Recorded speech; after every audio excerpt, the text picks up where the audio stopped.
Recording. Ooh. Yay, brief hiatuses or hiatuses. Yeah, missed one show, you broke up.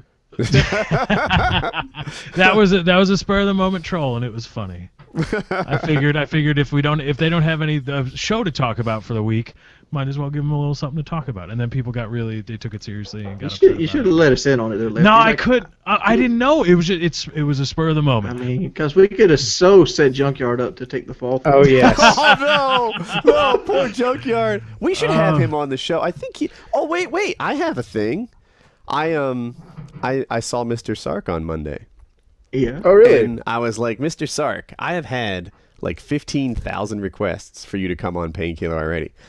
If it's not your cup of tea, completely awesome. We'll just here. You let me know, and you don't have to come on. We won't say a word. And he says, Woody, I have had 16,000 requests to come on PKA, and I would do it. So someday in our future, Mr. Sark, potential guest. Did you meet him in person? Yeah, he was at the Titanfall event. Is he really like 6.5 feet tall? Yes. Yes, yeah, he's taller than Hutch. Yes, Oh, wow. he is. And Hutch is like 6'5". Damn. Yeah, Mr. Sark. And I remember funny, Sark and Hutch like walking around through an E3 or something, and they were easy to spot. They were these two enormous the two walking. towers. Yeah. And Mr. Sark, a lot of times really tall people don't have what I consider to be like normal proportions. Mr. Sark is just like a really big normal person. Like I was gonna say because Hutch is a pretty skinny guy. He's kind of stretched out. Sark looks just like you took a normal, well-built guy and just. You maintained the aspect bigger. ratio. If you were to take me, he maintains that. If you were to like shove a rod through my ears and hold my feet down and stretch me by 6 inches, I would be Hutch. Yes. So Hutch essentially looks like the dark ones from Metro. All right, it's not that bad. I don't know. It's not that bad. Hutch is just a skinny guy. He's just thin. Yeah, he's not. Oh, who's the scary guy? But People Sark used to might make be all the fake videos about him. Slender Man. Oh. Yeah. How much do you think Sark weighs? I guess that's where we should be going with this. I don't know. What are you talking to me? 210? No, Sark 240 maybe. He's too tall to be 210. Yeah. Yeah, 210 across 6'5" or 6'6" is looking. Have you ever heard that old song, Big John? No. Mhm. Every morning at the mine, you can see him arrive. He stood 6'6" and weighed 245, kind of broad at the shoulders and narrow at the hip, and everybody knew you didn't give no lip to Big John. Does Pink sing that?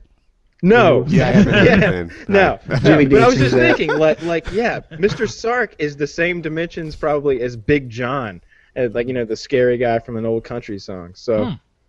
Hey, he's we about have 6'6". advertisers. We got 2 sponsors. That's right. Yes, we the forgot about that. return of PKA after a brief time out is one of the sponsors of this week's show is Trouble Brewing Studio. If you're a fan of craft beer, specialized, great-tasting beer, go check out Trouble Brewing Studio. Or if you review just craft want to beer see for guys you. drink stuff out the bathtub. They've got a pretty cool channel over there. It's They do.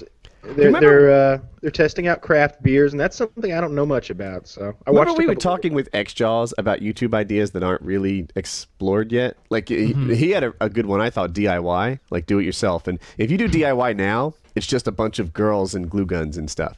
What's not done is like bathroom remodeling and, I don't know, other DIY stuff. How to spackle and drywall and things like that. It's a market that's not untouched. This craft brew thing, to me, is also a market that's untouched. There are a lot of people who are into that as a big hobby, and I don't know anyone that's like doing it right until Beer Brothers came along. So check them out. So you go check them out. You watch their go to their channel, watch the unsubscribed trailer. It's very well put together and professionally done. I thought I was watching something from like the Discovery Channel. So it's really cool. Go give them go say hello. Yep. And our second sponsor of the night is TitchiiVirus. He's got a gaming channel. He does Let's Plays. He plays whatever he likes, basically. And very soon, I'm told, he's going to be implementing the face cam. That's right. He's coming out big time, showing his face off to the world. He's going to be there in the videos. And I think it's going to make his channel a lot more personal for his viewers. Don't miss the big reveal, man. Don't miss it. It's tough putting yourself out there, though. What if he's like that kid from Mask, just like with the Rocky Dennis, just like, KYR Speedy did a face cam. He waited until he had 1 million subscribers before he showed himself on camera. And I was convinced that he was going to be hideous. Like I was sure of it, and he's not. Do you guys know what he looks like at all? Yeah, he's like a strapping dude. He's like a tall, dark, and handsome ex-Division I athlete from college. He can dunk. Yes, yes. Like seriously, he's a white guy, I think 6'4". He can dunk, and that's pretty good. He gets buckets. Lefty getting behind the white guy that can. Well, dunk. I'm 6'4", 6'5", depending on shoes and liquor store I'm leaving, but I could never dunk. Like even at the height of my athletic prowess, I could. Like I would be on like a fast break. I played in a YMCA rec league. And I would jump and I'd be like going for a layup, and I'm like, oh man, if I just turned my hand over, I might be able to dunk it, but I couldn't, so I would just have to, because I'm like, oh yeah, never mind, I'm white. So, Lefty likes Speedy, and he was telling me that most of the people on this earth that can dunk, he hates. That's just so that's rare. Congrats. I don't Speedy. hate the European basketball EuroLeague.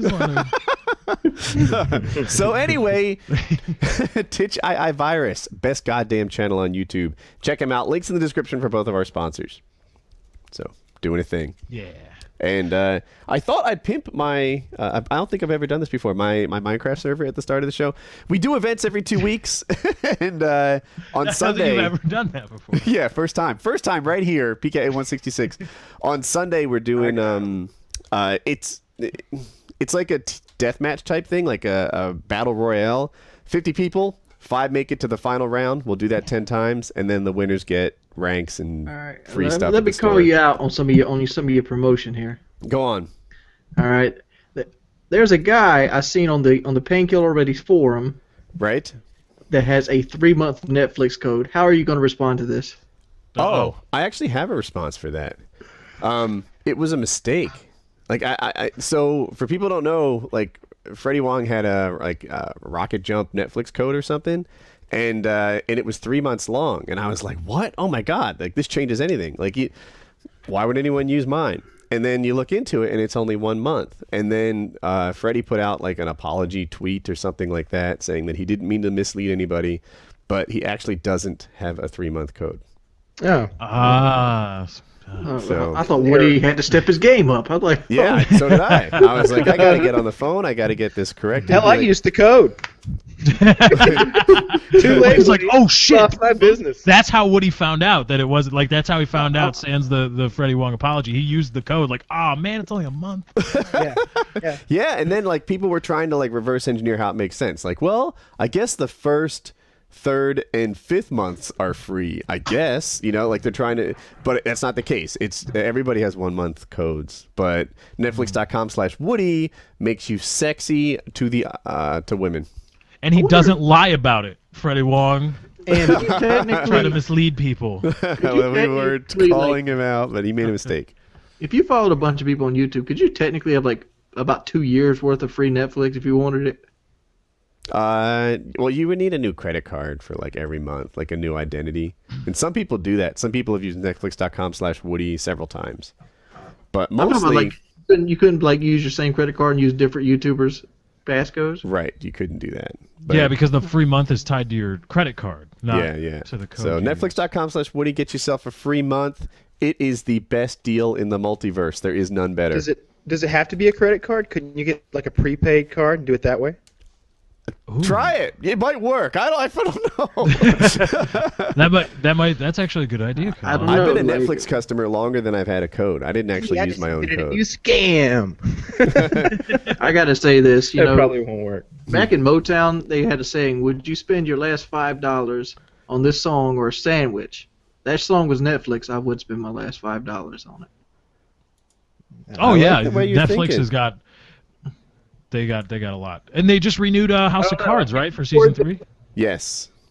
Yeah, they did. I'm looking forward to that. I can't get... I'm watching season 8 of Dexter, and it is a big pile of shit.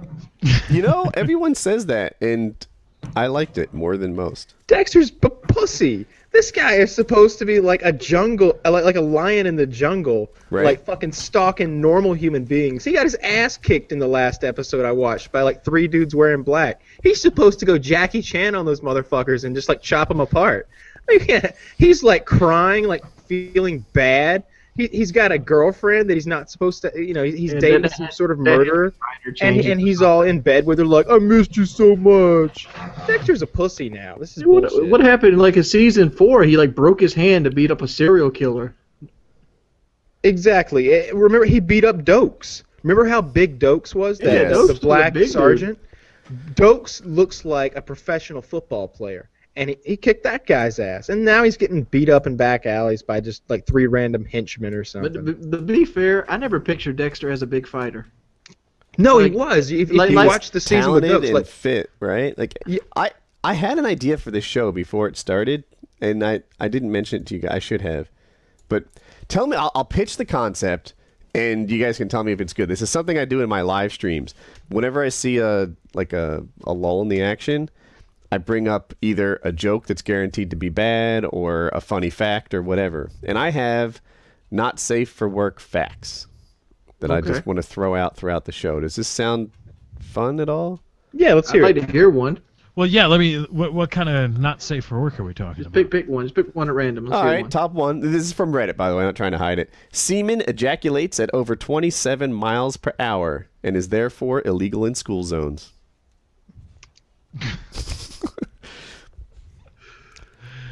Especially if Wings is driving. What's the maximum range on that? About 3 feet? Look, these are all. I'm not ready for follow-up I think it has to do with the questions. angle of elevation relative to the It is. ground. I really- I mean, if you're on the Empire State Building, and you bust Yeah, one they- off. The Maximum, maximum range is up to 3 feet. though usually most on only her go about chest, 5 to rarely 7 past her inches. head. That's the maximum range. Oh, God. Ugh. Do you have Okay. another one? Do you have like a list of these? I never- I've got I a never ton can of get them, into but shoot. we got a 4-hour show. I can space them out a little. They always talk about holding your abs in and shit like that. That don't work. Has anybody actually tried You were that? the one that said that. You were the one that brought it up the first time. That was like, Yeah, wasn't that yeah, the Wings pro tip? It was Peter. What's the guy's Yeah, name? Peter North North? talked about if you when you kind of like hold it back, and then once you get ready to bust, you like clench your abs and then let it go. My shit just dribbles. It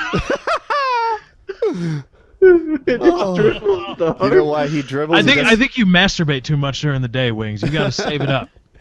You can't be pleasuring yourself. You gotta wait. I can't masturbate that often. I always used to call bullshit on people. When you get the furniture moving pussy I be getting, you get the better nut. You get a better nut. Wait, what is furniture? Can you describe? moving Yeah, can you pussy? describe furniture moving? Well, the girl I'm currently going out with, that the first 2 times that I had sex with her, I moved furniture both times, and you guys dubbed her the furniture moving girl. So hold on a minute. When is the furniture moved? During the act? No. I moved furniture, and then I got sex. Oh, Maybe you guys were having sex and like Right, furniture right. was getting knocked Yeah, around. I thought it was like a momentum joke. I'm picturing or the something. bed No. like jiggling across the Yeah. room, couches Yeah, tip no. over. tables overthrown. if the bed moves, it's because the posts give up. Because you said the way you said it, furniture moving pussy. I thought it was like furniture moving was like a descriptor of the pussy. I was Wings- like, is she actually a furniture mover? Wings isn't kidding when he talks about like the bed giving out. Like when he came over to my house, he was That wasn't like, a bed. That was a futon.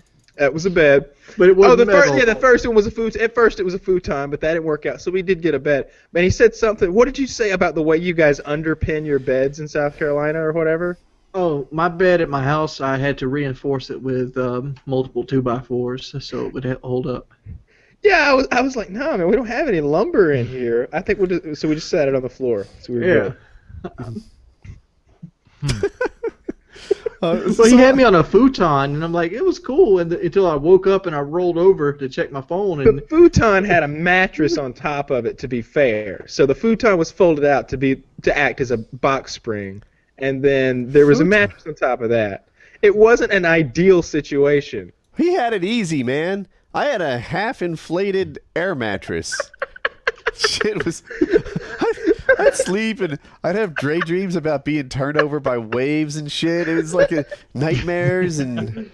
Was this at my house? Yes, it was in your house. You remember? There's It a was nice it queen was size bed there quarter now. Inflated. He gave me like an inflatable pillow, essentially. Wait, you didn't even get to sleep on the luxurious couches? No, No. there was someone else on the couches. Yeah, so I had I had seating that really wasn't, or sleeping arrangements not suitable for humans. It was not. Well, cool. I told you could have gotten in bed with me, but you wouldn't do it. You I said don't Jackie remember wouldn't that. understand. Never again. Never again. This conversation never happened. I'd be snuggling. You should have just gotten in bed Oh, with hey, Wings. baby. Oh, Kyle he's was just getting making his cookies. moves on me. Was he? Uh-huh. Always wondered about you too. I don't claim to be the neatest person in the world, but Thank you. I look pretty tidy. You were tidy when I went there. Your house was cleaned, nice. Well, I'm talking about like I'm not like a viciously dirty person. That's good. Viciously dirty. All right. Good to know. Well, Look, you lived with me That's a for a meme. month, Kyle. Somebody put that quote on a picture of Wings, please. Meme that up for me. Kyle, real would you nice. consider me a dirty person? I would not consider you a viciously dirty person, and that's what you said. Yeah. And So you that's consider me funny. a partially dirty person? No, not in your day-to-day life. When you were here, we were working out, and you work out, you get sweaty, and when you get sweaty, stuff sticks to you, and that's the essence of being dirty. So you were a little dirty most of the time you were here, but that's because we were working out. Oh yeah. But you were never vicious. You were only once I saw you viciously dirty, but What was that? I'm just Give me- kidding. It was the one when you were out like rolling around in the grass outside, and the Oh. grass was stuck all over you. It was I got. Can we get a Jeremy update, Kyle? What would you like to know about Jeremy? Is he going to be a father? No. It turned out that was a pregnancy scare. Jeremy is not going to be a father, and he was not as real. I was more relieved than he was, which was shocking. I was like, so she's not pregnant? He's like, nah. And I'm like, oh, that's so great, man. That's so great. You dodged a fucking bullet, bro. I would rather take a bullet than that. That's your view. Wow. And he was like, I've been a good daddy.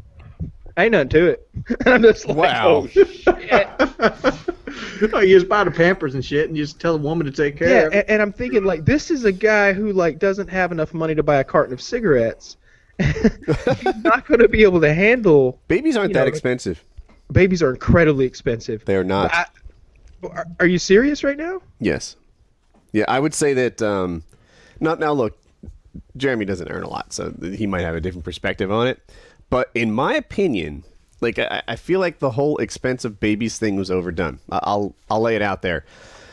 Diapers are like $20 a week, which is not free, but if you're at all in a position to like relatively be able to have babies, you can probably find $20 in your budget. How many guys out there like just give up beer and find $20 in there, or a trip to the bar once a week and find enough money for diapers? So that's the thing. In terms of all the equipment, maybe my experience is atypical, but I had some help. I didn't have a lot of money when we had our first kid, and like the dresser, the crib, things like that. A lot of it came from the baby shower. This is middle-class white people stuff, and I can relate to it. Don't get me wrong. Right.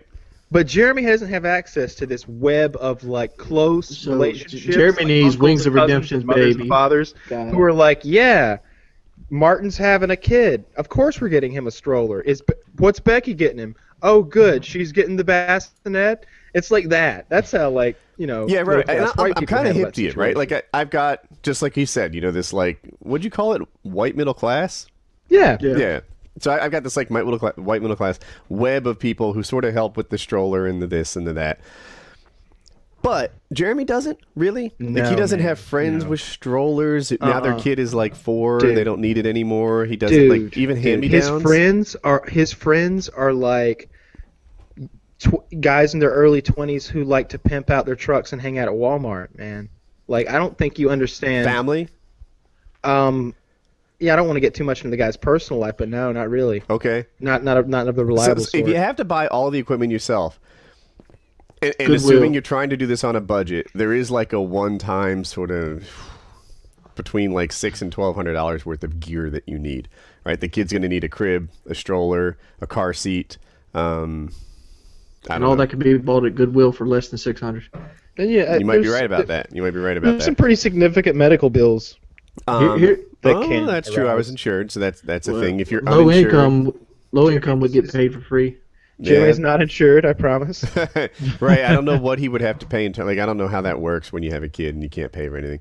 But the week to week stuff doesn't really get now. Kids are expensive. Like what Hope is. With their dad, would you sponsor my robotics team and my fencing lessons? And I want to go to. She's got a Washington, robotics DC. team.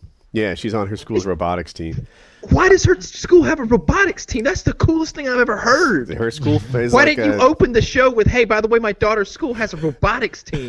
What does a robotics team do? That's my next question. They make robots to achieve goals, I bet. That's exactly what they do. They make robots to achieve And you goals. see who can do it most efficiently. That's really fucking cool. so they're basically creating Skynet for us.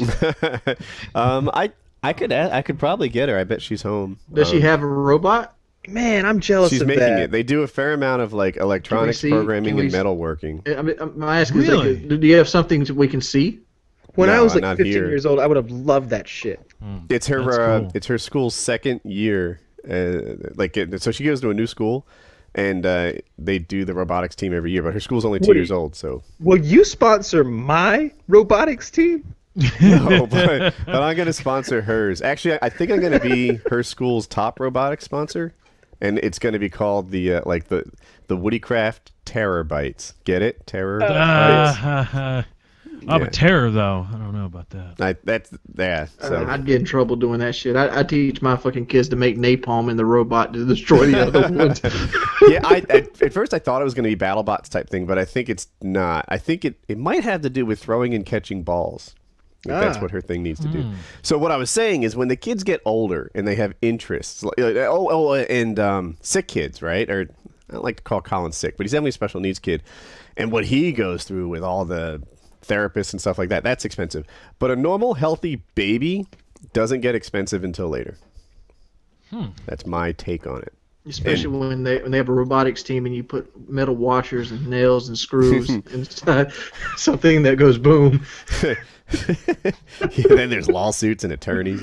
So a little bit, and this is what what Kyle was bringing up was something I was kind of aware of. If you're broke, right? If you're hardly making it, then a baby will make that hardship even more difficult. But if you're making it and you have any kind of disposable income, the first couple of years of a baby, have you seen baby clothes?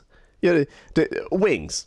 Right now, do an inventory without the headset, head to toe. How much money are you wearing? Like, how much is your shirt, underwear, shorts, shoes? This is unfair because I'm a lot bigger than you guys. Right?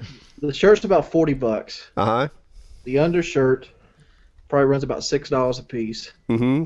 My shorts probably run about $40, and my boxers run about $5. So I didn't add that well, but it was 40 for the shirt, 40 for the over shorts. 100. Over 100? A little over 100. Yeah. I can take 3-day-old wings and outfit that kid with class, right? The kind of shit you take a picture in for $16.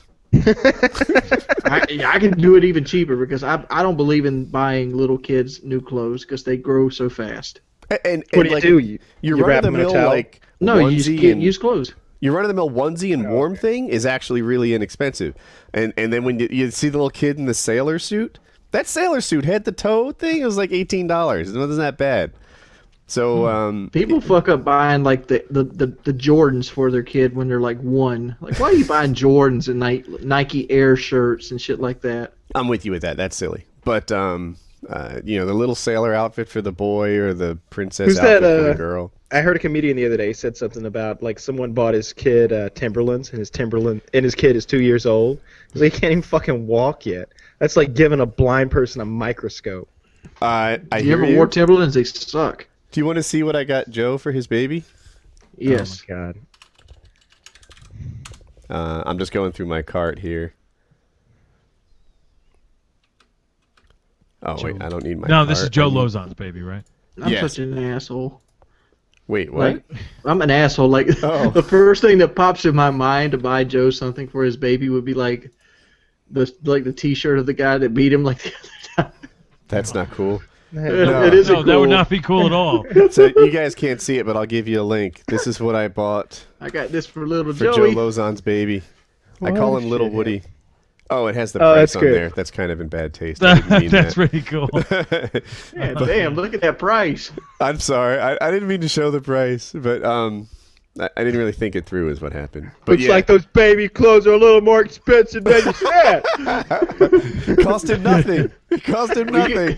That's where you're wrong. But yeah, so I got him. He's not old enough for it yet, but he got a little baby gi for when he gets bigger. That's pretty cool. That's cool. Now, Woody, you got to play Titanfall. I want to hear about it. Oh God! So I made a video that was up for about 3 hours that told all about it, and actually, it was my other YouTubers who kind of reached out for me, like, "Woody, be careful, that violates NDA." And I swear I didn't even sign an NDA, but I also don't want to like disobey the spirit of it. And I'm not allowed. I thought when I made the video, which it was in like vlog style, that I couldn't share any images, that I couldn't share any like video or that sort of thing, audio, but I could share my opinion. And it turns out all I'm supposed to say is that I was there. I can't show the awesome swag bag. That sucks. Yeah. What? Oh, man. Yeah. But I'll break the rules anyway and say I think it's a COD killer. Oh, that's great. Just drop So that. it should be coming out. The beta should be coming out soon. A lot of people are rumoring it for Valentine's Day, right? They think actually, it's so Valentine's I'm not Day? even hiding that. I know nothing about Okay. the beta and stuff. What can I say? They had us play like a variety of pack of games. You know, like I think they had a special playlist set up for us, and we would just try out different game modes on different maps. But Did you hear what COD's doing? yeah, the sledgehammer thing. Yeah. Yeah, Basically, Call of Duty is going on a 3-year rotation now. I like every that. developer I like Yeah, I that like better. that. I think that's a good idea. I don't like think it. that's a good idea. Why not? Because right now I already feel like they're out of sync. You know, what will happen is, for example, Modern Warfare will do a thing. Like Modern Warfare 3 will do a thing. It has death chat. It has this. It has that. And then the next one comes out and it doesn't have it. And I'm like, son of a bitch. Like you might think Modern Warfare 3 was the successor to Modern Warfare 2, but your player base thinks it was the successor to Black Ops, right? You might think that Black Ops 2 was the successor to Black Ops 1, but your player base thinks it came after... The hell did Black Ops 2 come after? Modern Warfare. Modern Warfare 3, yeah. So, like, when they introduced... Was it the... What? They took away some things. Like, the voice quality got better in Black Ops, and then it backed up and started to suck again. Yeah, Modern Warfare 3 was using the codec that Modern Warfare 2 used, which Right. was an older codec that And it sounded was like crap. And Black Ops improved the chat quality, and then it took a step backwards. I made a video once that had a whole list of things like, hey, you know, Black Ops had this scoreboard that showed you how many caps and assists and things like that, and your scoreboard stuck in 2007. It still is. 2014, they haven't fixed their scoreboard from 2007 because Infinity Ward is not good anymore. Now when they have 3, I just see them like never implementing each other's stuff, like series dying because it'll suck for 2 out of 3 years. I think that they're going to get even more out of sync with each other, right? They don't seem to be sharing code. So when one guy implements codcasting, the next guy doesn't get it, and they do some like shitty version of it while trying to do something else. And every year they do a half-assed job of implementing what the last guy did in the previous year. And I don't know, more developers is going to be even more disjointed of a follow-on series thing. I think it'll be a more polished game, though. Even if features don't carry on from one to the other, you've got an extra year of development.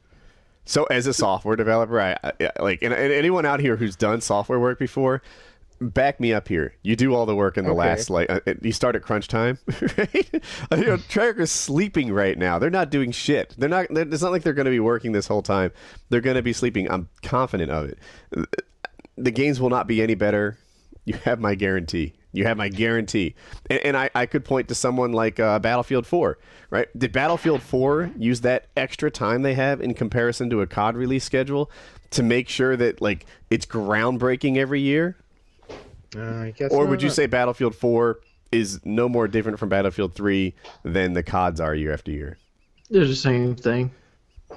Yeah. It's really hard to argue that it's that much different. I mean, the maps have got a little bit better. Yep. Maps got better. It's a phase But there's a whole other It's set of Madden. just broken It's things. Madden with guns, motherfucker. Well, right, but you see, that's the reason why I thought the 3-year development cycle would be a good thing, was because I used to play Madden a lot and a lot of yearly sports sims, and what kills those is people eventually realize that with a 1-year development cycle, which is obviously an extreme, but you realize very quickly that you're paying for a roster update every single year. They add and remove little things, kind of maybe, but basically it's the same engine, maybe a few shader tweaks, and a roster update every single year for Madden. You say that, but if you were to 2K. compare Maddens like 5 years apart, wouldn't they be dramatically different? On the Xbox 3, starting with Madden 07, no, not really. Madden 06, the first year on the Xbox 360, was drastically different from other ones, obviously, but not really that much different. No. I mean, they did move in 2012, I think, to a supposedly brand new engine, and it did feel different. But that was about it. It does begin to very quickly feel like a roster update, and I think that's why people get so not upset, but they get bored with Call of Duty, because they're like, oh, this is essentially a reskinned this or a reskinned that. This is what did they call Modern Warfare 3 before it was released? Modern Warfare 2.5. Yeah. Right. Yeah. Stuff like that. They just feel like it's the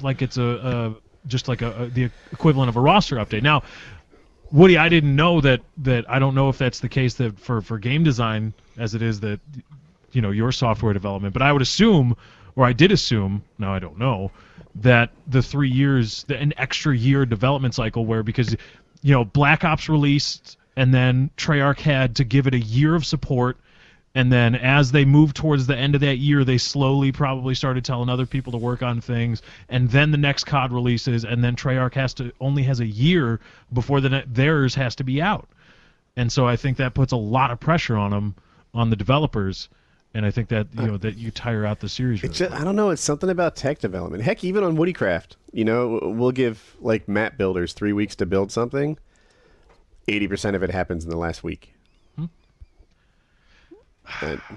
That's how my projects in school got done. Yeah.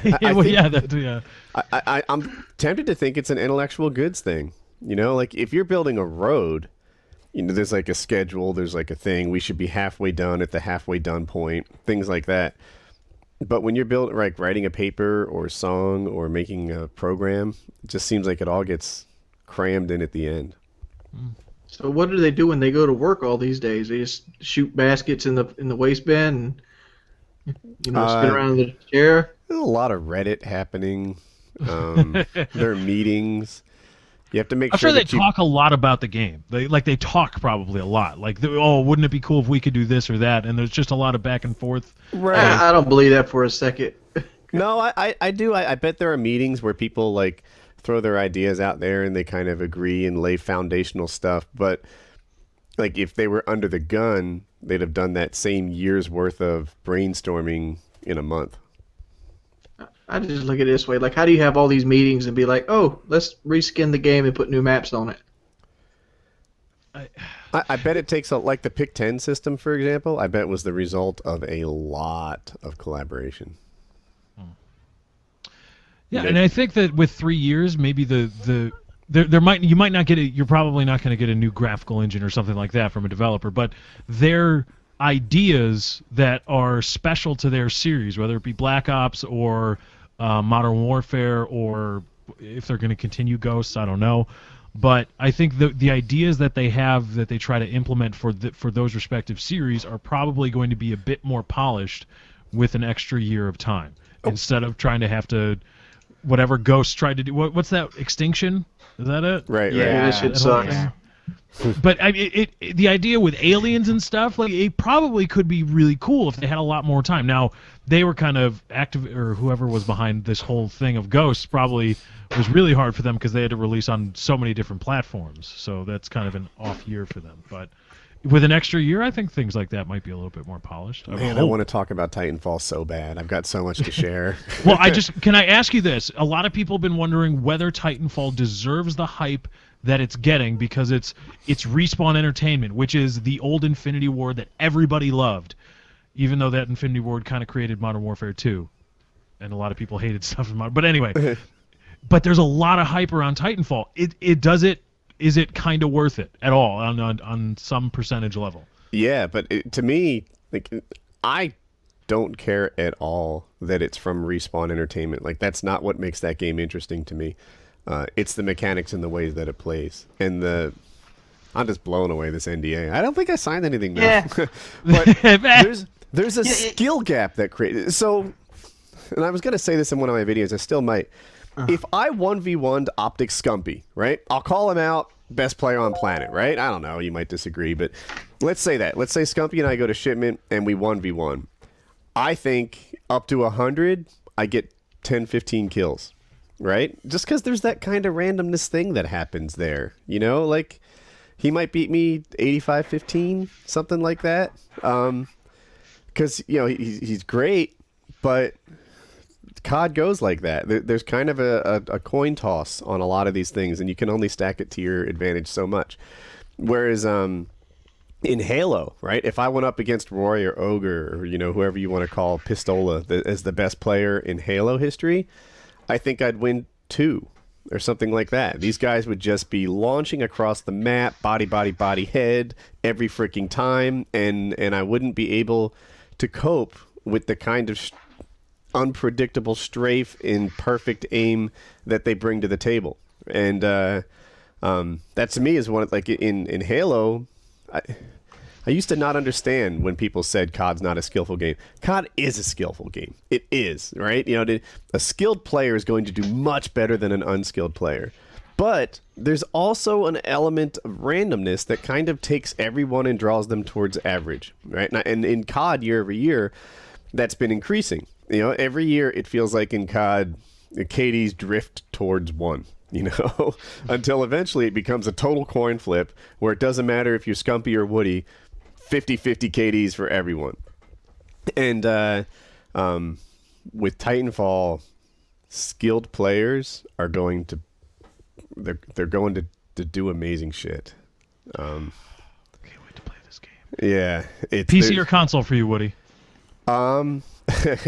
This is kind of a cop out because I think the real answer is both. But I'll probably put more time into PC because, well, one, it looks better, right? I haven't played Titanfall on PC, only on the Xbox One, but it's going to look better. And the other thing, and this is kind of unique to me, it's an ordeal for me now to play on the console. Like, my because I don't play on the console every day, I have to, like, whip out the headset and plug it into the Astro mix amp and turn all that thing on and change, like, sources. Oh, an ordeal is it? That's the first I'm not even done yet. Wow. I have like 2 Xbox switches on the way, or HDMI switches on the way from the Xbox to my, like, recording devices. And I have to make sure, and they're always wrong for some reason, like a power outage from a week ago. I have to make sure, like, my monitor gets one of the signals and it's split to my recording device that gets the other signal.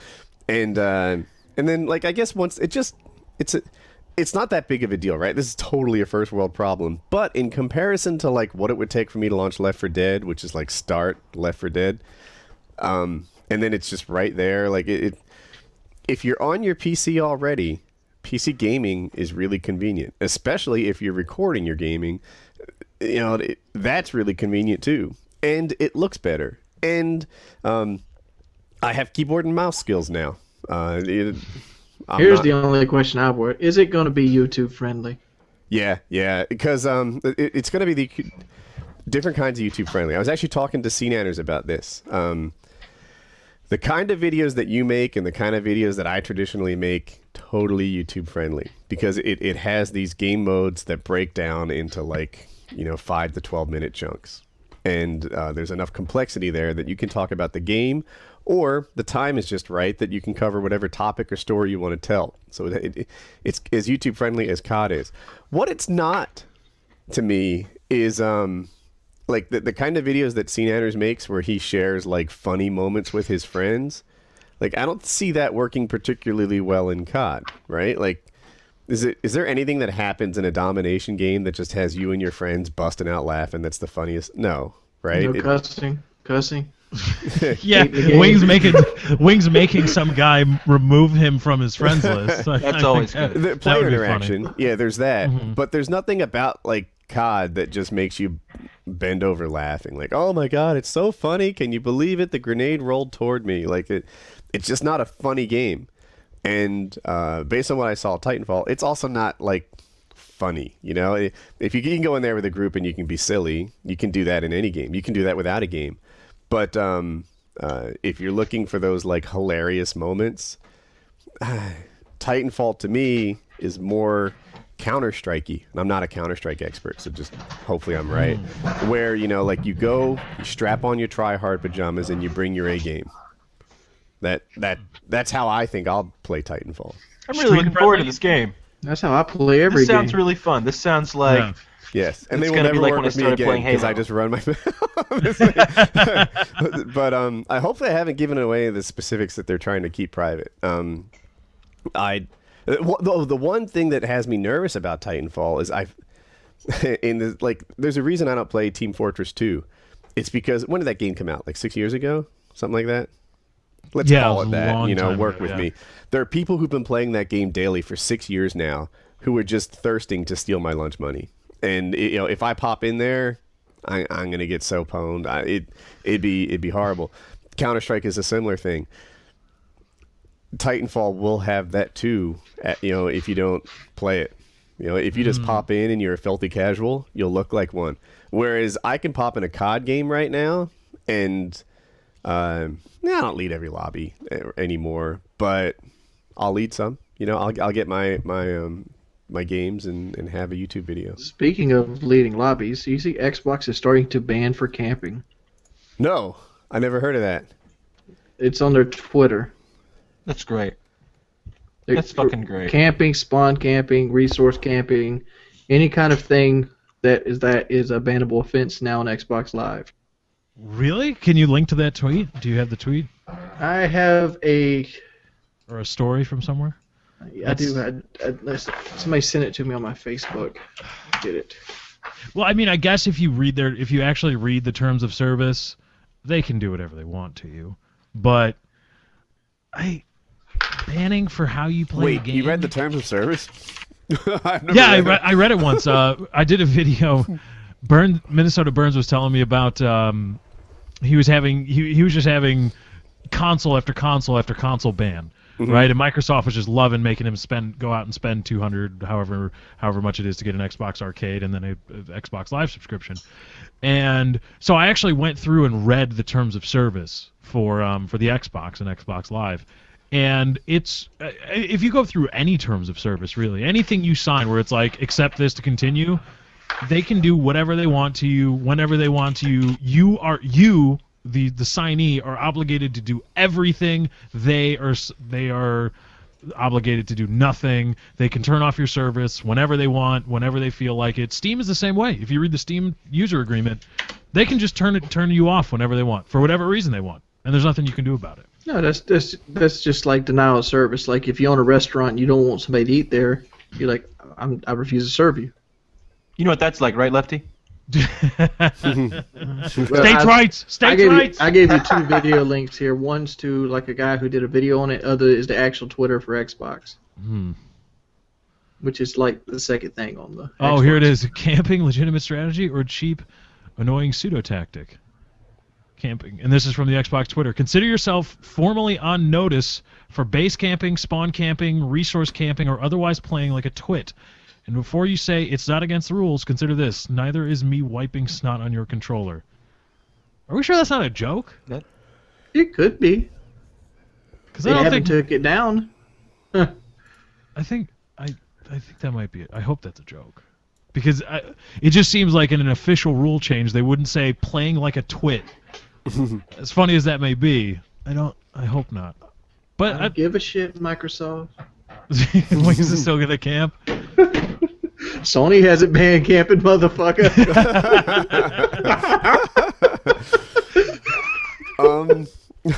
That's yeah.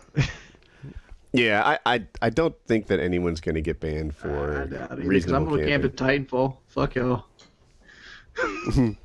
You're gonna camp. Wings is gonna try to camp at one of the Actually, I gigantic don't mechs. think that Run on that'll the work. walls, and you've got a giant mech suit, and he's gonna camp. Nah, it's not going to work, Wings. If it doesn't work singularly, it's gonna work with multiple members. I have 3 of my boys with me. You gonna 3v1 this motherfucker? It's gonna be like an Asian gang Yeah. fight. I think it can work as in Titanfall, you're either called a Titan or a pilot, and you should be able to camp as a pilot, but not as a Titan. I'll be a pilot then. you Wings is going to be one of the only pilots that doesn't go anywhere. He's just going to be in a corner. Just like I got you. Wings, I better see you streaming that game. I want to see you streaming usually when I'm a pilot of anything, I'm usually spawn-based raping. I feel bad for PS4 owners at this point because of this game. Like, I got an Xbox One too. yeah, what's the So The Last of Us did not make me wish. Oh, I have PS3s, but like it wouldn't have made me feel like I missed out on something amazing. What's the other one that's really good? It's kind of a cross between Tomb Raider and a shooter. Uncharted, yeah, that's what I'm going for. Both are by the same developer, by the way. Yeah. Is it Naughty Dog? Naughty Dog, yeah. Yeah. Also, Uncharted, amazing game, but it wasn't the sort of exclusive or God of War. I like God of War. I didn't play that, but to me, and I'll go in the other direction. Gears of War, doesn't make me think like, you blew it buying a PS3. You don't have Gears of War, but the exclusives that are on Xbox sometimes do make me think that. Halo's the first one, and the timed exclusives for COD. I feel like not anymore, right? Because Ghosts is just. I think I'm biased, but Ghost just hasn't been my cup of tea. I'm not even buying the DLC for Ghost. I didn't buy it either. Yeah, sorry, dude. Make your game better. It's no. What do you don't want to get codnapped? Come on. Is that a thing? Get codnapped. What is codnapped? What is that? It's their little commercial thing. Every year they do for all the DLC stuff. At least since Black Ops. Dude, I haven't played Call of Duty Ghost in like 2.5 weeks. But they do commercials with they do live action commercials that are usually pretty clever and stuff. This one, Codnapped, the long form one is good if you watch it all. If it's like a 4-minute little mini short thing, if you watch that, it's actually clever. But just the 30-second commercial that they edit out of the guy from who plays Al Capone in Boardwalk Empire. I take a fucking every time I play the game. Yeah, that's him. It's not very good. It's like, oh, you're getting Codnapped. Okay. Ghost is the most boring game I've ever played. All the cool kids have switched from Call of Duty to WoodyCraft.net by now. And they've also subscribed to youtube.com/leftox because I'm almost at 100K. New topic? I only need 3,000. Oh, wait. Before we do the new topic, should I insert a random not safe for work fact? Yes. Should be like a buffer. Yeah. We'll just slip this in here. A male giraffe will headbutt a female in the bladder until she pees, and then taste the pee to find out if she's ovulating or not. If she is, he proceeds to mate. This is a tactic I didn't try in high school. He headbutts the girl in the bladder to make her pee, and then if her pee tastes like ovulation, they hit it. So Philip Seymour Hoffman died this week. He did. Of looks like a heroin overdose in his I guess his apartment, right? Yeah. That sucks. So some he's reason a really good actor. Some reason they thought that was more important than the government not wanting tanks, but the Congress still giving it to them. Thank you, Philip Seymour Hoffman. People always say that, but if you're a reasonable person and you actually want to know the news, I knew about both of those news stories. I know about most of them, and at the same time, I know what's going on in Sochi at the Olympics and how that's all fucked up. If you look the into thing the news about military you'll know. spending that sometimes people forget. Like, let's say that I'm the military, and I want to look reasonable, and I want tanks, and I want planes, and Congress is like, dude, you're getting planes. This is how I provide jobs for my thing. It's this military industrial crime. Building planes for you is actually a jobs program. We're doing it. And so the military can say, so what I really want are tanks here. Tanks are my main priority. Please give me some tanks. And then they get both. That's how this stuff often works. When they say, the military didn't even want these planes, oftentimes they want them. They just know they don't have to push for them, so they push for the tanks. Well, the ad itself says there's 5,000 tanks we're not using that are just sitting stationary. Well, we're not at war, so why would we be using our 5,000 tanks? But it doesn't matter. They even go in the article and state that the military thinks tanks are an ancient dinosaur on the battlefield and the money should be spent making drones. Bullshit. does. Read the the last fucking 3 article. fucking wars, we rolled over everything. Well, yeah, I mean, they we need lots of tanks. they Now, s- here's how I feel about this military spending. I think we are spending too much, and I do think we need to scale back on the military spending a lot. But I really like it when we got a lot of tanks. We just got got 5,000 so many motherfuckers, dude. goddamn tanks. What that our tanks have what are tanks. we attacking that we need 5,000 goddamn tanks? I don't care. I want enough tanks that if Look, there's an attacking EMP, Mordor or we some can shit. roll across fucking Eastern Europe, Western Europe, the whole world, like the Russians had 5,000 Mongolians, and tanks just in World War conquer it II. all if we need to in some I sort like of. tanks. The more, the better. The more, the better. I don't care if we have so many tanks that we don't have anywhere to put them, and we've got to dig underground tank storage bunkers, whatever it takes. But as That's many- when you get nuked. every man, woman, and child should have at least one tank. I want to take over Germany with tanks running side by side like we're sweeping the ocean for dead bodies. Almost touching. Almost touching. Almost touching. And all Because Germany, firing we're at still the a same You little want sore. traffic jams of tanks. You want to have Yes. traffic reports because there's so many tanks on the road. And when I see those fucking Apache helicopters that are, like, I don't even know how much they cost, 100, 200 million fucking dollars, and they're like, yeah, well, they just built 250 more. I'm like, fuck yeah, we're gonna destroy some shit one of these days. Yeah, just give it a minute. Give it a minute. Because if there's one thing the United States of America is good at, it's breaking your shit.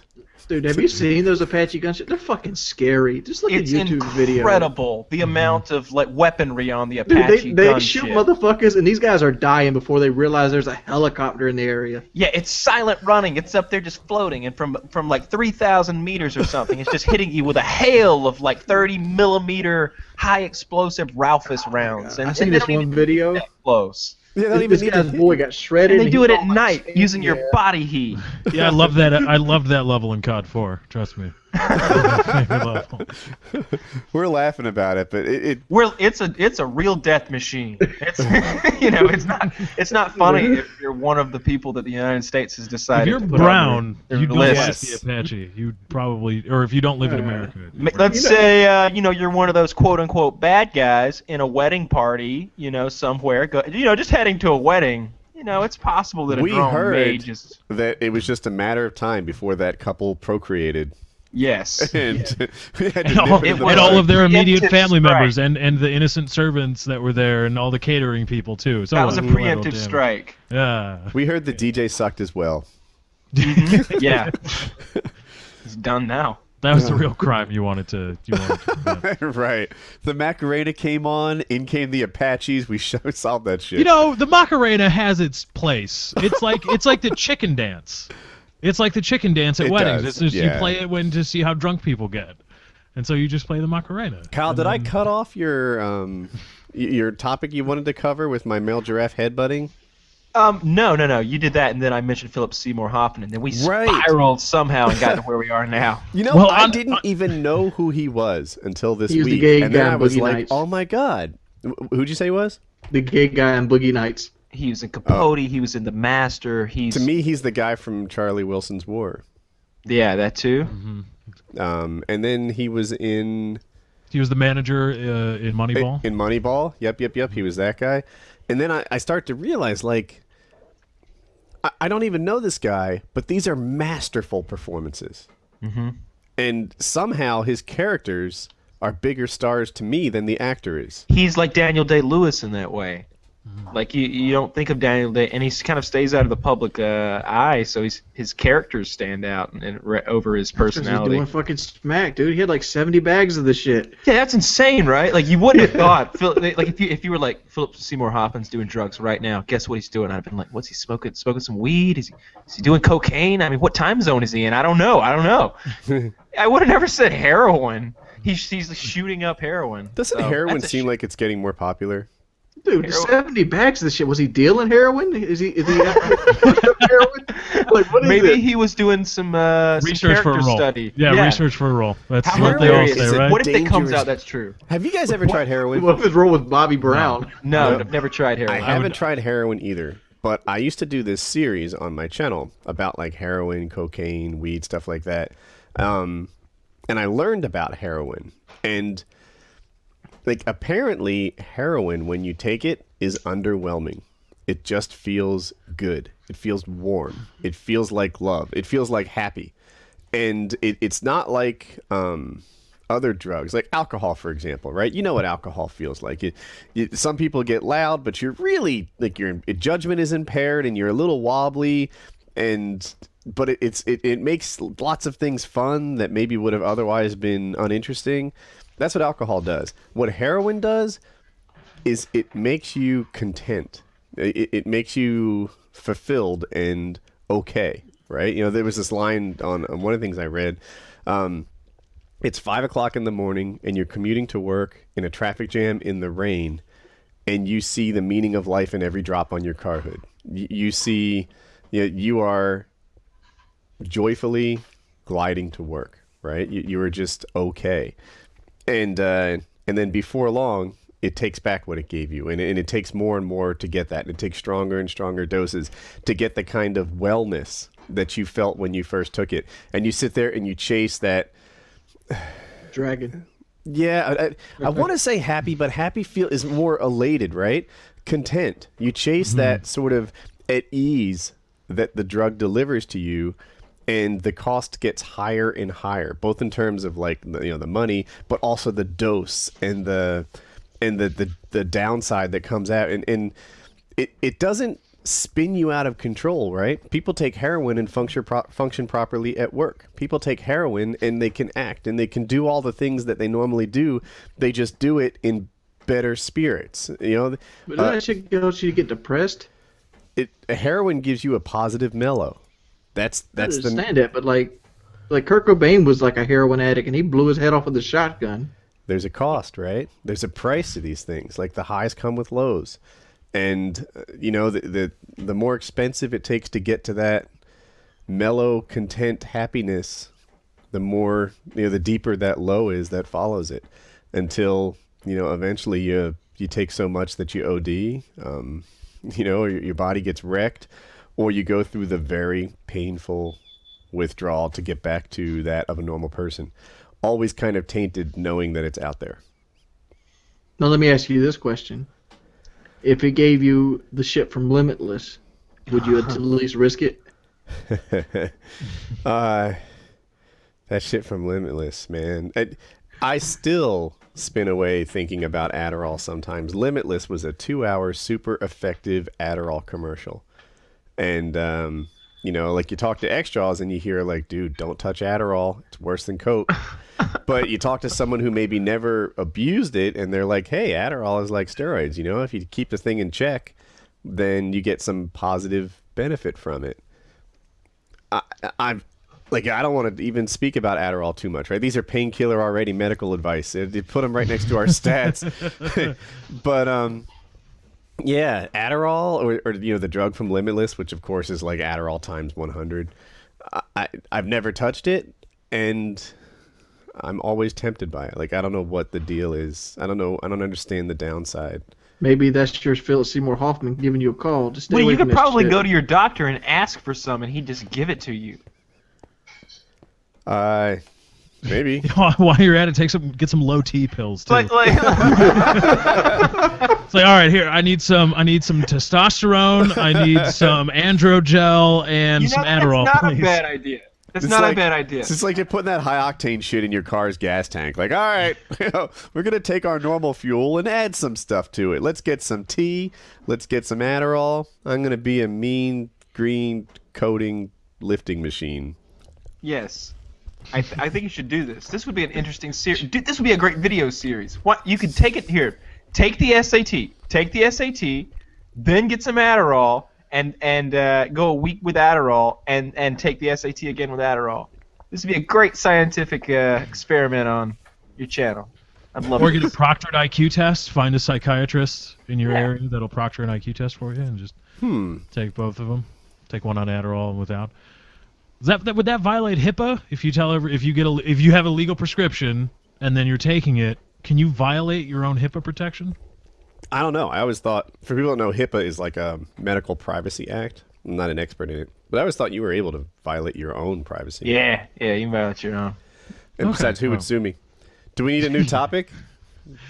First, we need a random not safe for work fact, I think. Based on the average length of a penis and the average depth of a vagina, there is a mile of unused vagina in New York City alone. Oh. That's sad. Need more cervix pounders out there.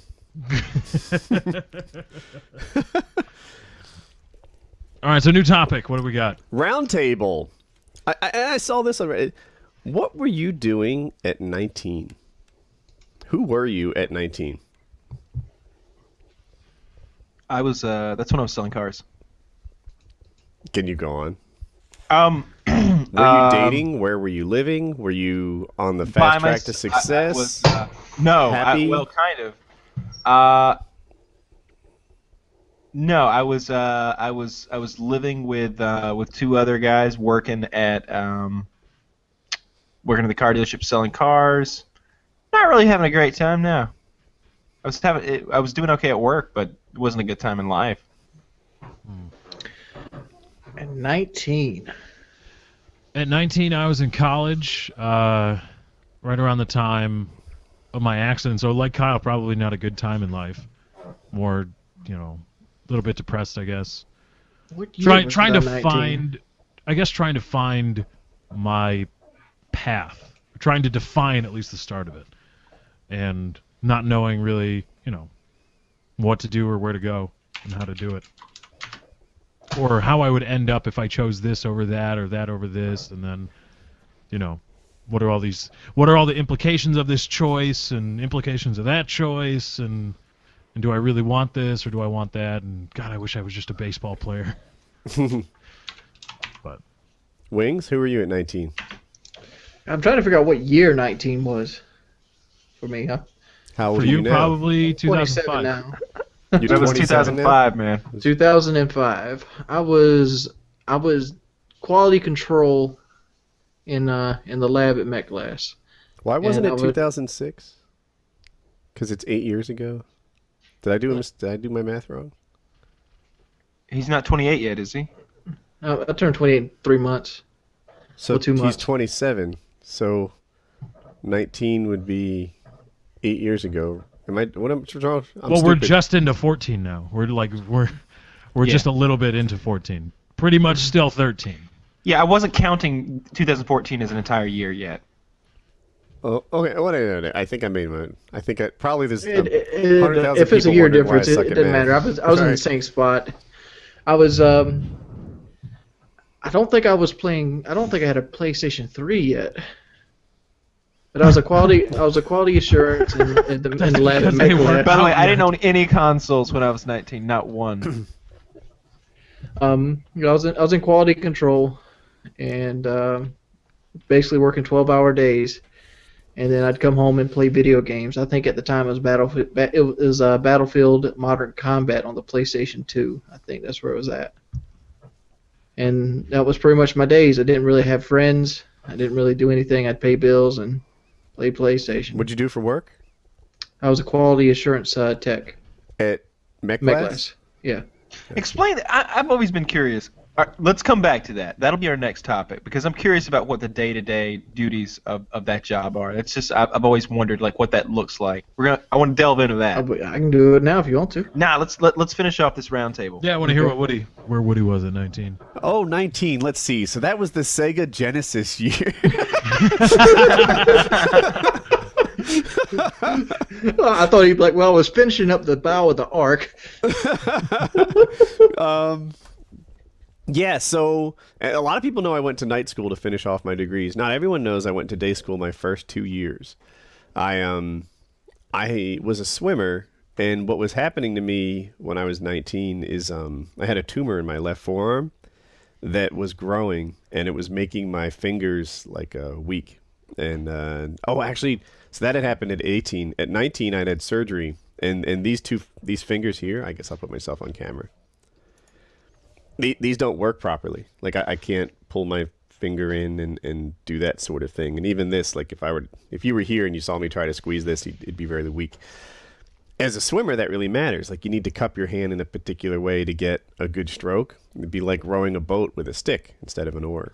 And That would really fuck me up because I jerk off with that hand. your left.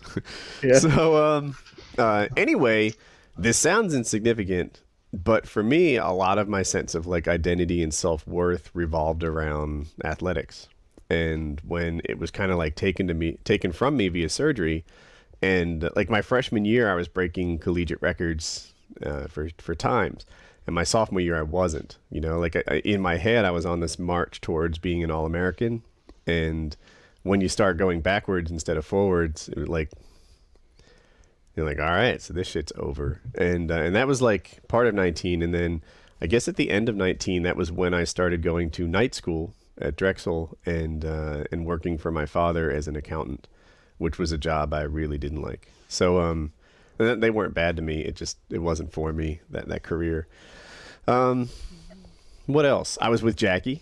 I met my wife, and I was kind of getting my arms around, you know, what turned out to be my last girlfriend ever. You know, and that was like a big like, what am I doing here? Like, is this like, I don't know, figuring out the whole marriage question, which, you know, we dated for 4 years before I got married, but even 6 weeks in, it was a question that I asked myself, you know, is this going to be is this it? So yeah, 19, was trying out my first career, no longer a star athlete, and met my wife. That was me at 19. That was an interesting 19. I guess. Yeah. All right, so wings quality assurance at MechLast. What were your responsibilities? All right, so you wake up in the morning. What time do you wake up? It all depends. It works swing shifts.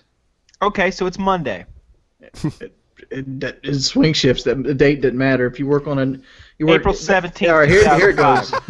Here it goes. If you work night shift, you came in at 7 p.m. and you worked to 7 a.m. No. You're not going to do it this way. Come on, this is a Q&A here. All right. So on a typical night shift, what time would you? What was your sleep schedule like? Just give me a typical day. We don't need the beginning to the end story. So you want a night shift, right? You want a night shift? Yes, sir. All right. So I'd get off work at 7 p.m. 7 a.m. in the morning. I would generally stop by Dennis's, which is the store right here, and I'd get a Western omelet with grits and toast. I'd eat that. I'd come in, I'd play about an hour worth of video games, and I'd go right to sleep. I'd wake up somewhere. I usually gave myself 2 hours to get ready, because there's always allotted 15 minutes of hating life. It might sound stupid, but like I needed it every morning. Like I'd sit on the edge of the bed, and I just hate life for about 15 solid minutes before I got up and went and got in the shower and stuff.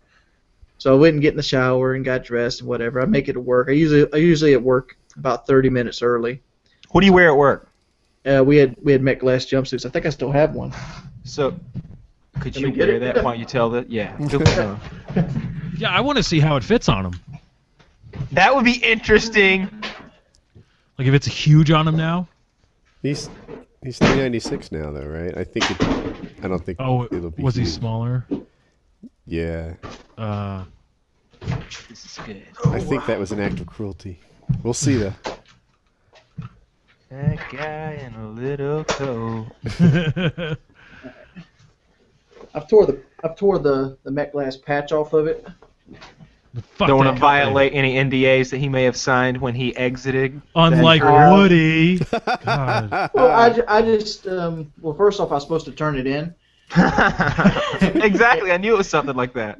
and like I'm supposed to turn it in, but I didn't. I'm like, I'm gonna use these to fucking work on cars in. So All right, cool. Okay, it's Jordy. so what time are you walking through the doors of this place?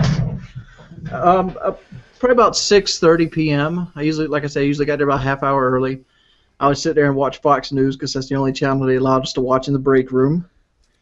Then I'd get dressed, hard hat, safety glasses, that fire retardant coverall. I kind of bounced around throughout my Met Glass years because I was. And what were like your daily activities? Like you put your Well, suit on, when- you've got your safety glasses, your in goggles, 2000 and 2005.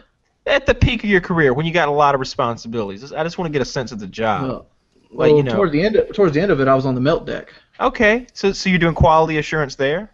Well, I had to do part of both because I was kind of starting to go back to school to actually become a metallurgist. because I was trying to get a feel for the job, and the Okay. job itself would pay for me to go to school. I see. Okay, so but when you were doing the quality assurance, like what is that? Like what do you do? What do you Well, do? we made. all day? I'm gonna try to keep this as NDA friendly as possible. I can't tell you what They we are used not to listening. make. Okay. I don't think Met Class gives two shits and a fuck about what you. We Give away made their chemical recipe right we now. made we made Morpheus metals. They were about, well, it was long as football fields, but it was generally about this wide. It almost looked like aluminum foil. It was really glossy on one side and it was really plain on the other. It was a metallic glossy metal and a Morpheus metal. Does amorphous mean metallic glossy? I don't know what it actually means, to be perfectly Does honest. it mean the pilot of the Nebuchadnezzar who finds Neo and brings him out I of can the tell you what picture? it's a silicon boron based metal, which has one side that's very magnetic, one side that isn't very magnetic. Okay. And what we would do is we'd wrap these around like a cardboard hub, and we'd use them as the center of transformers. They're little boxes that sit on the power lines. Electricity comes in, they go through this magnetic material, which is the glossy side of this sheet metal that we make, and it go back out fully charged, so people in the boonies can have electricity. Our big selling card was that ours was more efficient than any other one on the market, and it was like by, I don't know, so it was something stupid like 12% or something. We were 12% more efficient than General Electric. So you guys made whatever. one of the components for electrical power transformers, Yeah. which was And- a foil, and yours was high efficiency.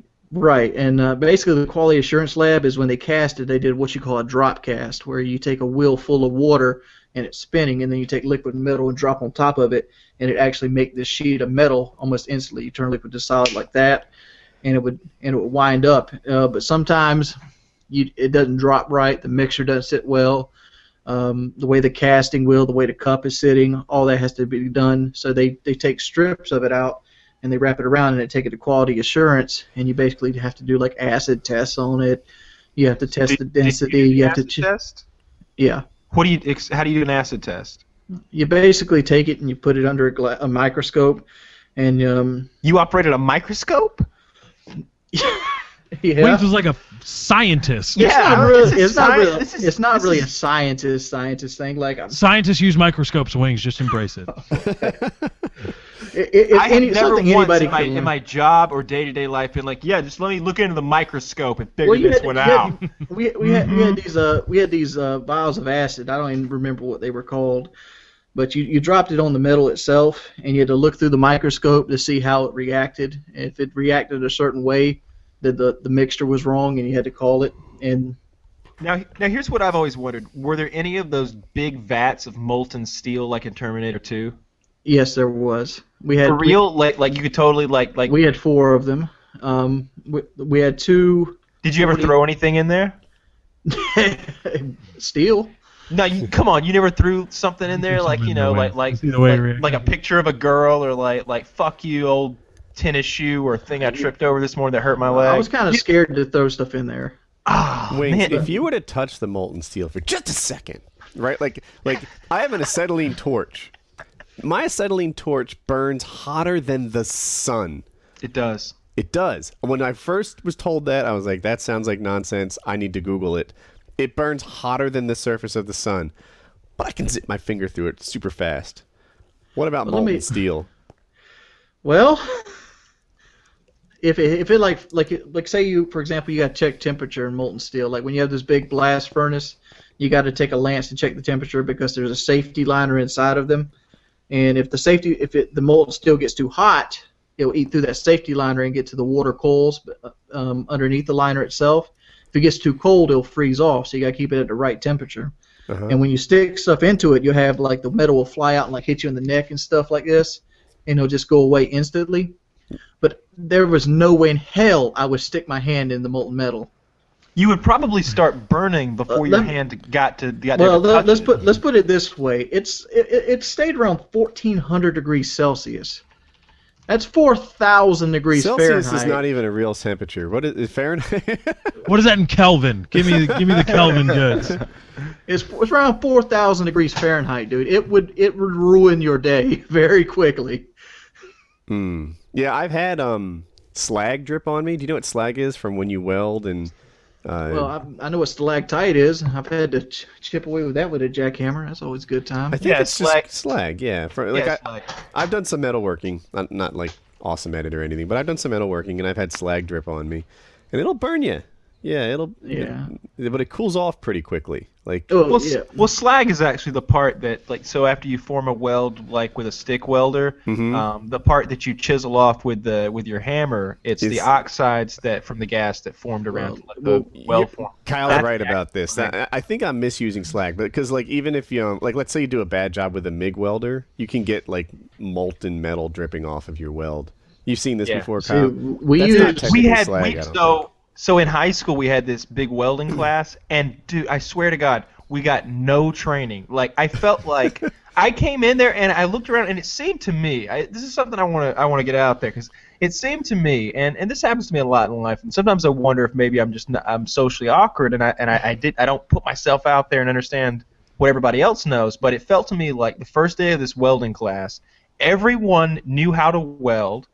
None of them had questions for the teacher, and the teacher didn't think there would be any reason why anyone would need any information about how to use a fucking welding machine. Kyle, can I interrupt you? Yeah. You have just described my experience with the electric slide. How the fuck does everybody else know this dance except me? The song comes on, all of a sudden entire rooms full of people start doing the electric slide in unison, and I'm just like, we're going left now? All right, we're going right now? Okay. It's, anyway, carry on, Kyle. I never understood it, but basically, I just kind of did what other people were doing. I got myself a helmet, some gloves, a bunch of welding rods. I didn't know which one were which, and there was a huge variety. It's like going to Baskin Robbins, and there's like 32 flavors. There's like 32 different kinds of welding rods. Some are really fat and brown, and some are really skinny and like a pale blue color. That's all you need to know. 1/4 inch 60-13. It's but what if I'm welding some aluminum, Woody? Then I'm fucked. Oh, well, you're fucked. Yeah. I So there's assumed all we these were welding doing rods steel for here. all these different scenarios. Uh-huh. So I just grab some. I grab a handful, some gloves, the goggles, the welding helmet, the coat, the whole thing. I go into one of these they just had these. It was like bathroom stalls, but concrete blocks separating them. And when you walked into each one of them, you slid a curtain closed behind you that was a clear plastic that was tinted, so the horrible searing blue light you were about to create didn't burn anybody's corneas outside. No one warned me about that, so I knew that it did that. But there was no safety talk before any of this. And there's this huge welding machine down there. I don't know, running on like 440 volts. You hit this big switch, and it's like whoa. And seriously, I had never done any welding yet. I'm in the 9th grade, and it's got this huge thing you can turn. It looks like you're operating an electric chair generator or something to select the voltage and the amperage. I don't know what that shit even means. I'm in the 9th grade. So I just cranked that motherfucker up to about 120. That seemed about right. That's like medium high on a stove. That would be about a 7 out of 10, I guess. And I put the rod in there, and I had a bunch of steel, and I made a glob of molten metal that was so searingly bright that it drew the attention of everyone, and they had to come over and be like, "What the fuck are you doing?" And I'm like, "I don't fucking know. I'm just melting these rods into this steel." I had created a blob of molten steel. What color was it? Bright orange. It wasn't that bad. Oh God! You don't know, When it turns white, you come to me. That was the most dangerous class, and we had so few injuries. We had all of this heavy-duty machinery, the kind of stuff you see on construction sites. I'm talking about those big metal lathes, the kind that if you're a Redditor, you may have seen. That guy got his arm ripped off recently. We had 2 of those. With no training, you could hop right on. I swear. Like, you could literally go over there and just do it as a 9th grader. You're at the age of 14 years old. We had a 25-ton machine that it used 25 tons of pressure to cut steel, and there was no safety measures. You could easily, if you were crazy or something, stick your arm in there and just press the pedal, and it would totally lop your arm right off instantly. I saw a kid lose a finger once. I saw another kid get 3rd-degree burns all over his hands. Did the teacher have all his fingers? Yeah, and the teacher was actually a really good guy. I liked the teacher a lot. Like, and the other thing He is, was reading a book and shit. no, dude, it was a complete. You didn't have to do anything. That's the best part. You took this metals class, and you could literally just chill out, just hang out and do nothing, and you would get an A. And there was like, you could go outside, read a book if you wanted to, get up to some trouble, which is what I usually did. Fuck with people. That's what That's called that a was bad my day. teacher. And meanwhile, there were a lot of guys who were actually like building projects and stuff, and I just wasn't into any of that. So I was always fucking around and, causing problems back there. But that was that class, and you got an A. You just got one. It was one of those classes. Well, this story spawned off of slag. To me, slag was the impurities in metal. Like when you actually cook metal, all the impurities. Were in there metal, ever dirt, any grime. injuries? Did anybody ever do anything weird? There was with a the liquid lot of metal? injuries. Here's what I want. Feed me something here, because I want to know something weird or crazy that happened with that liquid fucking metal that you guys have, because that's what makes your job cool. Is there's big vats of liquid steel. Did anybody ever fall in? Did anybody ever throw something weird in one? Did anybody ever get a shovel full of it and throw it at the wall? And did throw like a CO2 canister in it? Something. But you couldn't shovel throw it at the wall. First off, because it would melt through the shovel. Did anybody ever piss in it? No, that would be deadly. That would literally blow the place up. That would have been fucking awesome. That's the way I want to go. Because here's the thing. Metal is heavy. Liquid metal is very heavy. You piss in liquid metal, it's going to go straight to the bottom. It's going to create steam. Steam is going to want to erupt somewhere, and all it's going to do is push all the metal out of the 40-ton melter. That's not true, but that is very true. I've seen it. I've literally seen people piss on like volcanoes. Like I've seen them piss into lava. That's not under pressure. It's what do you think caused Mount St. Helens, Kyle? All right, so maybe I'm confused about your liquid metal situation. Under what situation is it under pressure? Well, picture it as like a big shotgun barrel that you're like stirring like a big stew pot with a metal rod. It's like a cauldron, like a witch would have. Cauldron. It's like a liquid cauldron, yeah. Yeah, but it's just sitting there under its own gravity. There's no lid. There's a lid because you have to. What? I'm talking about liquid metal, motherfucker, like Terminator 2 in that big vat where Arnold lowered himself in. Those vats that you see Arnold, those are called ladles. Okay. You only use ladles. Tell me about your ladle. You only use ladles when something happens, like you gotta pour say. God damn it, Wings! Tell me an interesting ladle experience. You worked at this place for like 3 fucking years. You're telling me nobody ever pissed in the ladle? 6 years, but yeah. 6 years and nobody pissed in the ladle. I wish I'd been there. We'd have had some fucking fun. I'm really. Dude, you would have killed somebody literally. Situation. Wings, well, if I throw some man. tennis shoes into some molten steel, yeah, right. Somebody Anything dies. Would happen. Nothing a can of Coke. What would happen is anything with water in it. You can't get water in liquid metal. Dude, it would be my garbage disposal. There would be no garbage But cans quality, on the shop floor when you have all the liquid metal you need. You can't do that because you mess up the chemistry. Who cares, man? Nobody's the boss gonna know. cares. Yeah, so what? The Transformers. Wings is like, that's my job. I'm quality control. Wait. No, it's 60 I just figured out why nobody was having fun at Mech Lab. Wings was fucking quality control and he wouldn't let it happen. Wings was the party pooper. That's why nobody was throwing shit in there and pissing in there. He was fucking ratting them out. Did you ever rat somebody out for doing something to the metal? No, I didn't. I'm not the kind of person that rats. I remember watching that Greg and be like, you fucked up. Did anybody ever, fuck up and you had to, like, tell on them?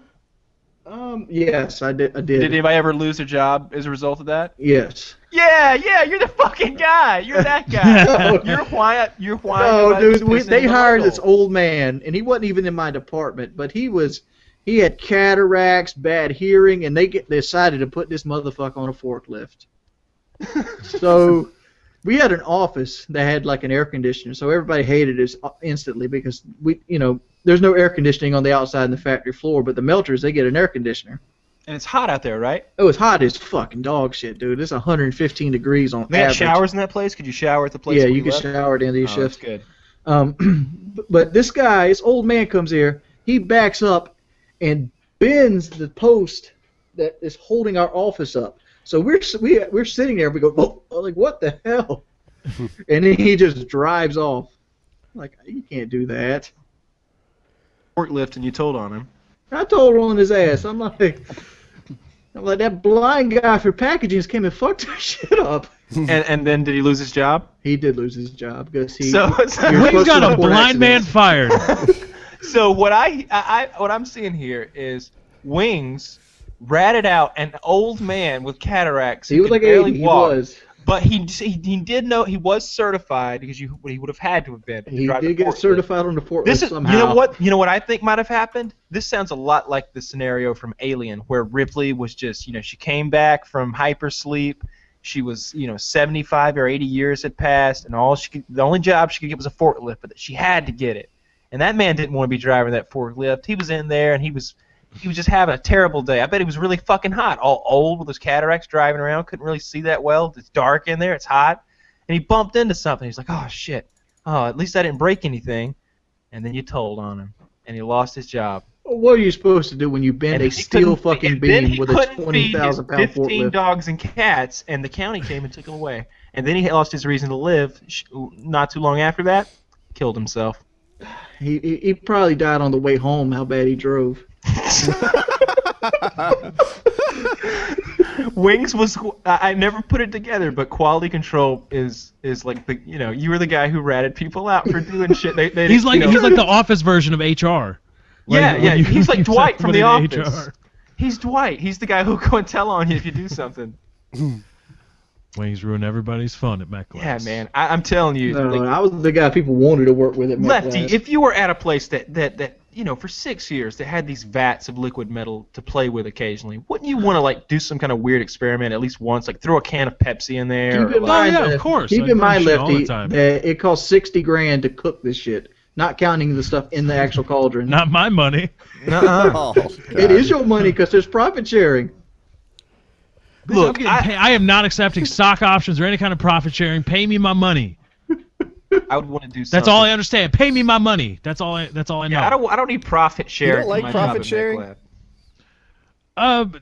I mean, it's You got a nice $5,000 check twice a year. Oh, really? the security of hourly wage. I would value. I don't know. It depends on how I live my life, right? Like When you guys showered, did everybody shower together, or were you just like Nobody a time kind generally of thing? showered. They were there for use if you needed to. They're more there for safety. Did you use the Since we shower?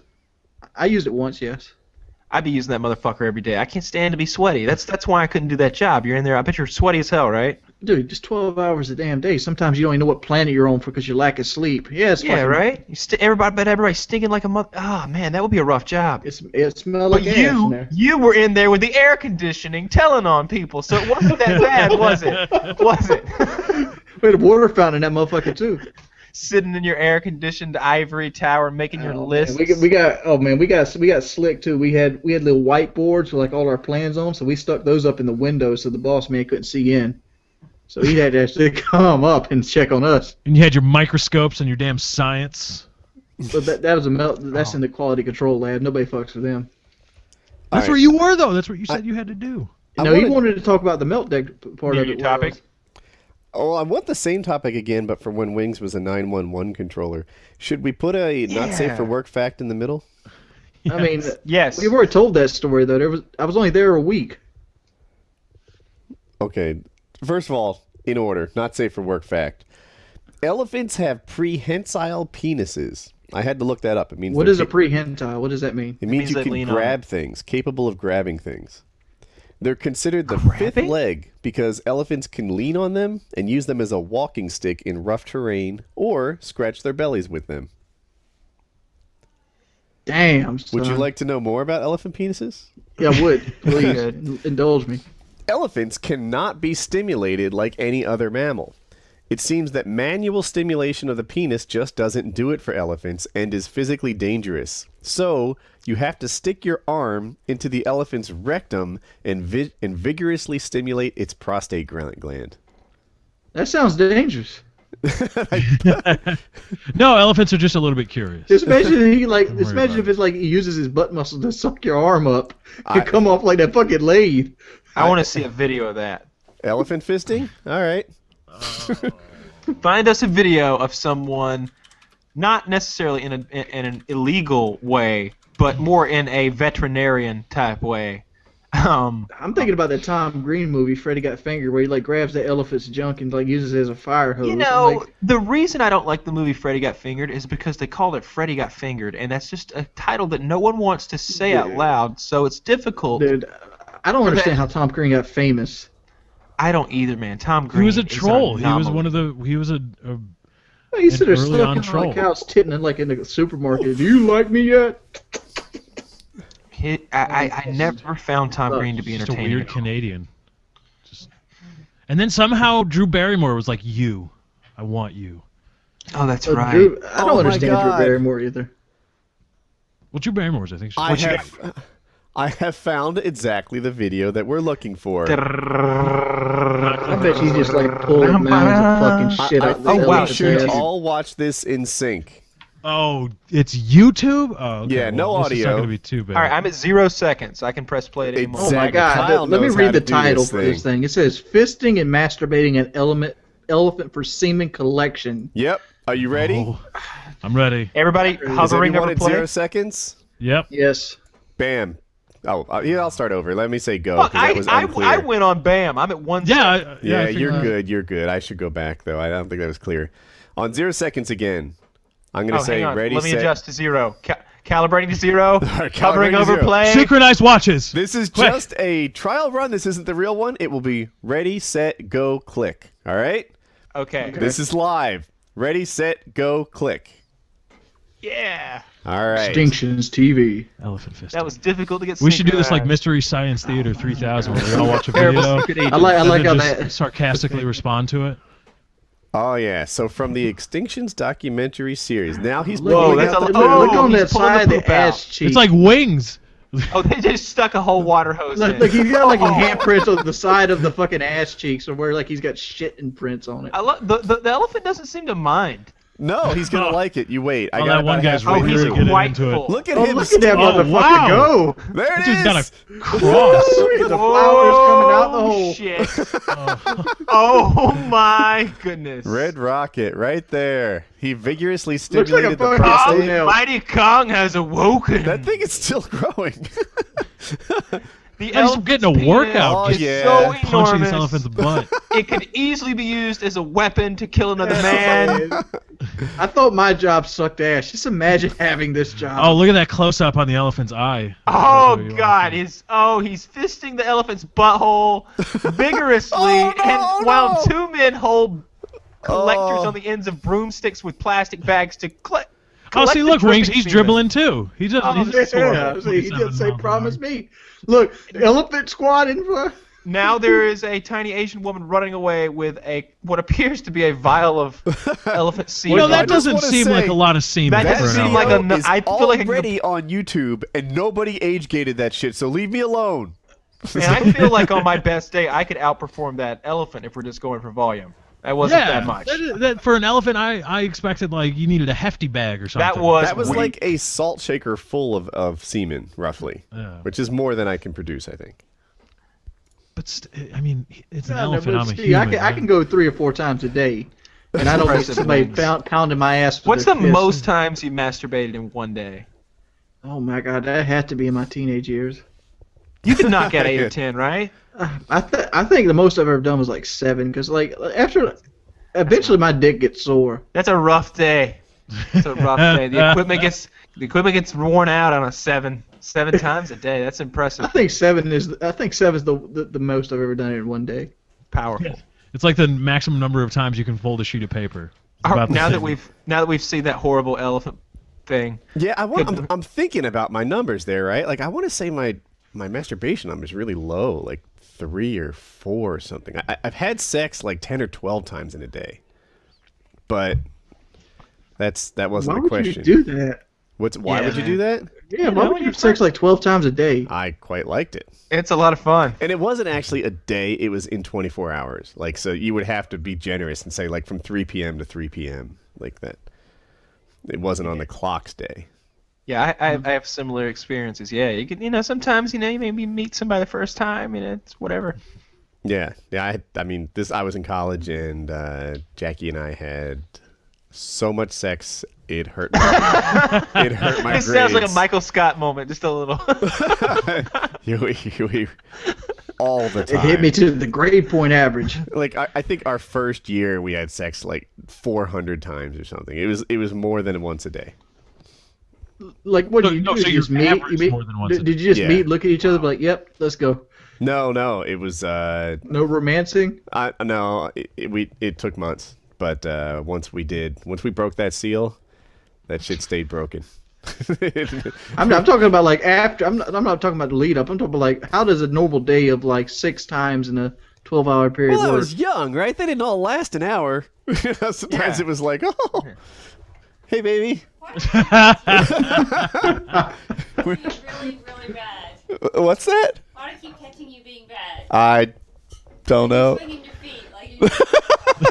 The things she caught us talking. Do you want to join in on this story? No, I do not. No, We need confirmation from Jackie. The things that she heard Woody saying earlier were so bad we couldn't even put them on the show. Yeah. She would have backed one that of those number up perfect because she did the math one time. I remember we were at school. We were like I forget what exit it. I know the exit visually. I forget the name of it, but we had just reached this like guard tower thing with the barricade that moves up and down, and she had been mentally like doing the math as to how many times we had sex that year, like average and such. Yeah, she knows. She was there. Lots of sex. That's impressive. That is like you can't. I see for me because at some point I'm just like I really want to play video games right now. and so, like we did the thing and it was good. It was really good. But now's my time. This is my time now. This is Lefty's not. all like, I wonder if I can get past that next level. Yeah, I didn't even have a TV at this time. I don't think. I did not. That was after the incident where I flooded my apartment and lost all my belongings. That was a rough year, 19. That was. So Have I what's told the- that story about Hold flooding on, the let's apartment? finish this I've topic done up. that, I right? don't know how many times Lefty's had sex in one day. The maximum, like the upper limit. Yeah, like the pinnacle. Like what? How many times you pounded it one day? Oh wow. Probably. 24-hour period, like Woody. Like so, you take 2 different days and just add them up. I don't know, probably 7 or 8 7 or 8. Good Yeah. lord, my numbers are pitiful. on like a Saturday. I got too much Step up your foreplay. game. I think the most I've ever had was 3. You know Oh, what no, helps no. me? If another guy on a stepladder fists me in the ass. Yeah. If I've got a tiny Asian man with a water hose and a big ass rubber glove, dude, 20, 30 times a day.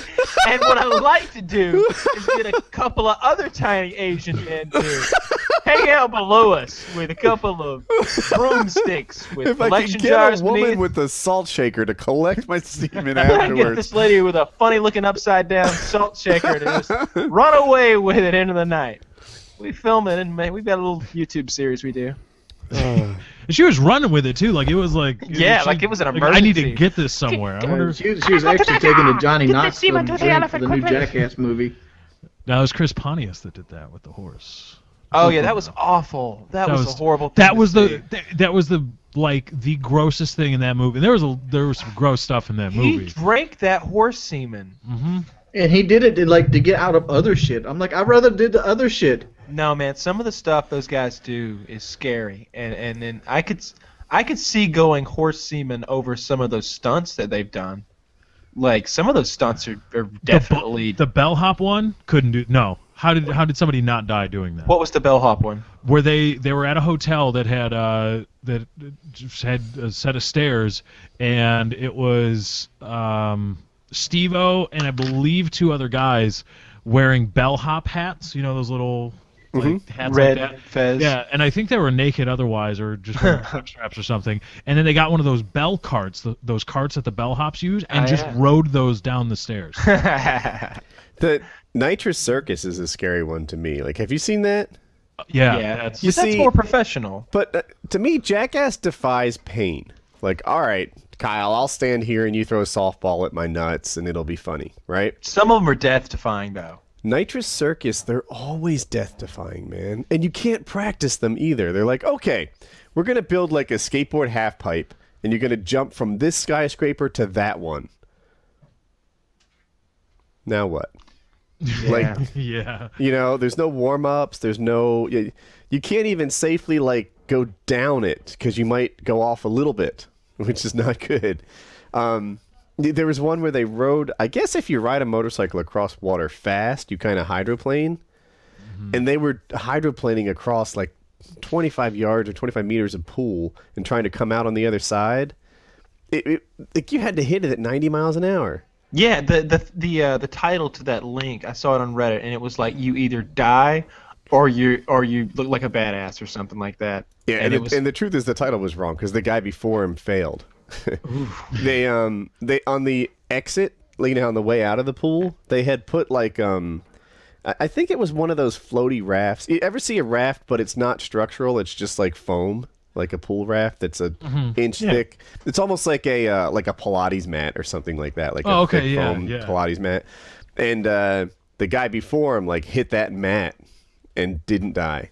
And and then the guy who made it rode up the mat on out of the pool and into the beach. That's cool. It was amazing. But like you got to see them and they were all like I feel what seems to be genuine concern that this might be the stunt that doesn't work out on Nitrous Circus. That shit is scary. I think they're way more badass than what they do on Jackass, where it's usually like, let's sit on a skateboard and do a stunt where you know you're going to fall off and get road rash. All right, yeah, that's a thing, but you're not jumping from skyscraper to skyscraper. You're not trying to do a triple flip on adult tricycles where you're 90 feet in the air. Like, the stuff they do risks death. Well, there was that one clip of one of the guy in their crew that's not a professional rider of any kind. I think his name is Tommy or something. They call him Street Bike Tommy, and the reason they call him that is because he once tried to jump Travis Pastrana's. He had a street bike, like one of those like crotch rocket things, but it was really nice. It wasn't just anyway. I don't know motorcycles very well, but I know it's the crotch rocket variant, and he tried to jump that off of a ramp into Travis Pastrana's like foam pit. He's just got a big warehouse-like thing with a retractable roof that's a foam pit. And he tried to jump it into that to be part of the crew. Well, he went too fast and he missed. He jumped over. He went about 20, 30 feet in the air and then landed on the other side of the pit and somehow lived. It was incredible. And they showed the whole thing on MTV back in the day. Did he go to the side of it or past it? Oh, no, it was to the side of it. Yeah, and they told him beforehand. They're like, hey, yeah. You know, when you do this, be advised, don't go right. You know, there's I yeah, guess, that was it. I don't know if there's a temptation to go right or if there's something about it where you have to kind of try to stay left enough. But they're like, don't go right. And he did. And he landed next to the pit. That's... full speed, full up in the air. And I think the reason they say don't go right is because the approach ride, it's just coming out of a turn. Oh, and is so that what it is? You want to correct for the turn coming out of it, and if you go too far, you're going to go right and miss the pit like that guy did. You're right, okay. yeah. But that was, I remember when I watched that, I was like, that's insane. I've got a new topic. Do you have a not safe for work fact? You know I do. All right. The sperm from a single ejaculate contains 1.5 terabytes of total information. The sperm One sperm does? One sperm cell? No, the sperm from an ejaculate. So the collection of like that's like 20 million cells, though. Yeah, that's a lot. But when you realize you're rubbing out like a Seagate or a Western Digital, yeah, 1.5 terabytes. That's pretty legit. And you know, I think about you know, how many petabytes Jackie has consumed over her career. I think that's funny. I stole it from Reddit, but it's still funny. That's terrible. I really wish she was behind you right now. So I have a YouTube link on the next topic. Okay. Oh, is that the one that you just linked? Yeah, and we'll do a 3, 2, 1, click. All right. 3, 2, 1, click. Have you guys been watching this stuff? Oh, is this the Ukrainian, the protests in Kiev? Yes. Yeah, it is. So correct me if I'm wrong. The Ukraine wants to be part of the European Union, but Russia doesn't want them to. and it's taking their rights away, and they're fighting about it. All I do is work now. Lefty, have you been following? That's the best approximation. I mean, there have been people that there's been infographics and stuff. Essentially, that's it. The people want to be part of the European Union with all the economic benefits that brings, but the power that be, or the powers that be, I think still want to be loyal to Russia, and Russia I don't believe is in the European Union, and so as a result, to quell uprising, Oh, that guy's burning. Oh wow, They're throwing cocktails at him. Dude, keep watching. That's nuts. And then as a result, that guy's giving a very serious middle finger. That's Vladimir Putin. That's Vladimir Putin. What if it were? That would be funny. And so the parliament passed a law that completely restricted their right to protest That guy's on fire. or to. Wow, they are really fucking good with these Molotov cocktails. You know what? Where are Americans doing this? I'm saying, like, where's our Americans consider doing this making shit? a Molotov cocktail? Don't do that. It's a bad idea. Don't. I mean, I'm not. No, you know what? Unless you're. If you want to stand up for your rights, you want to throw some Molotov cocktails on some motherfucking police. I'm down for it. Wait. Where did this just went to a dark? That guy's on fire. I'm not gonna. I might be okay with that. Watching that on the news. Look at this. Wow. They I are think good this right with here those Molotovs. I think this right here shows you that, the government should fear the people. If these people wanted the riot, there's not a goddamn thing these cops could do to them. They could shoot them. Oh shit! They're on. Lots of these guys are on. I think fire. that extinguisher's empty. Oh They have to bring in shit, like a second one. Oh, and his hair's on fire. His hair's on fire. And they're just punching him in the face. Look, I'll tell you what. Oh, that guy's. Oh, his face is on fire.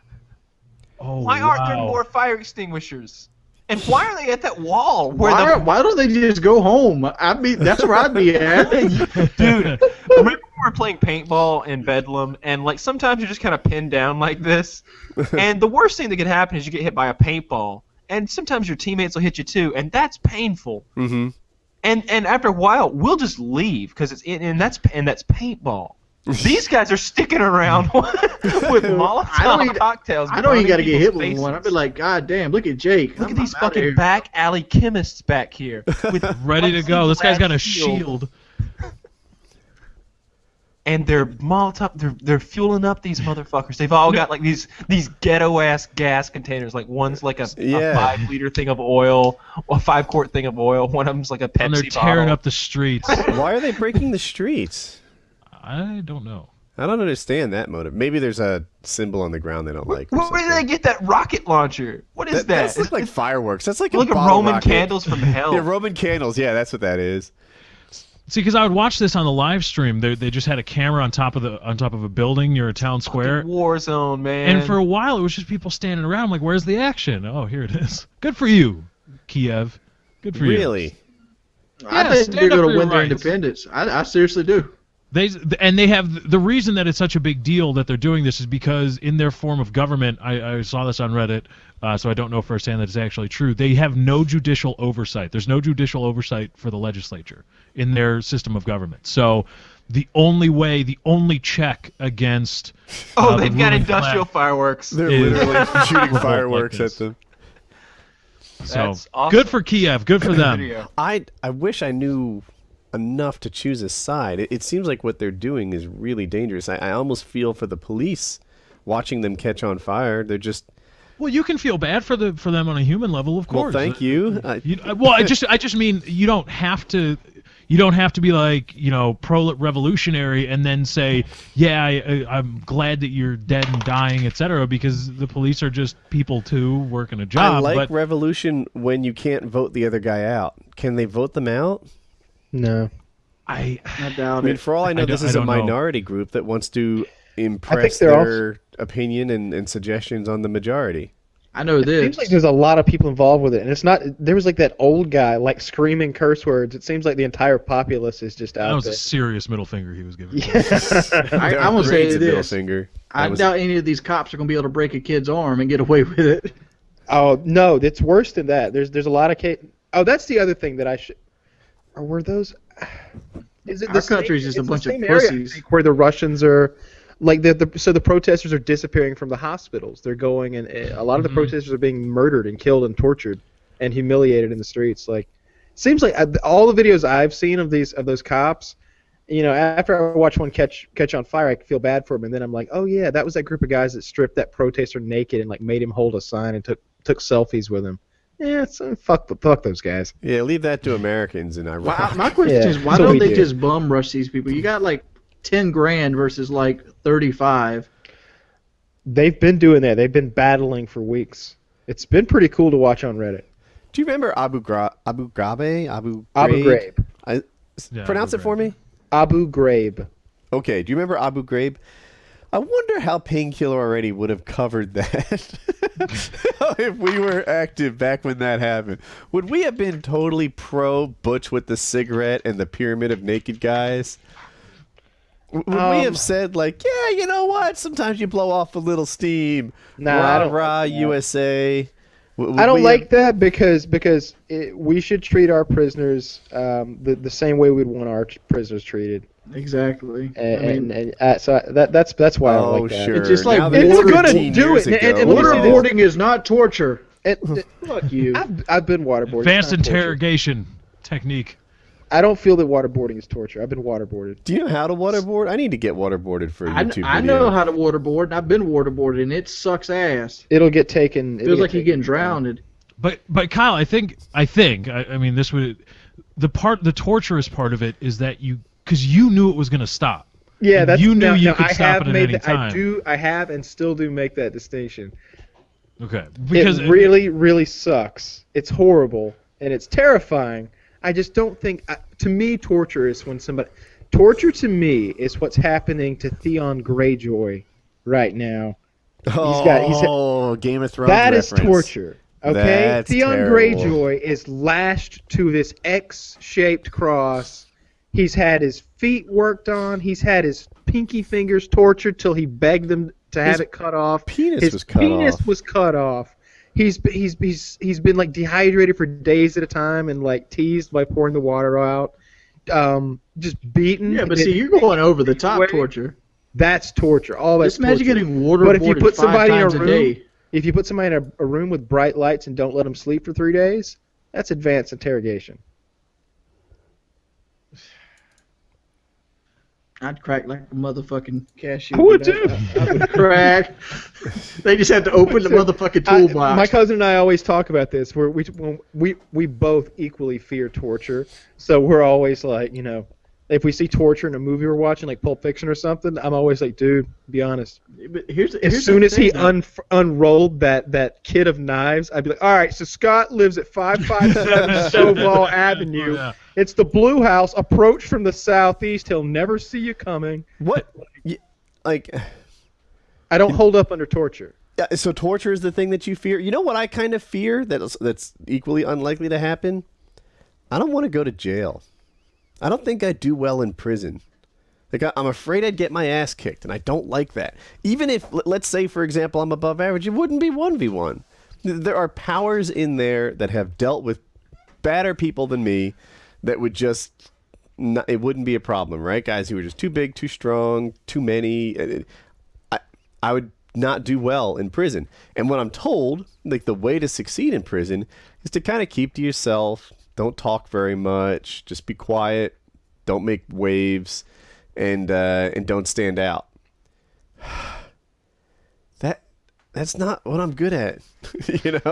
I'm good at making friends. I'm good at being outgoing. I'm good at getting to know people and being social, and not to say that I never need to retreat, but could I spend 12 months in prison never talking? I fucking struggle with a 2-week Titanfall NDA. What do you be trying to get the inmates like, hey, you know what you should do with your computer time? WoodyCraft.net. Check it out. Go there and play. Yeah. Inside. When I get back out, I'm going to... It might be something. Imagine I see a guy struggling with his computer and be like, I can help you with that. Let me do it. They'd be like, motherfucker, I don't want only your three help. packs of cigs. Only 3 packs, and I'll help you with your PC problem. He might be mad at some generous offer. Somehow I would rub somebody the wrong way in prison, and I'd be in a bad spot. I don't ever want to go to prison. I don't think those people would like me. Well, speaking of motherfuckers going to prison, what do you think about this guy shot the dude in the movie theater? So, all right. So here's the scenario as far as I know it. I think it was in Florida, as it always is. Oh, Florida. I may be wrong. About He's that, innocent. So this guy was an ex sheriff's deputy. I want to say he's ex law enforcement. I want to say like ex-police chief. 69. Definitely He's innocent. like 69, 70, 72 years old. Curtis somewhere Reeves, there. 71, is retired Tampa police captain. Yeah, really fucking old guy in a movie theater. Gets in an argument with another person over them texting during the previews for the movie. It escalates to the point where he needs to shoot and kill the man and shoot and injure his wife. Well, I don't think he shot one time. I think the wife's hand came up and he shot through the hand into the husband's chest. I don't know about that. If he did, that was some sweet shooting. I don't think he meant to That's shoot through her fucking hand. I Wyatt think she Earp just threw it down out there to cover him. Two birds with one stone. That's impressive if that's true, Wings. Are you sure he only shot once? He only It's shot only one impressive time. if he meant to do it. He didn't mean to do it. Pretty much If what I were happened. him, I'd say I meant to do it. Here's how I recall the things. The guy's sitting there texting his babysitter, and the guy behind him gets all huffy and stuff. So the guy gets up and makes the deal about it. Because he's a young guy. He's 43 versus 71-year-old. And the guy gets really mad at him. And the guy takes popcorn and throws at the old man. So the texter is the 40-some-year-old texting his babysitter. Yes. And the 70-year-old is the douche who won't let him text during a preview. Correct. Okay. And the 43-year-old takes popcorn and throws it at his face. And then he responds to that by pulling out a .38 pistol and shooting him one time in the chest. But as soon as he pulls the pistol out, the guy's wife, which is standing beside him, throws her hand out in front to try to guard him. He shoots her in the hand. That's a good goes woman. through and hits him in the chest.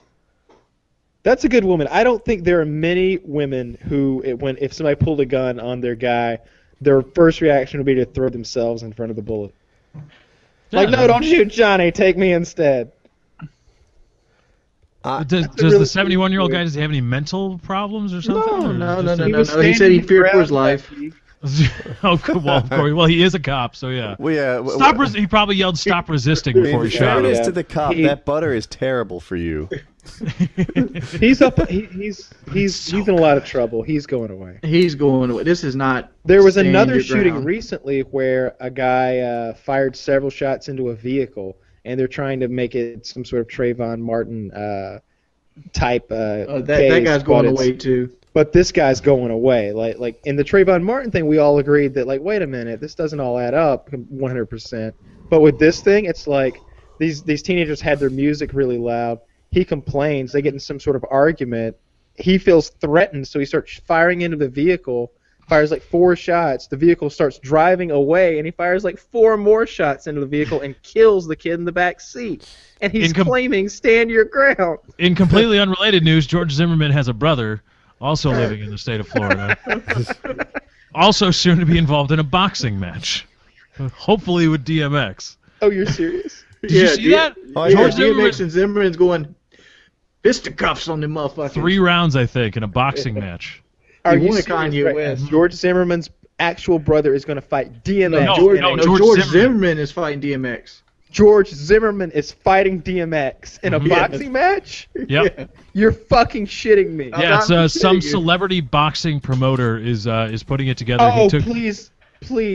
It's televised, live streamed, what? I don't know, televised or live streams. But before you get all excited, this promoter, the promoter of the fight, has I believe he pled no contest to fixing fights, to fixing other celebrity boxing fights. He I put wouldn't the give it a fight out shit there. if it was rigged. I'd still and- watch it. I don't. Now, I'd like to see DMX beat the shit out of him. Because DMX needs to come back. DMX been a too. crackhead for a long time. No, dude. man, I got George Zimmerman. I got $25 on George Zimmerman. George Zimmerman got his ass kicked by Trayvon Martin. Yeah, DMX is a lot bigger than Trayvon Martin, but he's also been a crackhead for a long time. I don't think He DMX lost is the that battle, big. but I he think won the DMX war is of Woody. pretty short. He's like if he's like the DMX in the music videos and on his album covers, he has some muscle on him. Needs to call I Steven don't know, man. Seagal. He's They pretty should old train now. together. How old is again. DMX? 43, I think. 40. Okay. Well, they're about the same age, right? I don't know. Zimmerman's DMX is not 20. looking that badass lately. Let's see what Zimmerman's 30 or DMX something. looks like right now. DMX 40. And DMX did some time for impersonating a federal officer and not paying his taxes, I think. So, What a stupid. Yeah, DMX looking old. He's looking like a 43. Yeah, but this could be a comeback, launching his midlife rap career again. It would be great. I don't think his rap career ever died. Yeah, it did. Well, it did. It was basically I'm just saying, well, I meant to say, like, I don't think his lyrical genius, because DMX was actually a poet. Like, the motherfucker can write. Yeah, and he had he was really like there was presence. He was like It's Tupac that stupid pit bull and barking shit that. So we don't know stale. where this fight's going to be done, or I don't. It needs to be on pay-per-view, and it needs to be like $5. there's no way might this be thing's real. I don't know because George Zimmerman doesn't get to profit off of his celebrity. No, Why there doesn't he? shouldn't be any making money from that. He's. I bet he's. Getting I know he's 50 going to. He's I know getting he's at going least to, but $50,000 for this fight. like Is George he's Zimmerman only dropped the weight famous yet? because he didn't get arrested for murdering somebody. I haven't seen Zimmerman in a while. Has he dropped weight or something? Like, or is this going to be Fat Zimmerman versus Last time I DMX? saw him, it was Fat Zimmerman. He's probably Fat Zimmerman. He may have kept going that way. What if he's obese Zimmerman now? But see, like, here's the problem. DMX is a fucking crackhead and a half now. Wings, What if what George I did an Zimmerman is now FPS obese, boot could you camp take him? for George Zimmerman? Oh, dude, I'm going to put it out there. I whoop any 400-pound fat man's ass on the planet right now. George Zimmerman, Wings of Redemption challenges you to a boxing match broadcast live on PKA. Yes. But you can't bring a gun. Wings, will you fight George Zimmerman? Would I fight? If he's the George Zimmerman I see from the trial, yes. If he's the George Zimmerman that Trayvon Martin beat up, no. That'd be great. That'd be great. I'd love to see that. But So DMX looking really skinny. Like, have you seen this guy, motherfucker? Yeah, I saw him. He's not in that great of shape anymore. He's I want to talk about the Olympics a little bit. Go ahead. Everyone's fussing about this. Do you have a not safe for work thing? Oh, I do. The record for the highest number of orgasms by a woman in 1 hour is 134, and for a man, it is 16. What the fuck was that man on? 16 in an hour. That's something. That sounds. I don't think that's physically possible. He was busting. He's busting Okay, water. so the Olympics are in Sochi, which is a city in Russia. They have been planning this for 7 years, I want to say. These are PKA facts, so stick with me. I believe it's like 70 or 75 billion dollars have been spent on the preparation, and it is shitty. Like so only I think like only 6 out of the 9 hotels were actually ready to be occupied. So like guys from CNN, guys from major news organizations are like sitting outside for 20, 30, 40 hours. They've booked like 3 or 4 rooms 5 months ago, and they end up with one room that's like torn apart and looks like some like cockroach inn. But they're paying some outside group, I don't know who you hire for this, to kill the huge number of wild dogs in the area. They're not really wild dogs. They're the pets from all the people who were displaced and put into apartments and then disallowed to have pets in their apartments. So they're mass poisoning these dogs all throughout the region because there's so many of them because they moved all these people out to create the venues. The transportation systems are all fucked up. There's weird. The sewage, you can't flush toilet paper. You have to put it in a bin. There is surveillance in the showers of the events and in the hotels, and they've admitted to it. It's a fuck. And now we're just getting started. So these are the problems that affect the people who come to see the games. Now for the problems for the people who come to compete in them. The events have been made so dangerously and so difficult and so poorly, really, because they just didn't know how much snow was going to be there, that many of the athletes are dropping out or getting serious injuries in sports where injuries are rare. People are having compound fractures and falling apart on the bobsled or the luge or whatever. There's a new event this year called slopestyle, and Shaun White is the world's best snowboarder. He fractured his wrist practicing on their slopestyle course and said, you know what, fuck this. This new slopestyle thing is going to mess up the other 8 gold I usually win at every Olympics. So he just literally pulled out because he said it was too dangerous. His competitor said he was scared. He can't win. Why do they put the Olympics in places like fucking China and Russia? Like Atlanta didn't do that bad of a job with it. I mean, there was that bombing thing. One but little bombing. What are you gonna One little do? bombing. That's I don't think anybody blames Boston for their bombing. Why are you gonna blame Atlanta for ours? because they thought it was a police officer who was in on it. But it wasn't. Man, it was wasn't. really It was shitty like what they did to that cop. I think his name was his name Mark Furman. No, that was the OJ cop. Okay, I'm sorry. It was right what they did to that The guy cop. killed himself, didn't he? Or that Mark died? Furman guy had it coming. But the guy in the Atlanta situation, I can't remember his Richard name, but they something? persecuted that guy in the media. Uh, Yeah, maybe Richard Jewell. Richard Jewell. yes. Is that what it was? I Yeah. think that was it. Yeah, that guy saved a lot of lives that day by discovering the bomb and alerting the police, and the media went after him because he was the only person of interest at all, because he was the person who found the bomb. And the whole time it was that, like, I can't remember the guy's name, but the motherfucker was hiding in the mountains of North Carolina. They caught him like 3 or 4 years later. Oh, and Richard Jewell did not commit suicide. He just died from natural causes. He had severe heart disease. Oh, That's a shame. that sucks. But I think a lot of this about the Sochi Olympics, because, I mean, of course, there's a lot of beauty marks, we'll say, when you get up close to the real product in Sochi.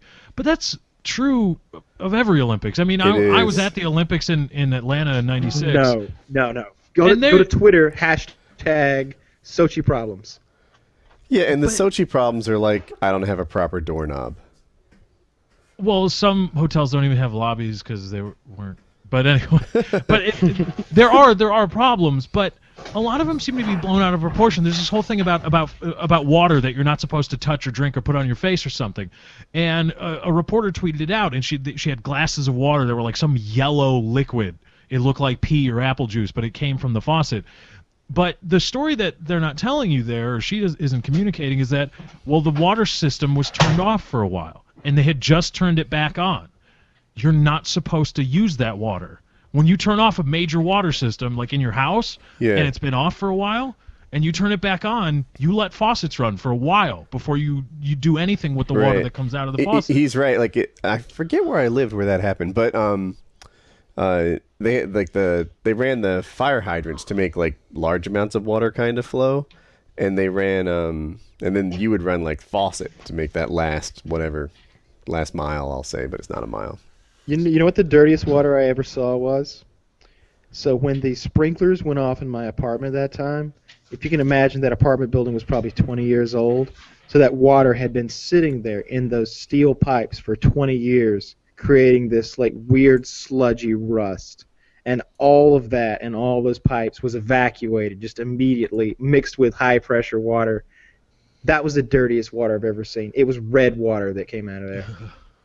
And just covered my entire life. I don't know why I started thinking about that. That was a horrible day. Oh, the dirtiest water I've seen. I was clearing out a house when I worked. I was a house securing for a foreclosure company, and there was a house that had been abandoned over the summer, and the water had been turned off, but the people that were squatting there still had to use the bathroom, and they did, and they just left it there. And so I got to find and try to clean out that toilet, and so that was not fun. But getting back to the Olympics, I think a lot of this is just people making light of the Sochi stuff and all the problems there, which are there, obviously. I think a lot of it just is people taking delight in Russia failing on the world stage because of their anti-gay and lesbian transgender laws. And the stuff they're doing over in the Ukraine. Oh yeah, right, and because they're supporting that. That's all. Oh, they're supporting it. Oh well, then yeah, big bags of shit. But I may be wrong about that. I just think that at some point you're making a little bit more of it than it really is, because all these kinds of things have problems, and some of these things do have an explanation. Now, not when Mitt Romney runs your Olympics. Shit was smooth. That's right. Problem solved. Right. I just want to point out that Mitt Romney could not beat Barack Obama, but he just whipped Vladimir Putin's ass. You know what? Okay. Did anyone see a Netflix documentary, Mitt? Did you guys see it? I haven't watched it yet. I watched the first 10 minutes, and that was heartbreaking. It's compelling, isn't it? Oh, man. There is all this behind-the-scenes footage of Mitt and his family, mostly, a little bit of his team, running for president, and you get to see Mitt the man a little better. You get to see his I don't want to say indecision, but like his moments of self-doubt, and they were completely normal. Like I'm sure Barack had his moments of self-doubt too. You get to see him prepare for elections. You know, his family would sort of coach him, like people seem to like this, people didn't seem to like that, and there were opinions of people he's known forever and, you know, trust to be on Team Romney there. Mitt on Netflix, Netflix is doing an amazing job with producing original series. Yeah. This one's not a series, but I feel better for having seen it. And I feel like I know Mitt better than I did just during when he ran. And I can almost imagine him being on stage saying the things he said, and after seeing it afterwards, you're like, oh, I even know his inner monologue that was sort of cooking while he was saying this. What was going well, what wasn't going well, when he got the zingers, when he got the losers. Mitt won the first debate.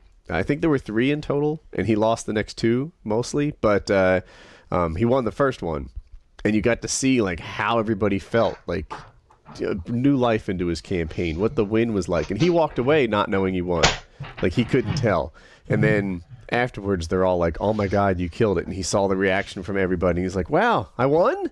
Yeah, You know, like, he really did kill it. I remember that. I think we discussed it on the show. Like he blew Obama out of the water, made him look. At that moment, that was the closest I ever came to thinking, yeah, this guy might beat Obama if he takes this and he runs with it and he wins the next 2 debates. right? And really, takes some big shots at Obama. You know, he keeps landing these blows like this, making him look bad and making himself look like a presidential. He's got this, man. Personally, neither candidate gave me what I wanted in debate. Like, I'm a figures guy. Like, I want to hear an actual plan and stats and why you think it will work. But it seems like debates are scored on, like, emotions, this guy's mannerism, how well this guy talked, who shot the most zingers.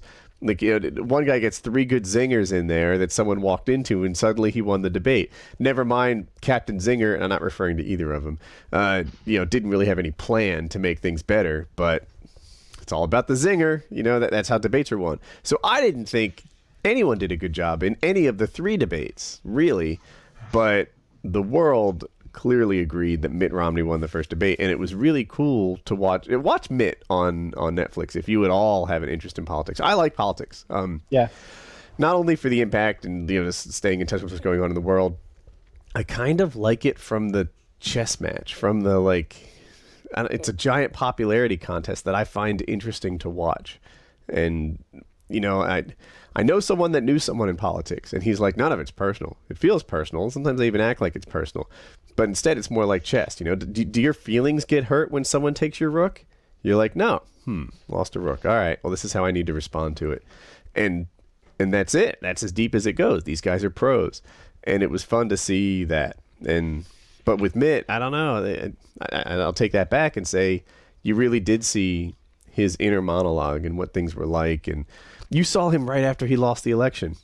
They flew home. As he was realizing he lost it. Yeah. Like the moment he realized, because you get that in the first 10 minutes of the documentary. No. In the first 10 minutes of the documentary, they show him losing his first run. Oh, well, that's the one I'm talking about then. That to me was just as compelling. It's the same thing. It was. In the first 10 minutes of the documentary, I'm sorry, I'm talking over you. He loses to McCain in the primary. And then the next, I'll say, hour of it, he loses to Obama. He wins a primary, and then he loses to Obama in the general election. So I wonder how they do that. How do you make it? How do you properly couch? No. I think I'm right, because it's like in the first 10 minutes, and he asks his advisors. He's like, "Does anyone have the president's number?" And somebody's like, "Yeah, I do." And he's like, "Well, what should I say in a concession speech?" Yeah, it is. It's when he lost the presidential bid. I don't think I'm wrong. I'm on Netflix right now. Everybody go watch it, netflix.com/Woody. And you'll find out who's right. Everybody let us know in the comments. I want to see a gigantic it'll even war have of the people date saying- stamps and stuff in there. And the thing that you're talking about, where they ask for the president's number, occurs in the preview and toward the end of the show. in the first 10 minutes or so. We're thinking we want the advice. Oh no, I thought you were listening. The first 10 minutes or so, he loses to McCain. And they talk about how he built a brand for himself, and he's like, "Yeah, the Mormon flip-flopper. That's my brand." Ooh. Wow.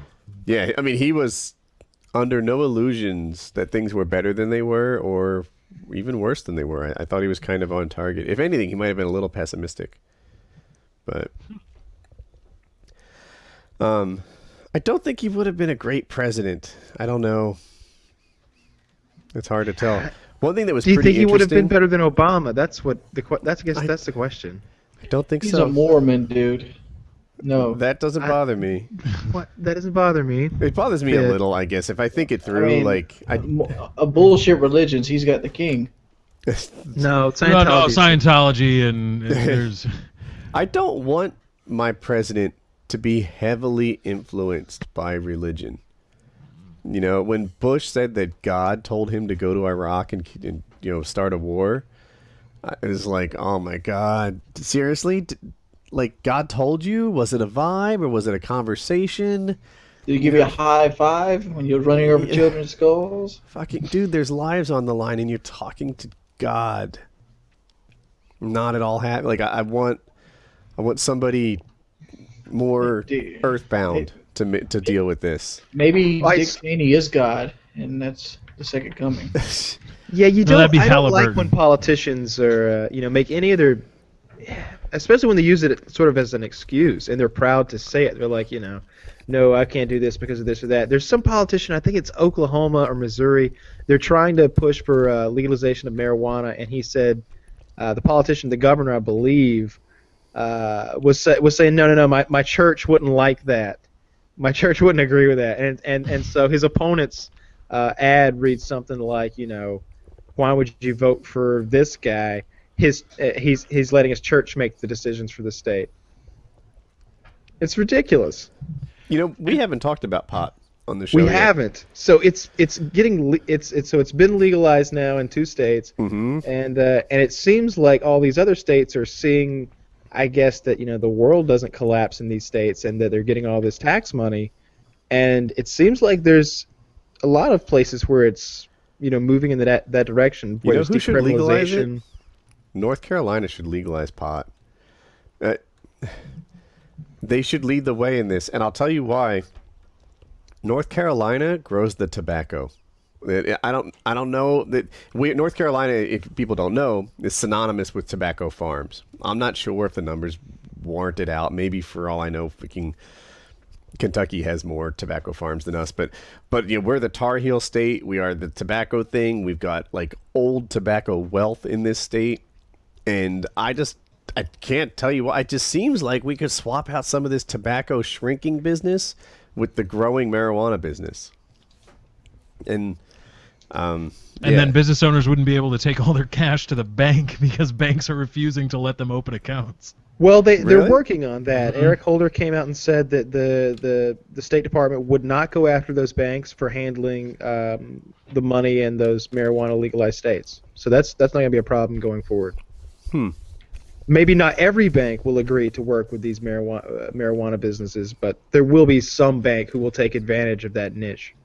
For sure. I would hope so, but it was just funny that people that are in a completely in their state in Colorado, there was a story about a guy who opened a marijuana dispensary, and completely legal business within the state. All of his interactions take place within the state, no interstate commerce, but he was being treated. He felt as though he was a money launderer for drug runners because he was going from bank to bank with $50,000, $60,000, $70,000 cash on him, and he was scared.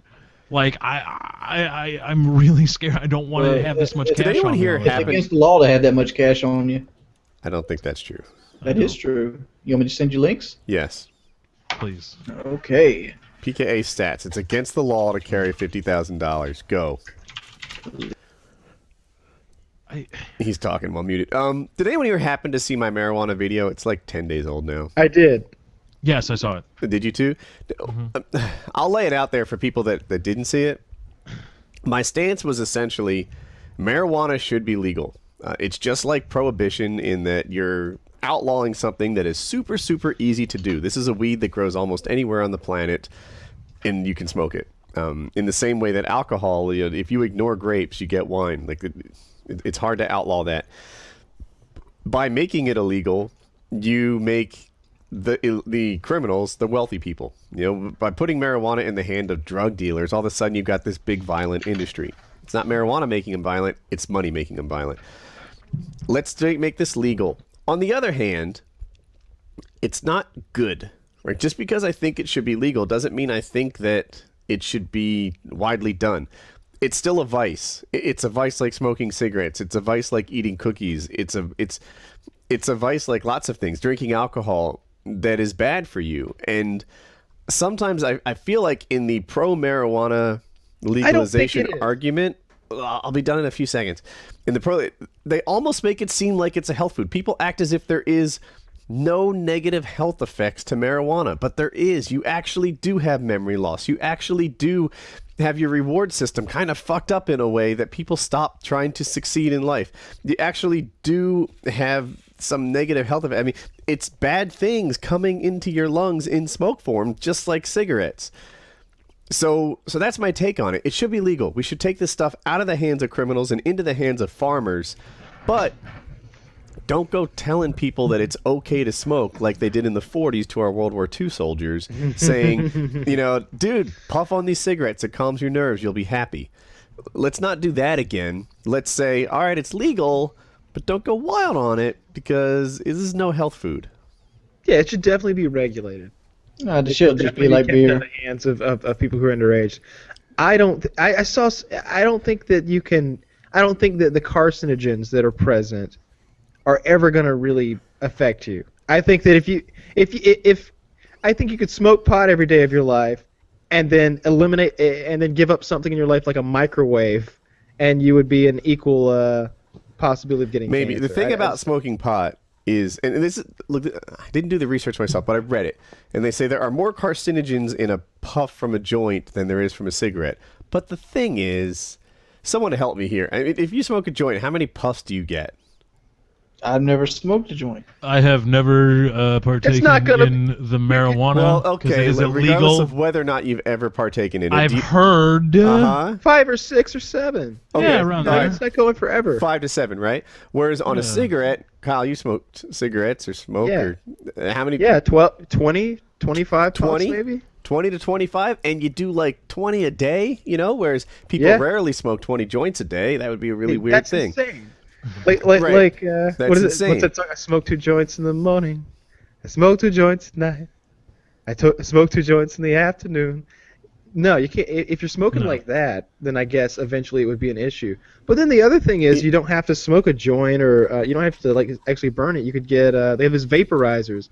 Have you seen that documentary on Netflix? I know. There's with, vaporizers and there's other things, and that you could do brownies. But let's assume that the popular method is the popular method, which is to say but smoke let me a ask joint. you this: what are the negative effects of a pot brownie? Memory loss. Memory Reward loss. system. Sugar intake. It'll fuck with And the your rewards. reward system so that people stop achieving things that are more meaningful in life. If you know a guy that chronically does a lot of pot, he's probably not going out there and killing it in this world. I know guys who chronically use Ben and Jerry's, and they're also not going out there and killing it. I'm not saying that it's not that Ben and Jerry's isn't a vice or that alcohol isn't a vice. I'm just saying that people are being a little dishonest. People who are pro-pot sometimes act as if it has no negatives.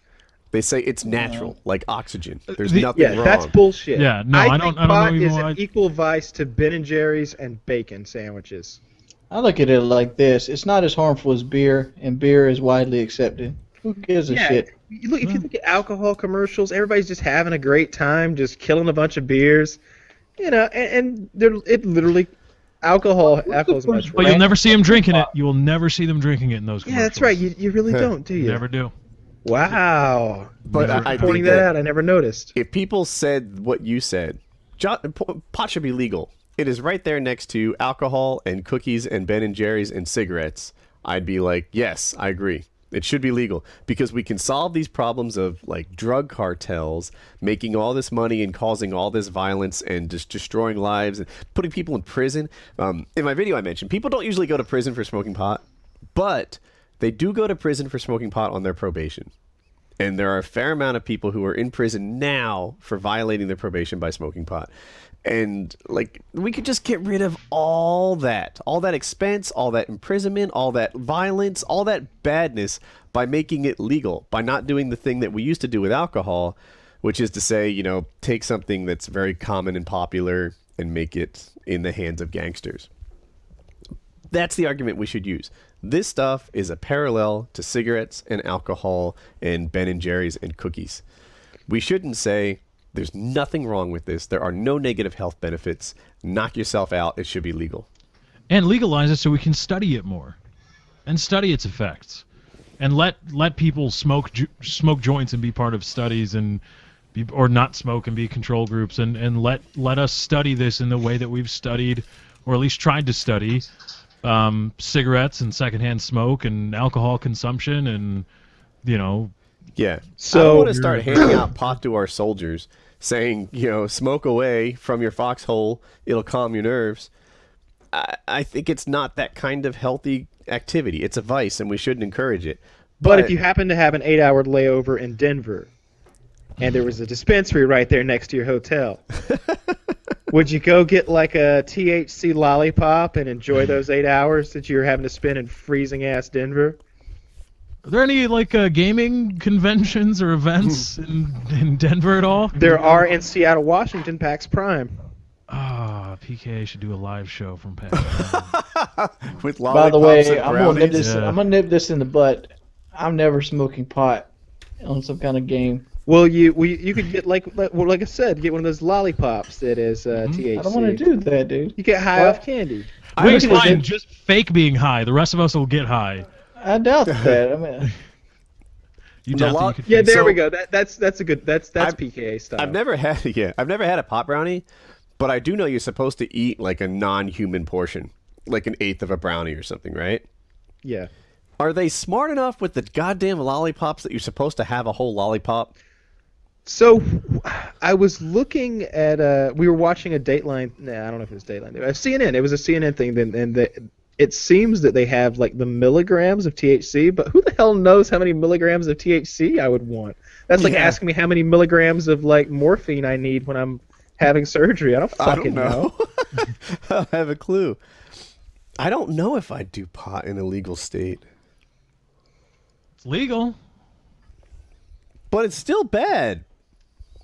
Well, we're right. So, but So it's gambling, but you know, you go to Vegas and you play the slot machine a few times. you have a beer, you have a drink.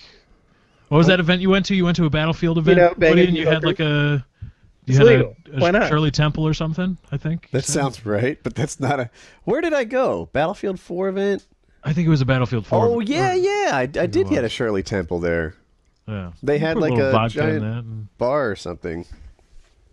I remember that. might as well sample it.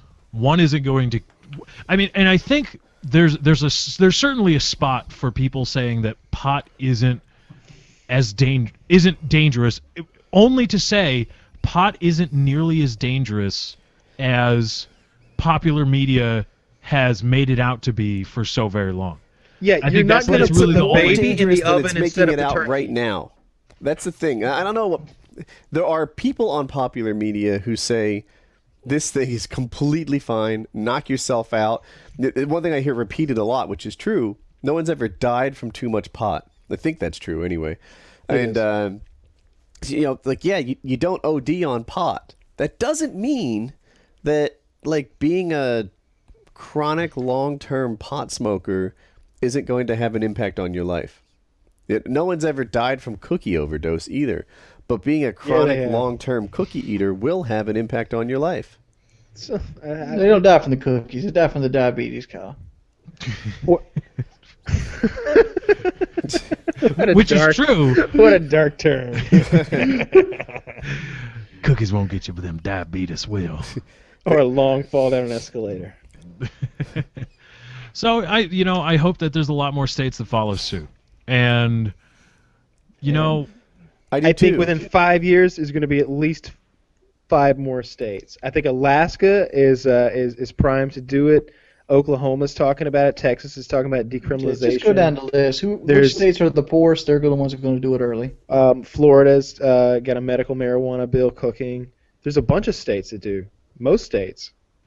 and I can't wait until the federal government has to decide whether to not enforce federal drug law, because now you're just going to have, Oh, and the have a lot DEA. of states. It's so funny, the DEA's reaction to like this whole thing. They don't know what the fuck to say. They're like, we don't know what to say. We don't know what to do. We don't know why they're saying these things. They're making That's us a do scary this. thing too, right? Like not for me because I've got no skin in the game. But let's say that I'm a medical marijuana dispensary or just in a state where it's legal, and then Rick Santorum's the next president, or almost any Republican. They're gonna about face on this thing and start enforcing the federal laws. Rick Perry's down. Then I hope that a lot of medical marijuana dispensaries get together and then actually challenge that, because I don't think it's up to the federal government to pass those kind of laws. Woody, who do you want That's to states' run rights for, all the way. Who do you want to run for president?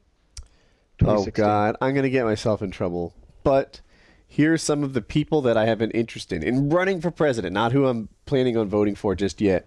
I'd like to see Chris Christie run. I want to see what he's all about. I'd like to see Elizabeth Warren run.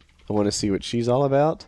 I'd like to see Joe Biden run. I wonder what he's all about, and that'll be entertaining. Mm-hmm.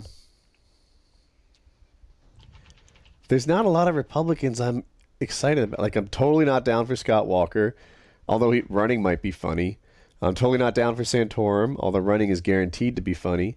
Rick Perry, just to watch him fucking not remember his policy again. That would be awesome. He made a gag about that the other day. He said there's 3 reasons why I want to decriminalize marijuana in my state. We want to stop putting people in jail for these nonviolent crimes. We want to collect the tax money, and the third, I forgot the third reason, but Yeah, I'm sorry, go. the guy literally did that during the presidential debates, but not as a gag. Maybe that explains his memory loss. Who the hell knows? But as people that I'm interested in is like that I want to the candidates for the next president: Christie, Biden, Warren. That comes to mind. I'm going to go right in Christopher Hitchens. Who do you got, Kyle? Didn't he die? Exactly, that's the point. I can't think of his name. There's a Marco. Mark Rubio? Yeah, that guy from Florida, right? Yeah. He got in trouble for changing his stance on immigration. I don't Right. care about. I'm gonna look like a bum. I'm gonna go Al Franken. Oh, is it too early for him to run? I don't know, but he'd be a great president. It's funny. Al Franken became senator, and he was. You know who all I over really the news, want, and I saw it- everyone I loved saw it on Reddit. everything he had to say, and I feel like he's been almost silent for the last 6 years. I don't know. I'll sub to his YouTube channel, and he posts some of his slam downs. He'd be fucking them up there in the Senate floor. Would you vote for Bill Nye and No, Neil deGrasse No. Tyson? Neil deGrasse Tyson, I would so vote for Neil no. deGrasse Oh Tyson. God. I don't think You he wouldn't has vote for any Neil deGrasse interest. Tyson? That team, that duo. I don't feel like they have what it takes to be sharks in an old man's world. Doesn't matter. Our science game would be on. Yeah, I would want point. them to like cut the defense budget by like 80%, put it into fucking science. We'd be on Mars. We'd have warp drive by the end of the We'd first be term. on Mars in Yeah. like 10 years. Give it to us. Yeah, Christianity would be disbanded though.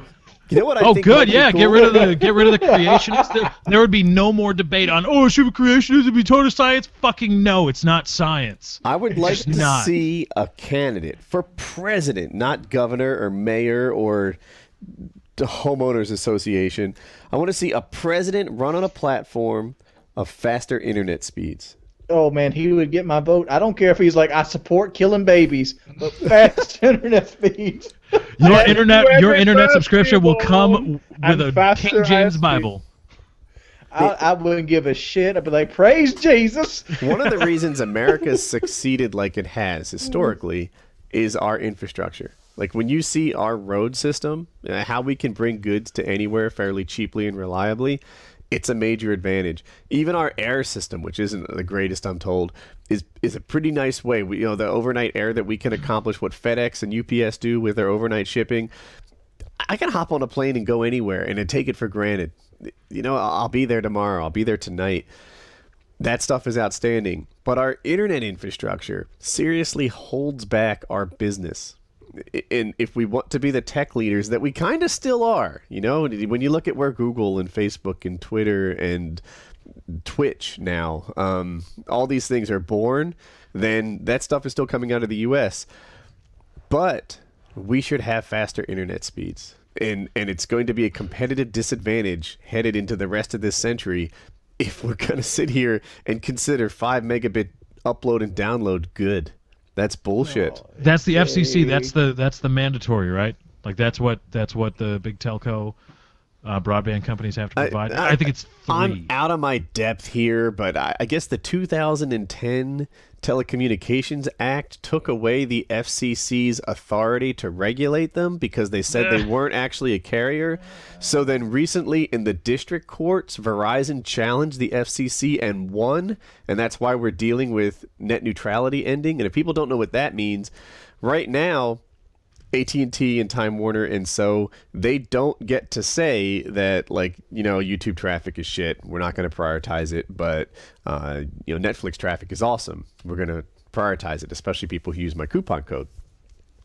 They can't do that today because there's net neutrality, but they just won a court case which paves the road for getting rid of that and letting them say, like, well, this is premiere content and this is not. So if you're an internet, you know, person, right? Like, let's say that, you know, let's say WoodyCraft.net is the big bad kid on the block, and I have a deal with Time Warner, then you can get good connectivity from me, and I will always be the big bad guy on the block, and no one can ever knock me off because this little startup doesn't have the resources that I do. That's what net neutrality does, right? You could take that and say Netflix. Netflix will always be the premier streaming service, and no one will ever be able to beat them because they don't deliver their packets evenly. That's why it's bad. The net neutrality enables startups to succeed. If you don't have it, then the big get bigger, the rich get richer, and the poor don't ever get started. And yeah, so bad things happen for net neutrality recently. And net neutrality is supposed to be, as I understand it, the counterbalance to allowing regional monopolies or oligopolies, right? That's supposed to be the idea of the government says we're going to allow you to monopolize these regions, Time Warner, AT&T, Comcast, whoever else, and we are going to allow you to operate as monopolies, but you have to maintain net neutrality as sort of like a counterbalance to. Maybe I've heard these things differently. I've heard there is no monopoly right now. Like, you know, how many choices do you have for your internet carrier? You might say 1, but you're wrong, because not only do you have, I'll say Comcast, but you also have AT&T and Verizon in form of mobile, right? At your house right now, AT&T can give you 5 megabit download, or Verizon can. That's more than one broadband source. There's no monopoly. Meanwhile, they have like a 1 gigabit cap or something like that. You know, something you blow through on a daily basis. But they pretend that there's not a monopoly because your cell phone has decent download speeds now. It's bullshit. So, yeah, Americans believe that the government would fuck up a 2-car parade. But it is time for America to take over our internet connections in the same way they have our road system. Because corporations will fuck up a 2-car parade too. Now, is it an infrastructure problem? I don't know, but I mean, I know Verizon and Google and all these places, and even Comcast in areas, they have fiber Ethernet. They have gigabit Ethernet through fiber. So, is it, because Woody, you're the tech guy, and I just don't know. Is it more of it's an infrastructure problem? We don't have the actual technology and the lines pulled to give us the kind of speeds. Because there's guys from Norway I see on the subreddit or wherever in Europe, and they post speeds. I'm just like, I hate all of you. But we don't have the tech to do it, or is it the companies don't want to do it, and the companies don't feel pressure to do it because they're the biggest kid on the block in their respective areas? The companies don't want to invest in higher internet speeds because they're not being forced to innovate, right? Just like any other innovation. They're milking their cash cow. They'd rather their routers they'd rather invest $1 million in a big router and then use it for 10 years, then get 5 more of them over the course of the next 10 years, or replace it with the next one. That's it. They're able to have less expensive infrastructure by not increasing speeds. They can use their old equipment longer. That's essentially it. I want good internet. I just want it to blow wide Good open. internet, motherfucker. I know, but I stream at 11 megabits per second now. I want to Motherfucker, stream your at 15. shit looks like my TV. Yeah, Lefty has the best internet on the call. Yeah. Motherfucker, I got bad internet. I'm over here struggling with a 2. You make try your to streams look slide. good. I watch you play Tomb Raider. My Which, streams do look good for what I've got. Mm-hmm. You know, But there's I'm thinking if I had a 5, it would look that much You see, better. Wings, as soon as I save up and get a second PC so I can actually try to streaming at 1080p 60 frames per second, and hopefully by the time I get that PC, there will be a capture card that can actually render in 60 frames per second 1080p, I'm going to need to up the bitrate. I'm going to need to go to 15 or 20. You don't need to do shit, motherfucker. Yes, I do. You leaps and bounds above everybody else. No, Widgety Bear's got me beat, man. Widgety Who the Bear. fuck is Widgety Bear? Look, watch. Go to Twitch whenever he's streaming Battlefield. I'll tweet it out the next time I see it. The guy. Oh my God, his streams look so good. Woody, do you have another not safe for work fact? Because I got a topic. You know I do. The average erection takes 2 tablespoons of blood, the same amount as a gerbil. Nice. That's it. That fact was so odd that it almost made. I think I may have forgotten what I was going to say. Oh, the Super Bowl. Did you guys watch the Super Bowl? No. I stopped. No. I stopped. I started and I stopped. My boy Peyton, what are you doing? So Peyton Manning just really dropped the ball. Who let Eli on the field? Who did it? Eli- Which one of you? Eli wins Super Bowls. Eli wins Super Bowls. Oh. Most recently. And Eli was. It on was pace really to embarrassing, something. but the commercials are the best part. I didn't even watch the game, and my favorite commercial was Tim Tebow's T-Mobile commercial. Did anybody see this? Oh, the one where he's like, people think I just want a contract. Is that it? Yes. Can we watch it? I don't know about the audio. If Woody Yeah, I could think do it might that. get busted. Oh, yeah.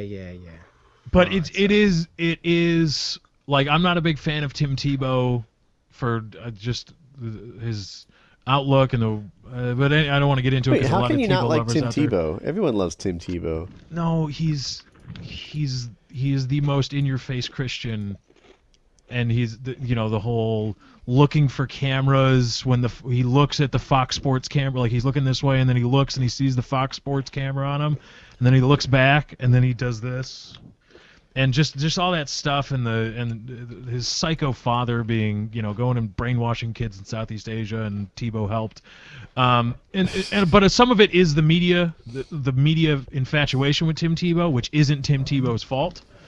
But just the whole thing that is Tim Tebow. There's Tim Tebow the person, and then there's Tim Tebow. I don't like Tim Tebow, and Tim Tebow the person, man. But the commercial was really funny. He was poking fun at himself, and it was good.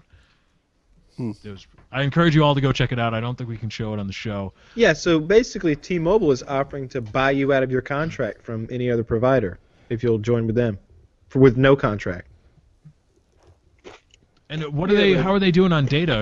Are there data caps? Isn't there? T-Mobile one of those companies that just buy from the bigger companies? Like, why would you want them?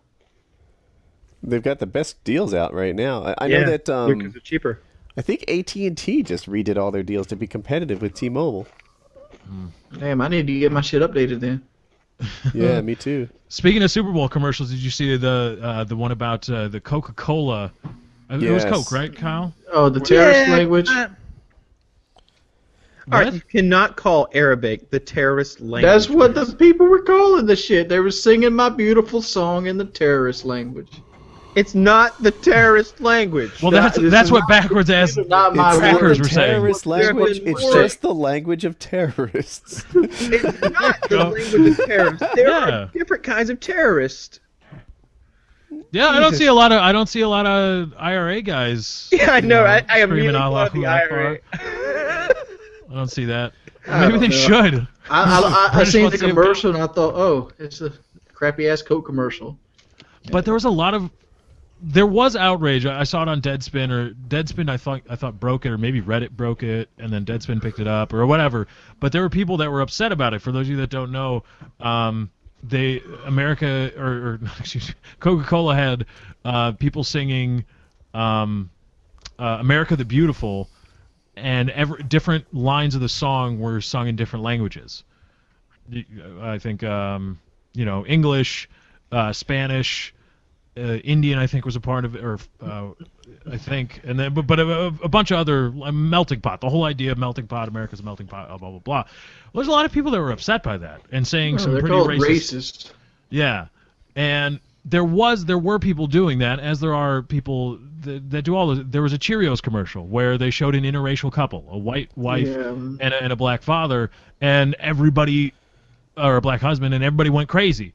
The racists did. But it seemed to me that eventually it turned into a lot of people trying to like pound their chest about how outraged they are at everybody else. And it seemed to transform from just a small group of idiots being idiots on the internet to a much larger group of people, all like essentially, for lack of a better phrase, circle jerking each other about how outraged they are. You know what I did, Lefty? Same thing I did with the old Duck Dynasty shit. When I realized my friends were stupid, I started deleting them out of my life. Oh, you didn't make them delete you? Remove themselves from your Facebook page? Facebook doesn't work that way. But remove yourself. Delete me from your friends list right now. Do it. You know, I would have told them that. Like, seriously. Like, you don't understand what free speech is. We can't be friends now. You think there's terrorist language, huh? We can't be friends now. You just said it's a terrorist language. I was relaying what the people were saying. Oh.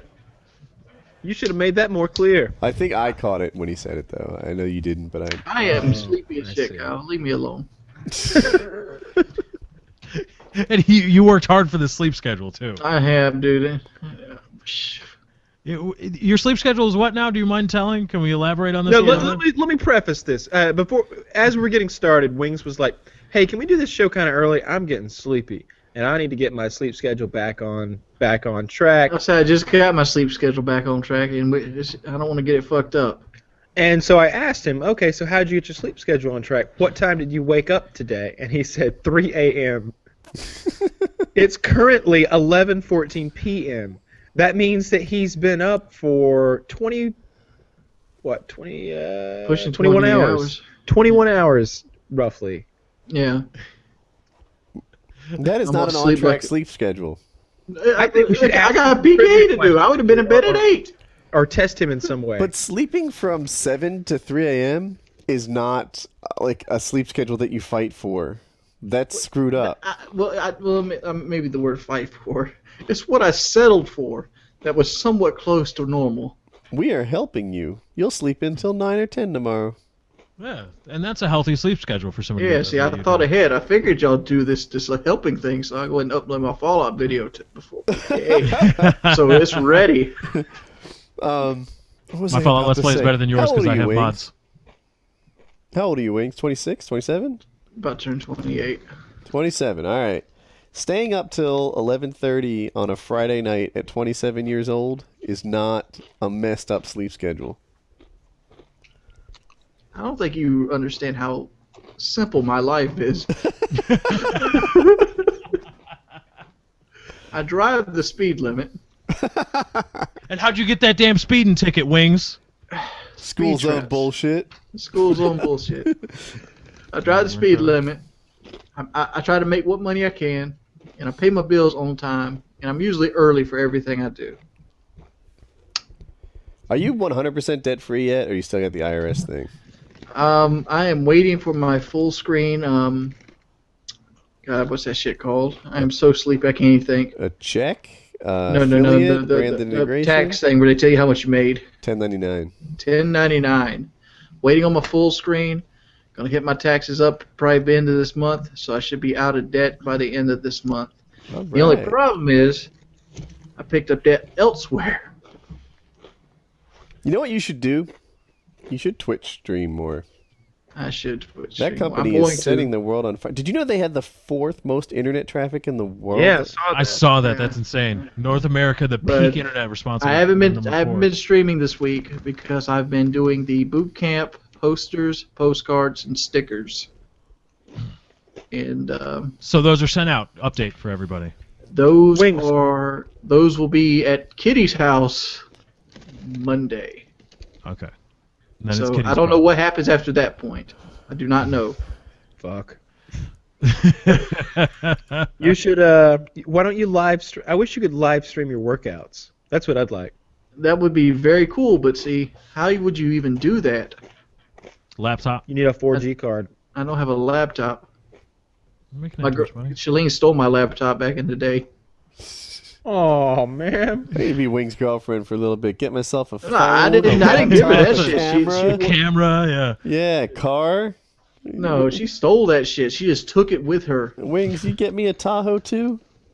Shit, I wish I had me a Tahoe, son. Wings, here's what you need to do, because I saw you streaming. I watched your Tomb Raider stream for a little bit, and I was playing DayZ in the background while you were streaming the Tomb Raider. And you were talking about what figuring out what you need to do on Twitch.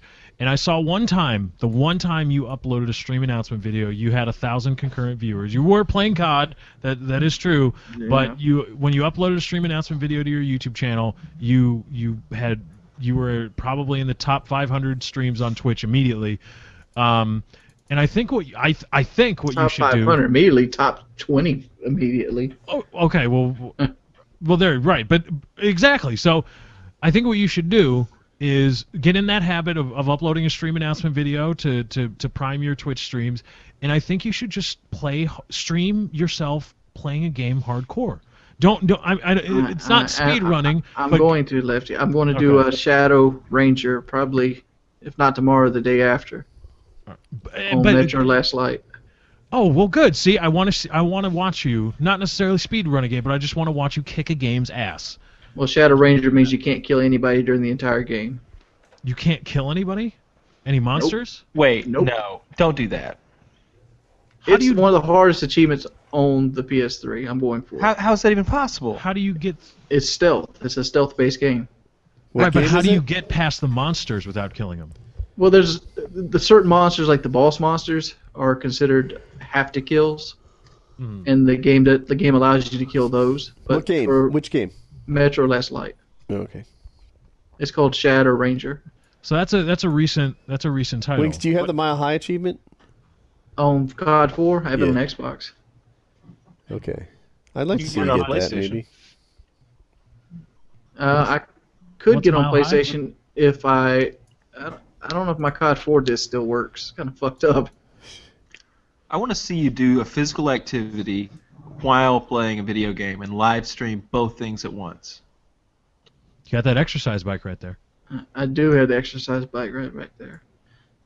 I wonder if that seat adjusts. I want to see Wings live stream all kinds of shit. I want the Wings Thanksgiving dinner live stream. I would watch, man. Get I Your would life watch. should be the Grandma with a Truman Show. Pocket Wait, knife. Wings, let me tell you how I think this would get a lot of viewers. This is a The little only idea. problem is Woody's not too far off. My Uncle Stevie Bastard did cut Brooke the farting at the table.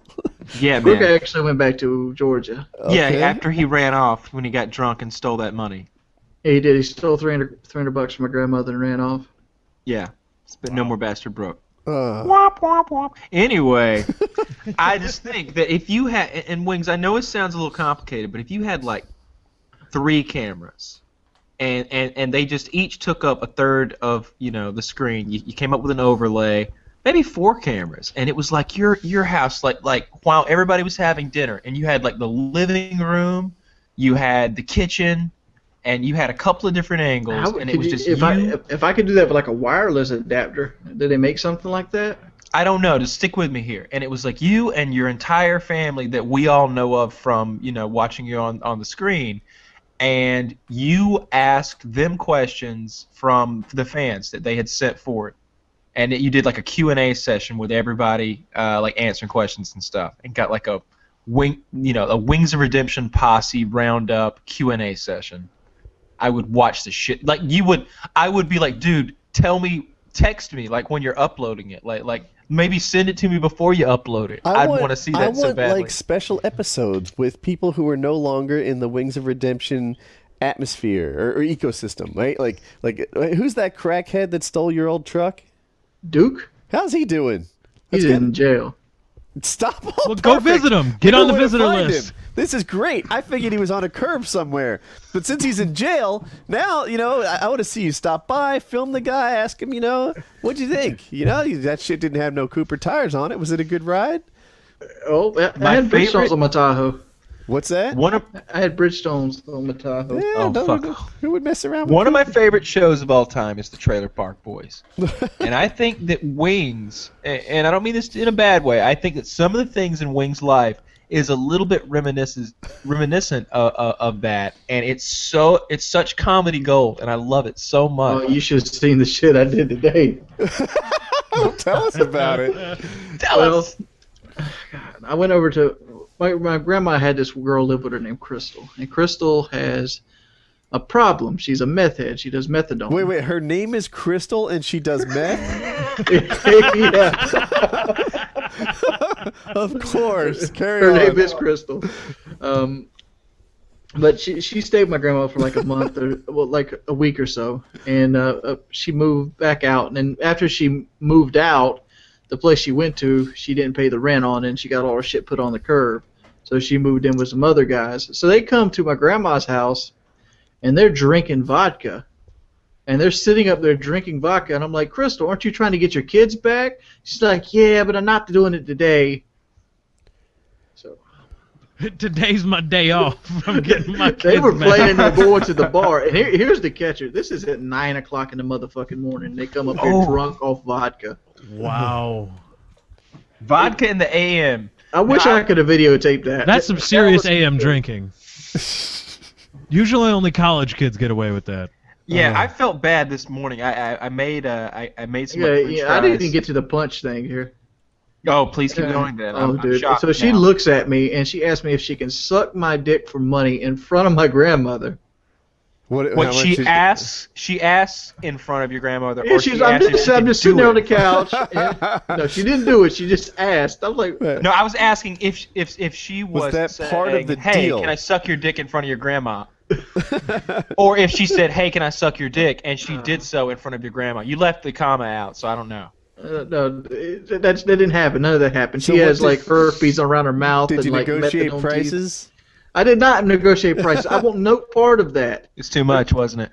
I don't want herpes, and I don't want methadone teeth on my shit. Do you have a picture of this? My advice to you: wait 6 months, no teeth, come back. Damn right. That's the Yeah, good thing. and I don't think it's gonna take 6 months. The shit's black now. There you go. 3 months, baby. 3 months, get yourself a gummer. I mean, shoot. Maybe I hook her up like an abusive boyfriend. Speed that shit right along. Now you're talking. Now Do you I know like of any? Oh my lord. So that's the thing. Wow, that's so not. And this was in the morning. This is 9 a.m., dude. I just got done uploading Fallout. You know, I just got done packaging my stuff. I'm like, oh, Grandma's got a bunch of cars over. Let's go see who's over there. Dude, I would watch that shit. I would watch your Thanksgiving dinner. I would watch Christmas morning. I would your 4th of July, bro. Dude, I would watch your 4th of July like monkeys at the zoo. I would be tuned in. I would be so psyched to watch your 4th of July because I bet you guys have a great time. You guys barbecue and everybody goes out, right? Uncle comes in with all his kids and we barbecue in the backyard. Everybody get drunk, maybe get a little crazy. Yeah, get on the boat. Hell yeah, get on the boat. Get on the boat. Couple Sharpie sword fights. Maybe some No. lawn darts. The worst. Not all 4th of Julys are crazy. The worst 4th of July happened. You know, some illegal alligator hunting happened. Yeah, that's the Of kind of course shit it I'm did. talking. Yes, that needs to be broadcast on the internet for everybody's enjoyment. I don't know. People get animal cruelty. They age that get the shit. shit. Nah, They- Fuck that. Fuck those people. Then who You're the cares? king of Nothing ventured, cocks. nothing Do gained. they not know who they're fucking with? I'm telling you, Wings. Look, the videos that I enjoy from you the most are the ones where it's you interacting with your family and you turn the camera from one to the other. And you know, I think if you could get everybody not just on the porch hanging out, but inside, you know, make sure the fan's not on, make sure the dog's not barking, make the air conditioner's not running, and get everybody sat down, get the camera at good angles, and do a Q&A session and make a video of that. And Yeah, but how can you do this without incriminating yourself? What do you mean Some incriminating illegal- yourself? Illegal shit goes on in my house most of the time. You just have incriminated yourself right now. So What did I do? I turned down a blowjob from a meth head? No, you just told me about the illegal shit that goes down at I your didn't house say who did it. so frequently that a camera couldn't come into play. There's so much illegal shit at my house. If you brought a camera in there, hell, you'd just get shot. What kind of illegal shit goes Yeah, on? right? That's what I'm wondering. Maybe I'll tell you off camera. I mean, you know, kind of know what you know. I know what he's thinking of. Gangster Grandma. Gangster No. Grandma does a little bit of slanging, you know. Right. Wow. You know, there's a boyfriend of Taylor's that might have to be beat up here soon. Dude, get that on camera. World Yeah. star hip hop. World star. It ain't, World Star. I don't do those fake beat ups, dude. I don't play. No, that. we're talking about one of the real ones on No, World Star. Maglite, teeth soup, the whole nine. Wings. If you beat somebody up on camera, that shit would get 1 million views, but in 3 or 4 days. Yeah, but see, I couldn't do it myself. Yeah, you could. I'm a fat motherfucker. How How big's many this kid? fucking guys my size are in Conway? How big's this guy? Oh, dude, he normal You can't beat redneck. him up? Normal You know about redneck. Jeremy? Oh, he's like Jeremy size? Yeah. Well, shit. I don't plan on beating him up by myself. No, You, no. Yeah, you got to get like 3 or 4 guys. Maybe they hold him down and you piss on him. Now we're talking. And while you're pissing on him, you could be saying something about being the king of cocks or something. or be like, Race Squad Killer! Yeah. Who's your No, buddy? no, no. Do the King of Cocks thing, and then that'll be the intro for King of Cocks. Yeah. What's your buddy's name who moved down to Anderson? Kelly. Yeah, all right. I'll send Jeremy up. He'll rendezvous with Kelly. They'll come up there to you. The 3 of you will take this guy on. You'll whip his ass, piss on him, get the whole thing on camera, get it uploaded quickly. I want to see this. In Oh, the no, South, I where wouldn't, Wings is I wouldn't from, need that, dude. I mean, pissing on I someone can is a have sign of Jeremy on disrespect. the road in 15 minutes. my buddy Danny, he's a biker, and I could get a couple of his buddies to go with me. There you go. Get some bikers Wings knows a involved. biker. Wait. Get the GoPros on the bikes. Make it like a Sons of Anarchy episode. You know how many bikers are in my life? This many. There's no bikers in my life. Y'all met my buddy Danny, the guy with the missing ear. Wings has friends with missing ears. Does it count if they're the kind of biker that wears Lycra shorts and has a 21 speed? Like, is that that's the kind of biker? I know. Danny's the guy that you thought Stan was. Danny's the guy that did 10 years for being a drug dealer. He's Wings' criminal friend. Okay. Do Yeah, we need man. a new topic? I just want to close this topic out by Okay. saying, Wings, as much footage of you and your family just shooting the shit, like come up with like talk about abortion or talk about like civil rights. I'm surprised I haven't thought about that. I should Just look, you don't have to say anything I'm outrageous. Grandma, Just what's your stance ask- on abortion? Yeah, ask her abortion, segregation, because she lived through segregation. She was there. Ask her what it was like, or desegregation. Ask her what it was like. Ask her what she thought about it at the time, what she thinks about it now. Was she alive during that time? Yeah, that was the 60s. She's only 64. Wow, that was a rough 64. No, yeah, then she was around during that. Then probably, yeah. Ask All right, her. then, yeah. You need to talk to her. One of those not safe for work. Oh, okay.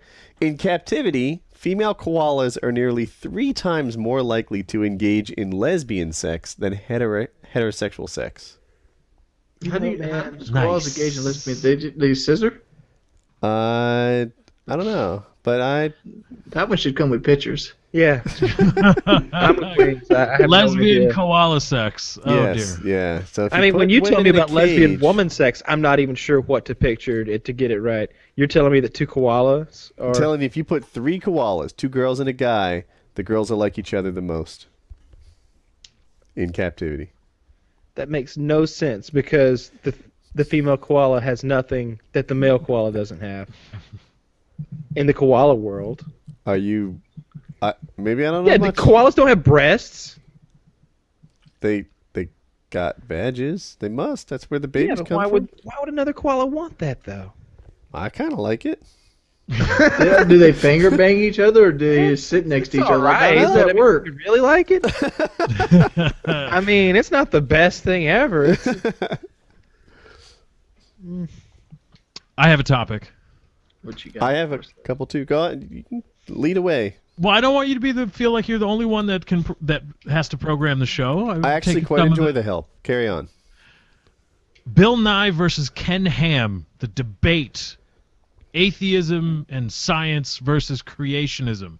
Is creationism a viable scientific model that could and should be taught in schools? Shit, Did anybody watch the answer. debate, Wings? Did you check it out? I watched the debate in its full entirety. Ken Ham is off his rocker loony, dude. Like, I heard some of that bullshit. He's like, well, the Grand Canyon was made because the water sat on everything. Right, you're saying the massive, the Noah's flood. Ken Ham, I believe the president of the Creation Museum. He's an Australian guy he's a creationist. Australian creationist believes that the Earth was created, or I believe the universe was created in 6,000 years. And the Earth's 4,000 years old. And believes a literal interpretation of the Bible, and believes Genesis was in fact a scientific Text. Account of the origin of the universe and the world. And he debated Bill Nye, the science guy. Probably everybody knows him. And his big hinge was this. His big hinge was like, well, some of the things in science are, kind of on belief too. That's why they're called theories, motherfucker. That's why it's the theory of evolution. They can't prove it 100%. While you just have bullshit. Well, Ken Ham did rely a lot on. At times, I wanted to have a chalkboard for the amount of times he mentioned that he was Australian. Like he would just, and I'm an Aussie, so we do, and this, and then his fallback position seemed to be, and I honestly tried to give Ken Ham a fair shot. I'm watching it in segments while I work out because it helps the workout go by faster, and I'm trying to give Ken Ham a fair shot. I really am, but I can't help my brain from interjecting when he's speaking, and just my brain just yelling out bullshit, or I like the part where he's like, well, your radiation testing aging method doesn't work because these methods which I listed here don't work. Like, right, the part where he says they did radioactive age dating on rock formations. Rock. Right, the rock formations were millions of years old, but the wood in the formation was thought to be 43,000 years old by the dating, and so it must be bullshit.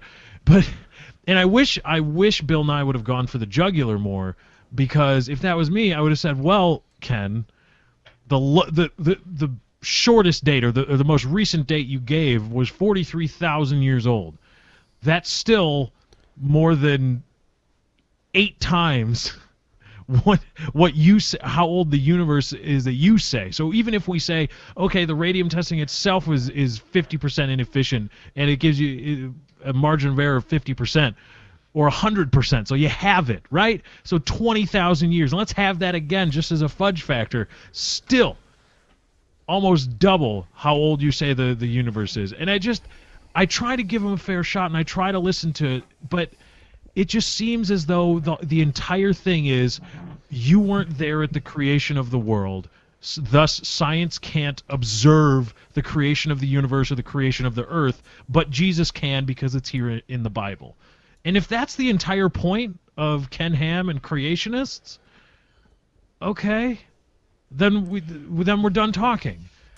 And we're also not labeling you as science because your model has no predictive ability and we can't test it. We can't take its predictions and test it and try to draw conclusions. And if we don't know something, if we say there's a rock formation under here, and we're going to try to find out what it is, and here's some general things you know about the area. And now we're going to cover your eyes. Science, tell us what geology, the science guys tell us what geology says, what naturalistic science says. And creationist guys, you close your eyes and you tell us what the rock formations will look like, and we'll see who's right.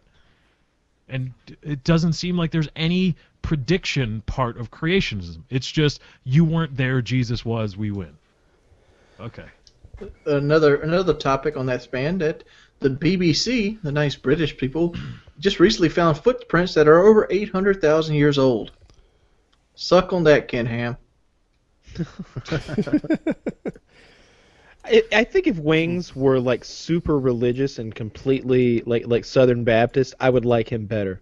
I think I think he'd be hilarious. Like if Wings was always the guy to like stick up for religion and just hold that line. What are you fucking talking about, Kyle? We stuffed those animals in the boat. They were vegetarians before the ark would happen. After the Great Flood, that's when the lions started eating people and could develop hunting skills.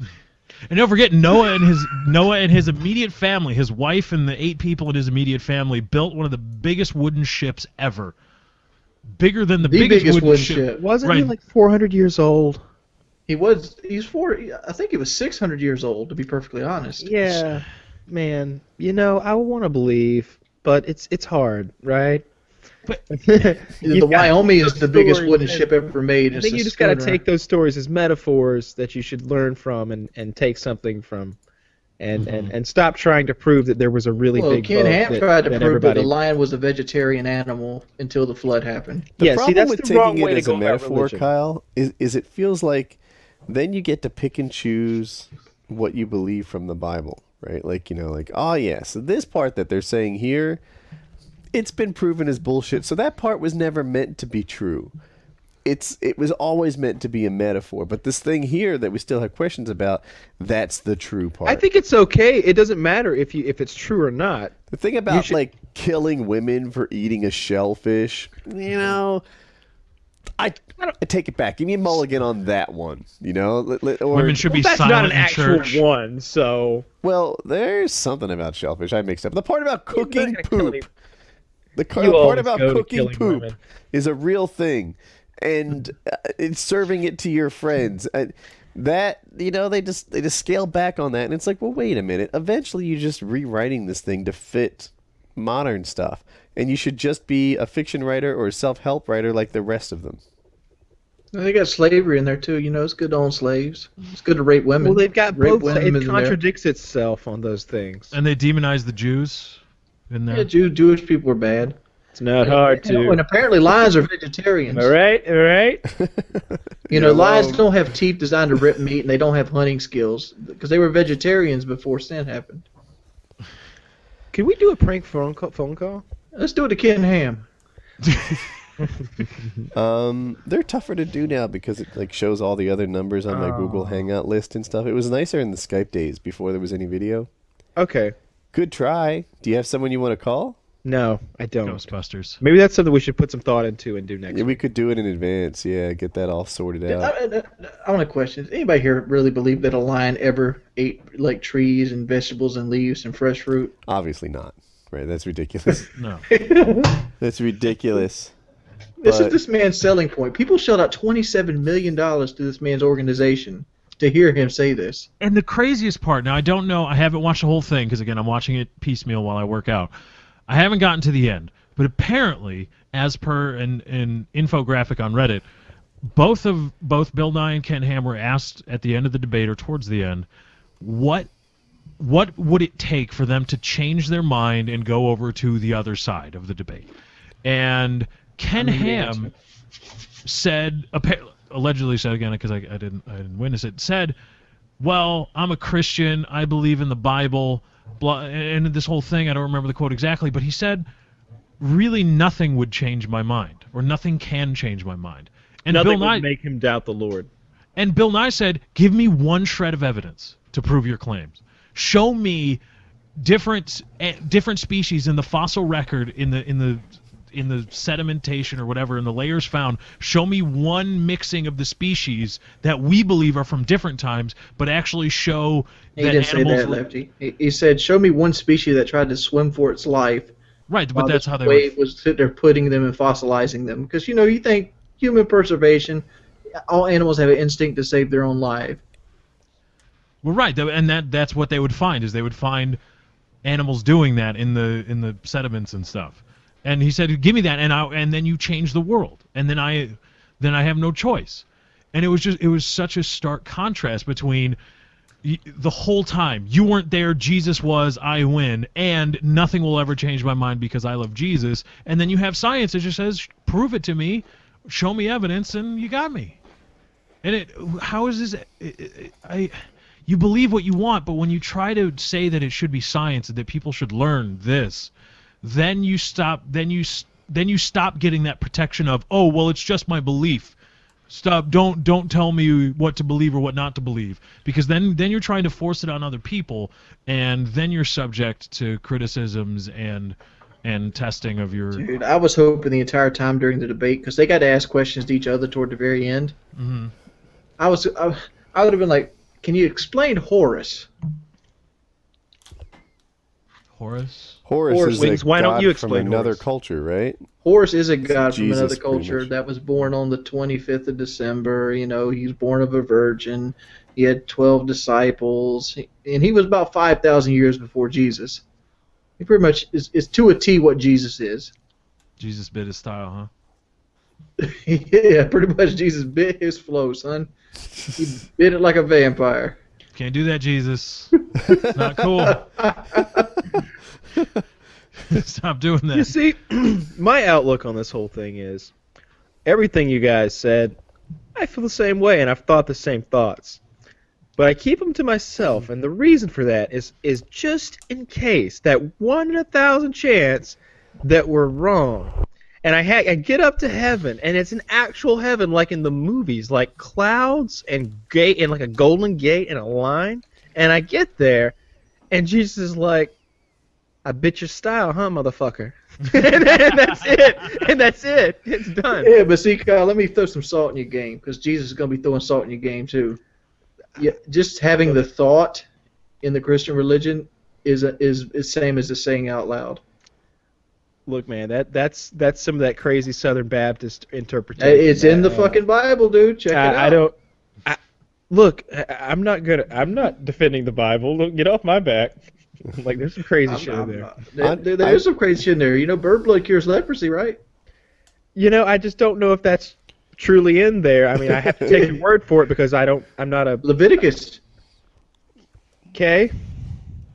I don't know shit about the Bible, but I know every time it's wacky, it's Leviticus. It's always Leviticus is a fucked up chapter. It's not a chapter, it's a book. So that's the other thing. You know, It ain't a fucking Bible's book.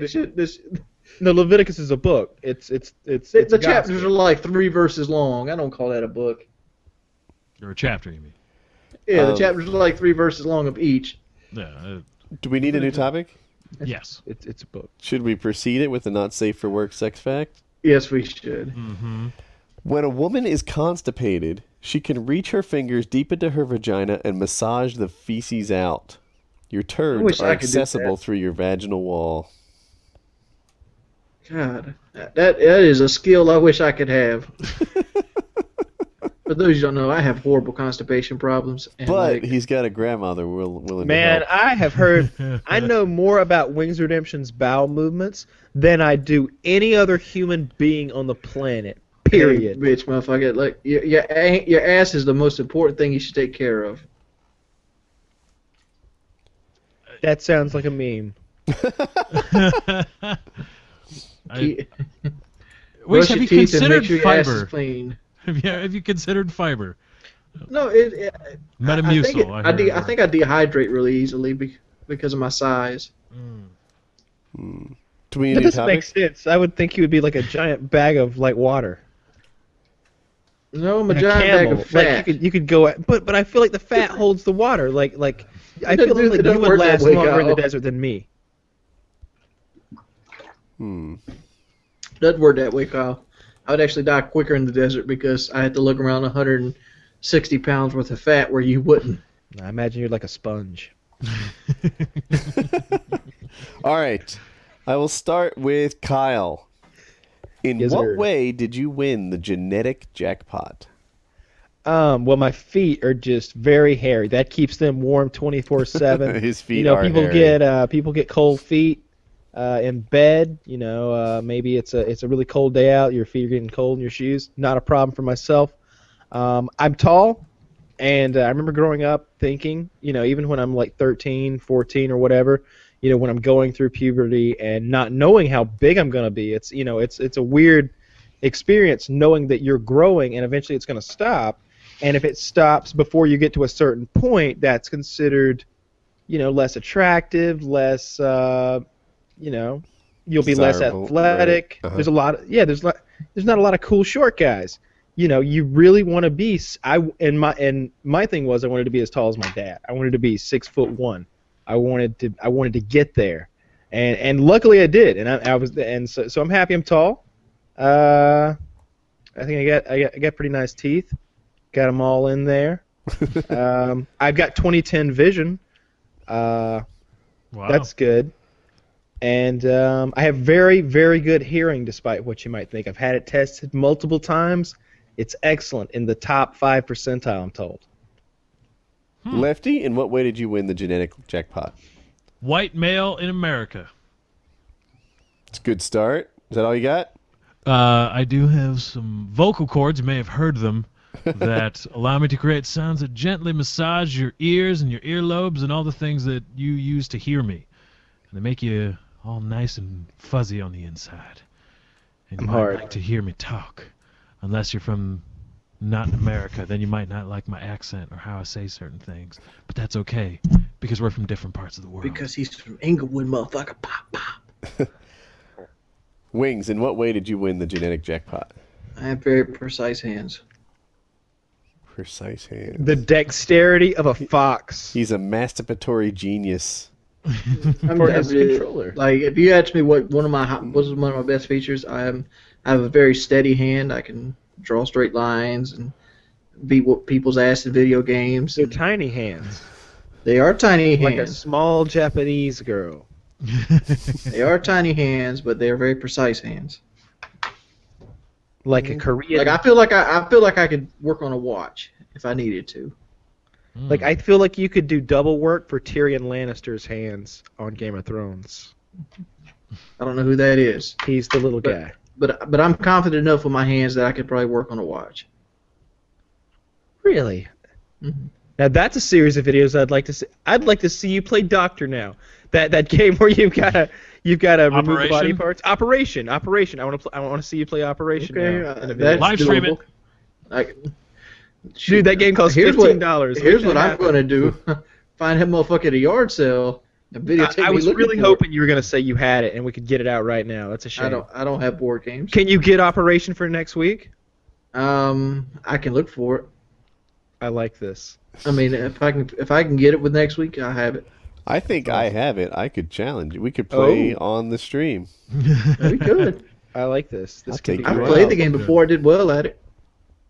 I'd like to play. I'd like to face that's a- Colin and Jenga. That's what I'd like to do. That's Colin gauntlet. whipped my ass in Jenga. Colin man. whips my ass in Jenga too. And then it was funny, then Colin sent me a Jenga set for Christmas, So and he it's kind practiced. of like he's like rubbing it in my face, so I like practice up. Like maybe next time you can put up more of a fight. Maybe you can bring your A game next time. I don't need that B plus yeah. stuff. So tricks on you, little man. I've been polishing up my game. Me and the genetic jackpot. I'm just thinking. Hairline, obviously. Yeah, We've got a nice jawline too. With it. Somebody brought it up on the Reddit the other day. Give us a 45-degree angle. Bam! Look at that. Do I have Woody, I can almost answer for you. Your genetic jackpot is your strive and sense of work ethic.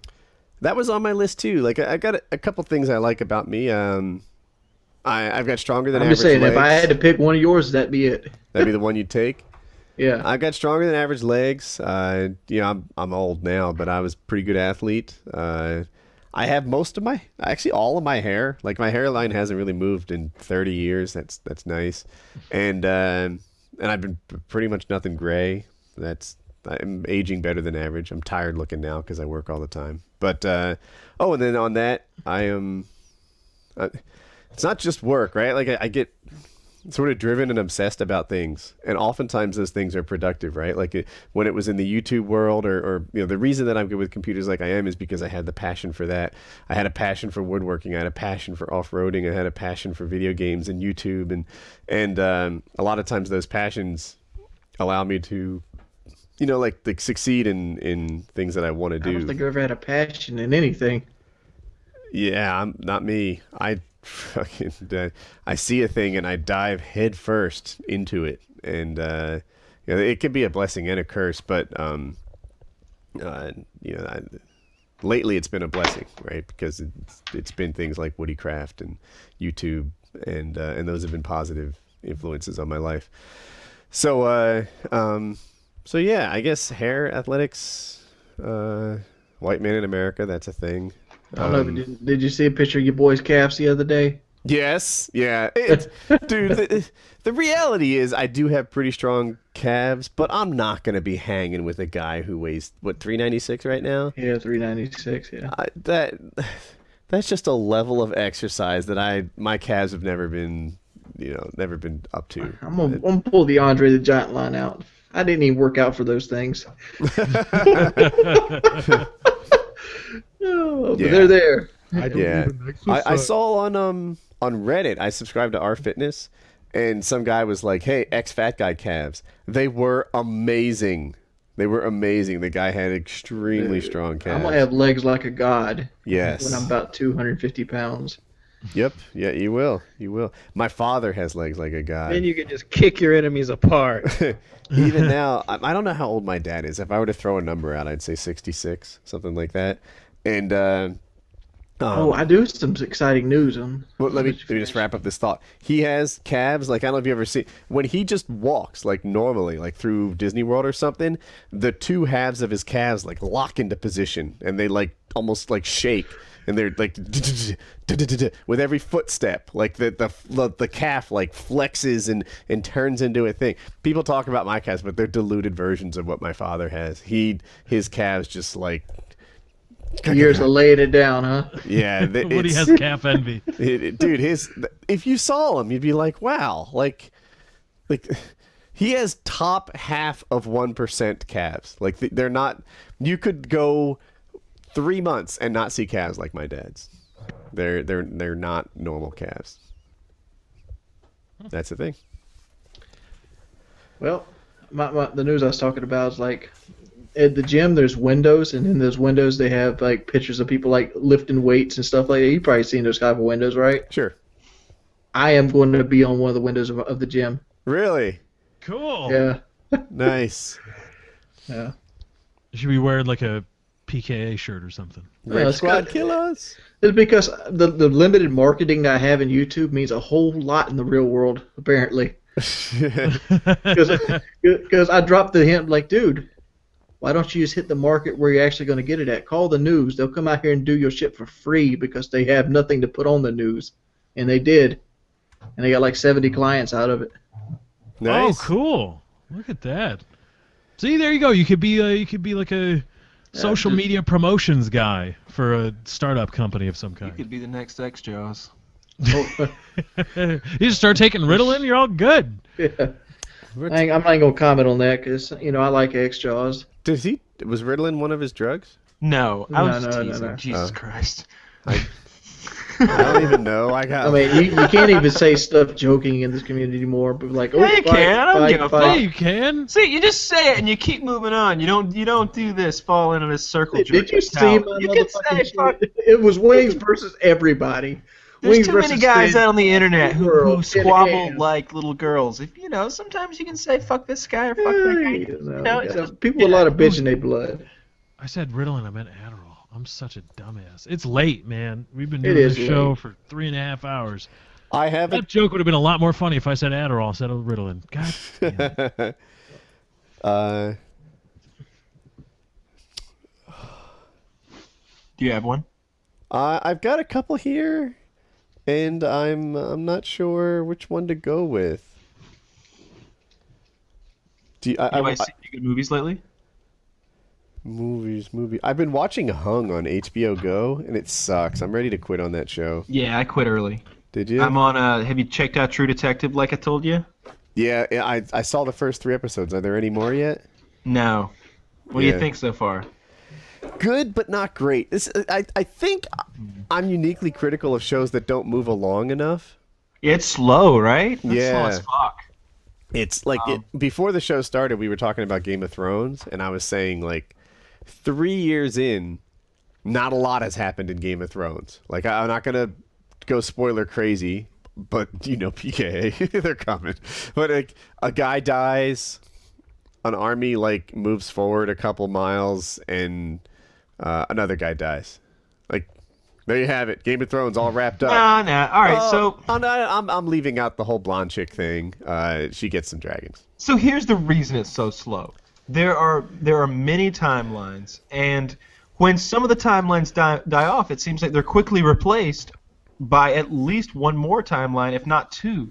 And at this point, there's so many timelines and so many characters that in linear time the story doesn't move very far. But you're getting an extremely rich rendition every episode. You're of like, right. You're 100% right. It doesn't make me wrong. Season 4 is coming up. Now, I'm not a book reader. No, I mean, I've read them, but I haven't read the Game of Thrones books. So I'm going to make a Season 4 prediction, right? A whole fucking year of Game of Thrones is going to happen, and the White Walkers will just get closer. There it is. No. There it is. The White Walkers are going to get closer to people that we give a shit about by the end of the year. That is This shit not sounds like enough it's Dexter or story Lost. for a year of show. For a year of show, I want some like serious Lord of the Rings style hell The Khaleesi is fire thing. Dude, the Khaleesi is so overpowered.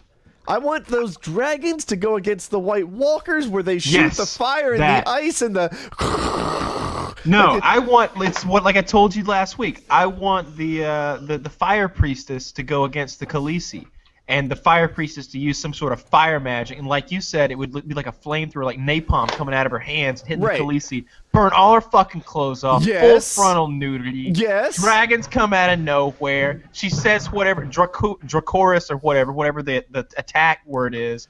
All three dragons burn the fuck out of the priestess. They eat Stannis Baratheon. She hops on that big red one, and then she flies in the night naked as shit. Lefty, you don't watch this show, do you? Hell no. Lefty And shit. I'm Let me hoping. ask you this question. Does it sound Woody- like they're watching like the Republican talk in like episode 2 of Star Wars? Woody, you know what I haven't considered, Woody? So she's got a few sidekicks right now. Which ones is she gonna let ride the dragons?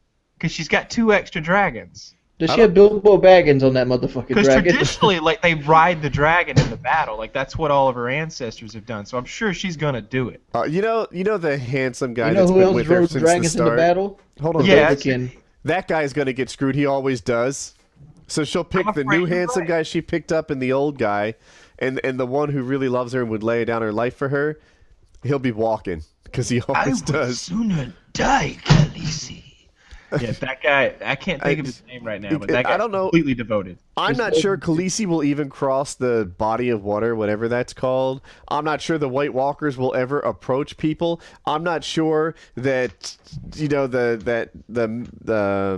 the little person, what's his name, Tyrion? Tyrion is going to die or do anything interesting this time. I'm the clever girl who wants to marry King Joffrey is going to just say a couple clever lines and nothing will ever actually occur. I'm ready for Game of Thrones to actually freaking do some stuff so that the storylines are advanced and not just 30 minutes of White Walkers got slightly closer. Apparently, I want to somebody's see some marrying the bigger guy from battles. Coming I want to to see America. them actually show some pretty big battles. And from the season, have you seen the season 4 teaser? Yes. That seemed to indicate that there's going to be big dragons. Yeah, I'm sure they grow every year. They got bigger last year too. But they were so big that they were a shadow over a city now. And when they were describing the size of dragons, the dragons that were from 300 years back ago or whatever were big enough to eat a horse with one bite. They said. So I'm thinking that big red dragon is going to be. I'm hoping they make those things big enough to eat a horse in one bite. She's like Superman, right? She's invulnerable to flames. She has dragons. She has 8,000 Unsullied. A whole bunch of new people she's pulled out of her city. 2,000 of the Brotherhood of what were they? The Brothers those of people. Steel or and something. then the new slaves, and then the Unsullied, and then she has those 3 guys who apparently can single-handedly take down cities themselves. That she's. And there's 200,000 slaves who just came out of the city, and That's and she's people, got so many titles. She's like the unburnt, the breaker of chains. Lefty I and love Wings when literally left, but that's okay. All they did was interrupt us. Yeah. They're we don't need them for this. I love when they like reel out all of her titles, like the rightful king of all of the seven kingdoms of Westeros. The queen of Dracos and something else, and mother of dragons, and the whole the thing. Khaleesi of the Western Plain. Yeah, she just seems really overpowered, and I was talking to my girlfriend about this last night. This is what I'm afraid of. This George R. Martin guy seems like he's really fucked up in the head, and I think maybe that we're not watching a good story, because this isn't like one of those things where the television adaptation is from like an established thing like Harry Potter or something. Like when they went to make the Harry Potter movies, they already had all the books. They knew that this was a happy ending. Right. We don't know that. And so frequently, it seems like right there on the screen, they're telling you, if you expected a happy ending, you haven't been paying attention. Yes. And in the preview for season 4, Tyrion's saying, if you came here for justice, you came to the wrong place. And it's just like, holy shit! I think this might be the kind of story where like King Joffrey wins. King Joffrey not only wins, but like he rapes the Khaleesi and like kills the fucking dragons and fucking like I don't know, burns the youngest Stark girl and like I don't know, just it could end that way. And this George R. Martin guy seems like a weird motherfucker to me, and I think that he might do it. That's the beauty of Game of Thrones. Like, the best part about it is you don't know who's going to win.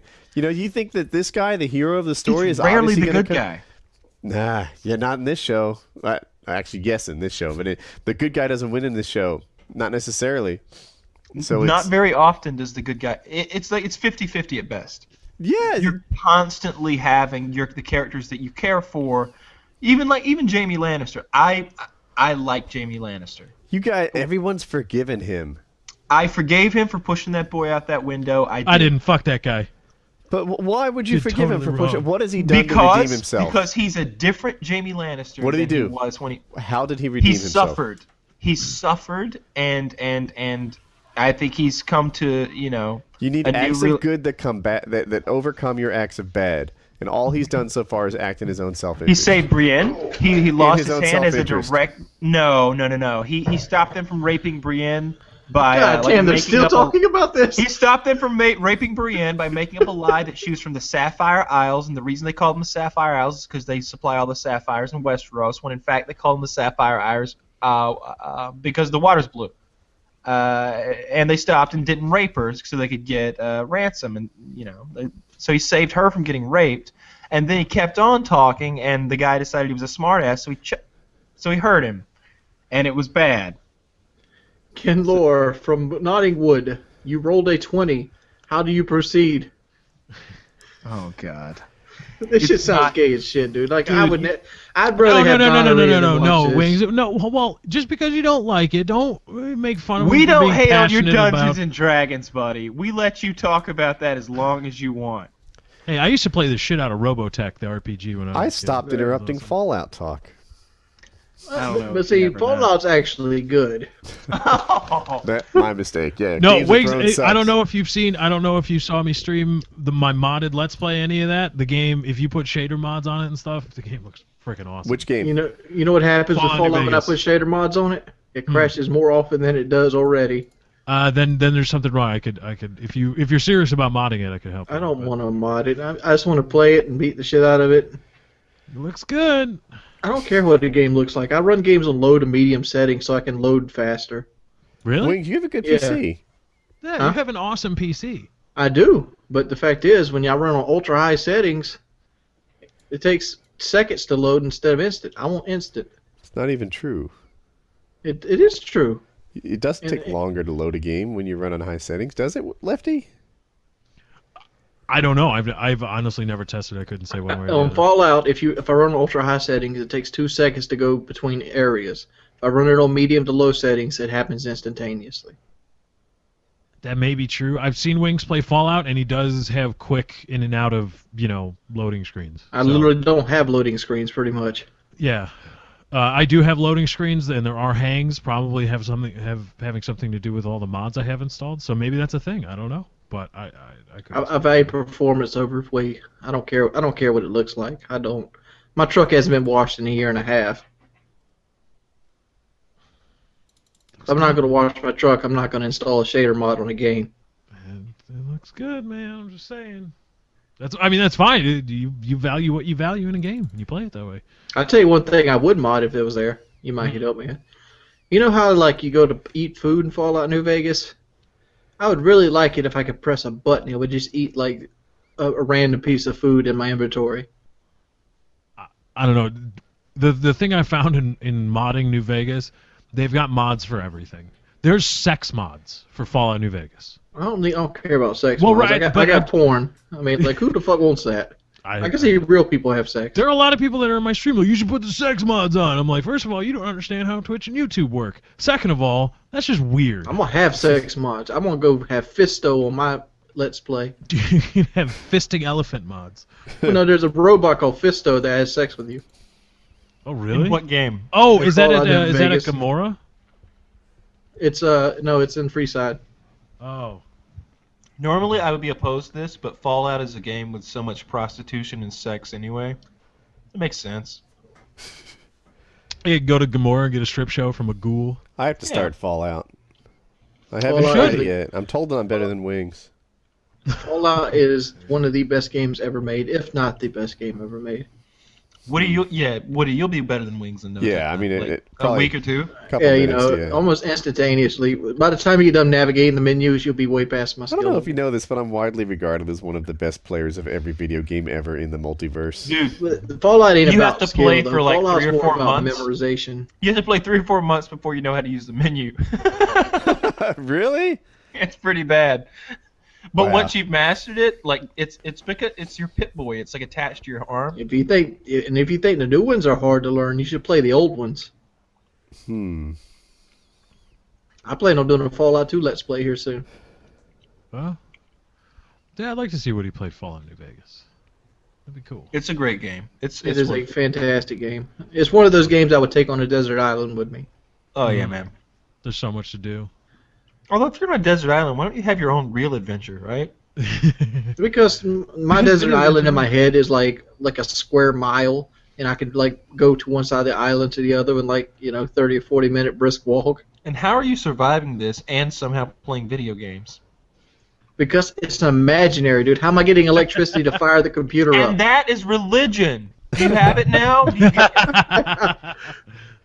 You just make it real in your head. Wait, what the hell are lake lurks, and why do they kill my ass so quickly? Shoot him in the leg. Shoot him in the leg? Yeah, you gotta cripple them. I was walking around, like, I was by the whatever lake, I guess south of the Hoover Dam, and Lake Mead. yeah, and I was just, what did I do?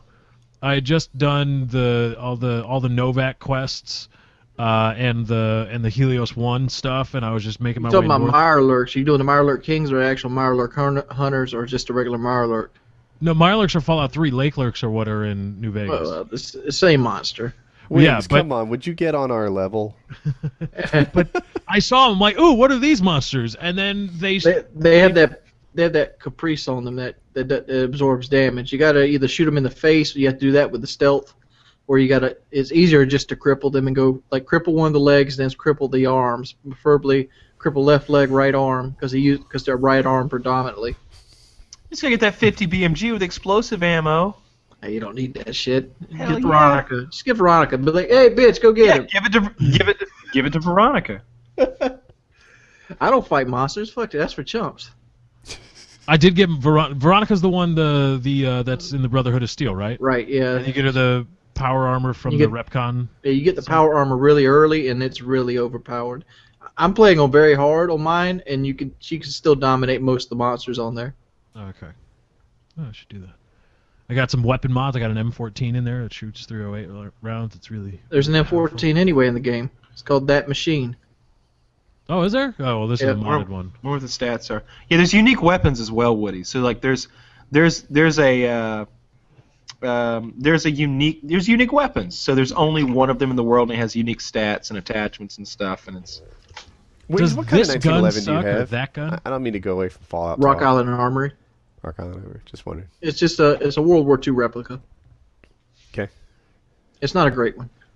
Oh. I'll trade you. I wasn't trying to Woody. EP measure. I didn't even know if yours was better or worse. I was just wondering if we had the Woody same has a one, very really. nice one. I like Woody's a lot. You know, I wish my gun was 1/4 of what Woody has. Oh. I didn't mean to be a dick about it or anything. No. No, I still got a 1911. There you Shoot, do. Mine's only a couple weeks old. I haven't. I've shot probably 300 or 400 rounds out of mine. I've never had a hang up in it. I've shot my so my 1911. I don't know. It's so new, but my Smith & Wesson M&P. I've shot. I bet I have 4,000 rounds in a row through that now. Like thousands of rounds without a hiccup. I got a Smith & Wesson 1500. That's a bad rifle. It's a chamber 300 Win mag. Yeah, I don't have anything a rifle that shoots big bullets. All I have is some 223s. God, you guys make me want guns so bad. They are cool. Yeah, but the only problem with guns left is you never use the motherfuckers unless you That's go to the thing. Like I buy a gun, really knowing that this is not a This is not a decoration. smart purchase, right? Like, and the one thing about guns is they don't depreciate strongly. Like it's kind of like a car, right? You buy it for 1,000. You could sell it for 800, but a couple years from now, though, it's different than a car, in that you could sell it for 1,000 or 12 or 1,400. You know, there are people who bought things 6-7 years ago who could sell it for more than they bought it now. That doesn't make it a great investment vehicle. But it doesn't make it a bad one. It's just not fully wasted like other like 90% of the purchases in your life. I don't think a black rifle is ever a wasted purchase. I think it only go up in value. They're going to eventually, ban them and grandfather them in again. I don't know what's going to happen there, but I can say if you use the last 100 years as a measure, you buy a gun, it becomes used, so it's worth a little less, but then over time, it's worth a lot more. Yeah. I have a gun topic before we close out the show. I was actually thinking about it yesterday. I tweeted about it a bit, and I wanted to get your guys' gauge on this. Do you need a not safe for work fact before your gun topic? Oh, yeah. Every week, the average male creates enough sperm to impregnate every female on Earth. Oh, wow. Okay, guns? And if you ever see Maury's show, some of us tried. Wait, that was beautiful. Good job. I like that. So this happened last month, but I was just made aware of it now. And apparently, President Obama has directed, and we talked about HIPAA earlier, has directed the HHS, the healthcare, whatever that acronym stands for, the secretary that essentially this person and this agency can change HIPAA as necessary, and they are given that bootstrap power in the law itself. President Obama directed this agency and their secretary to to change HIPAA so that it is easier for legal authorities to report mental health otherwise things that would be otherwise prohibitive of somebody owning a firearm, reporting that to the NICS, reporting that to the database of people that are not the federal database of people that are not allowed to own a gun, or the federal background database. So essentially, if you meet these requirements of HIPAA or these requirements that say you are prohibited from owning a firearm, and there is a mental contingent to that. One of them is involuntary committal, whether that be court ordered or by a family member, or if a legal authority, if your doctor thinks you're a danger to yourself and to others, they have to report that. Is that They bad? have to report that anyway. No, they don't. That's violating. I didn't think it was. I shouldn't say. I didn't think it I'm was. just saying, like, if you're mentally unstable, the doctor has to report you to the authorities as being that. I don't know what the doctor has to do. It's called a. They can do what they call a. Well, as far as treatment goes, to further your treatment. If they want to commit you because you're a civil danger to commitment, yourself. That's what it's called. Right, It's called a well, civil right, but that's commitment. treatment. But they don't go. That's not in a database somewhere. That is still your healthcare, your psychological or your Yeah, mental but health care here- stuff that's protected by HIPAA. Now, but this If isn't. you go into a mental hospital, Mhm. you lose your rights to guns. Period. You can't have that. When the FBI does a background check, they'll go, "Poop, mental hospital, no gun." Exactly. That's Why how does they the do F- it now. That's how it is now. Why does the FBI or why does anybody have access? Isn't that a huge HIPAA violation? Like HIPAA is a pretty big thing for those of you that don't know. I was just going to say the same sort of thing. But people don't know HIPAA is basically medical privacy. You know, if you get sick in America, your boss doesn't have to know what your sickness is, your potential employers, it's private. Your medical information stays private, and HIPAA is the law that makes that happen. But I guess they're looking to poke a hole in HIPAA, saying that if you do the sort of thing that would make you not a good gun owner, like whatever, get committed to a mental institution, then that stuff violates HIPAA. You know, that stuff allows you to poke a hole through HIPAA and send that data out through the protective And that's in layer. a database, not if you're trying to, but just in case you ever try to buy a gun. That's in a database, violating HIPAA for that purpose, to put you in a database just in case you may one day try to buy a gun. And I think that seems incredibly wrong to me. I don't even My question know. is, like, how many people buy guns and actually commit crimes with them? It's low. That has to be a low number. I remember the one stat that concealed carry owners love to pull out is that their crime rate is much lower than that of policemen. I love that. Did you notice? Are those good numbers? They're not fudge, though? Right. Yeah, no, it's been vetted many times. It's just the people that try to get concealed carry license, like me, they just don't tend to do many crimes.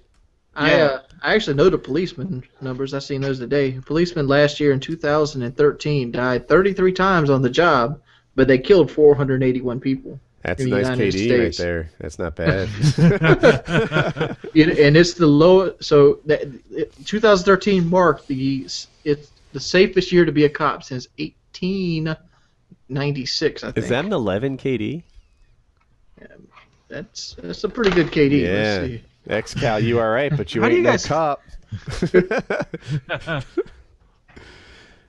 But I think it's a big deal, this HIPAA thing, because one of the reasons that HIPAA is in existence is because people, and I believe this was even tested before the Supreme Court, and the Supreme Court agreed that one of the central tenets of people seeking mental health treatment is knowing that treatment and the fact that you have a mental illness and you are seeking treatment for it, whatever the treatment is going to be kept private, and that the relation between you and your treatment facility and your doctors are all privileged and completely private, and you have control over who sees what and when. Not your employers, not anybody that sends you there, not even insurance. You have that complete privacy. But to poke a hole in that, however small it may seem, but to say, well, just in case you might buy a gun, if you seek mental health, if you have mental health, help for these things, or these things are done to you, it's in a database. It's in a federal database. Yeah, we don't want to discourage people from seeking mental health. Yeah, that's what I was thinking. Wouldn't that be like a discourager? The problem with common sense gun laws is that there always seems to be some way it can be twisted, right? So in this case, they're like, look, if you go into a mental health facility, we're going to put you in this database, and the only people that will be looking at it is the FBI. You're going to have privacy from your employers, potential employers, family, friends, etc. It's just an FBI thing to make sure the wrong people don't get guns. Sounds like common sense gun law, right? But the counter argument to it is like, well, wait a minute. These are people who aren't trying to get guns, and you're violating their rights for things that they haven't tried to do. And it starts with just the FBI looking at it, but soon it becomes the NSA looking at it, and it becomes the CIA looking at it, and then it becomes freaking voter registration logs finding that crazy people tend to vote for Ron Paul, and now he's going to be sending you campaign letters, and it'll just be used all over the place until eventually advertisers are sending you drug information, right? Like it starts here, it's slippery slopes. All these common sense gun laws, if twisted and distorted and stretched to what could potentially happen beyond their original intent, suddenly become not so common sense anymore. And it, like, for me, as a, when I try to make my own decisions about what's good and what's bad, it's hard to figure this out.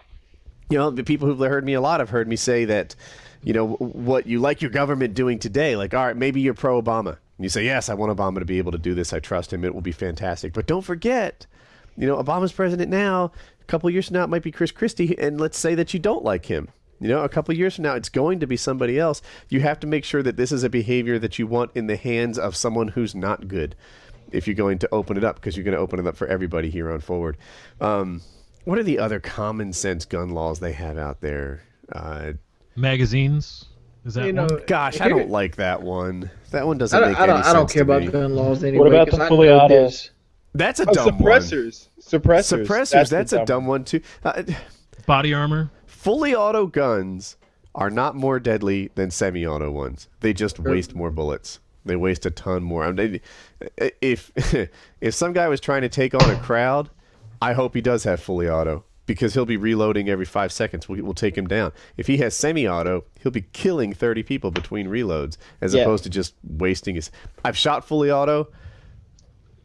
You just run through a lot of ammo. You've got 3 or 4 seconds of continuous shooting, and then it's going to take you 3 or 4 seconds to reload, unless you're Billy Badass, like, practicing. And you can't. There's no way, if you're out there and, like, in the shock in the moment, these guys are... That's how they always get taken down, is when they reload. Yep. Yeah. Fully auto is not worse. And silencers, the culture around silencers should be that this is a polite way to keep the noise of your gun down. The culture around silencers is these are tools of elite assassins that make your gun sound like thump. And they don't. They're still pretty loud, and you're not going to run through a hotel shooting people with a silenced weapon being unnoticed. It's a muffler. It's a muffler. Like your car. It's a muffler. Yeah. Good point. You still hear the truck driving by. You just don't. If you've never heard a car without any exhaust, that V6 Honda outside will sound like a fucking race car. You cut the exhaust off. I saw a MythBusters episode where they're like, yeah, silences are amazing. It really is this quiet. But then I've heard them in real life, and they're not that quiet. They're loud. Water silencers are really quiet. Water-based ones. I haven't even heard of a water silencer before. But, so you pour water in. They're wet, dry silencers. You just pour water in it. Have you heard one in real life? Yeah, of course. All right. So here's the deal. So if you're shooting a bullet that's subsonic, which is quieter than slower than the speed of sound, you don't get the sonic boom, obviously. So like a 9mm usually has that. But if you use something like a 45 ACP that's shooting lower than the speed of sound, you don't get that crack. And when you suppress it using a good suppressor that is wet, it's pretty quiet. It's not something that, like, if I heard it in the other room, I would think somebody dropped a book, not that somebody fired a gun. That's quieter than it sounded to me. Although now I'm not going through all that. I've seen Nothing Fancy shoot a 1911 with a wet dry silencer, and it sounded to me like it was just the action, like you shot the gun empty and the slide slid forward. I'm gonna have to buy one of these. I don't know why it sounded that quiet thing, because it's fairly loud, but it's not so loud that you can find that video online if you want to look at it. It's difficult to explain. I don't know how many decibels it is, and I wouldn't know how to explain it. But even then, if you told me it was 119, I'd be like, when you like throw a heavy textbook on the floor and it makes a pretty loud pop. Right. About like that. That's what a 45 sounds like. And the sound engineers of Black Ops 2 to get in on this and be like, recreate the sound. Well, that's what they do. They go out and record the gun sounds for the game. But like a 22, on the other hand, if you've got like a subsonic, once again subsonic 22 rimfire with a suppressor, it's pretty quiet, especially if it's a rifle where you're not. It's not just a suppressor that screws onto the barrel. It's an integrally suppressed rifle, meaning the barrel and the suppressor are made as one. Those bolt action rifles are so quiet that if you shot one in my kitchen and I was at the end of the hallway in the bathroom, I wouldn't even hear it. All right, maybe I stand corrected. I guess Kyle would know. He's seen more of this in real life That's than I just have. with those are exceptional circumstances. It's for the most part most of the suppressors that get bought, they're not doing that. They're not shooting subsonic ammo. They're shooting regular ammo, and the point of them is to be polite, like you said, and to not have to wear hearing protection. Do you have a honey badger? No. Oh. That gun is. I usually don't think many guns are cool, right? Like I guess they are. Like almost every 223 out there, I consider to be roughly in the same class. All these AR-15s dressed in equivalent ways. The FN-2000 is a little bit different than the others, but shoots pretty much the same. If you were to say, Woody, here's a SCAR. Woody, here's an ACR. Woody, here's an AR-15. Here's an M4. I'd be like, I've pretty much done this before. The honey badger, I want to try that. That thing's cool. It's a bird of a different feather. Yeah. They start. It's something they're like, hey, let's make something totally different. And it's 300 blackout, which I'm not sure how to feel about it. I guess that's it the has ammo it fires. It's not 5.56. It's 300 blackout. So it's subsonic. Well, you could shoot supersonic 300 blackout, but it's subsonic. It's integrally suppressed. It's a cool little gun. Yeah, but they're crazy. Aren't they like 15 grand? I don't know that they're selling any to the public. Oh, I don't know where I got 15 grand from, but that may be what 15 grand, I'd get a machine gun. That may be what the government agency that's buying them is paying.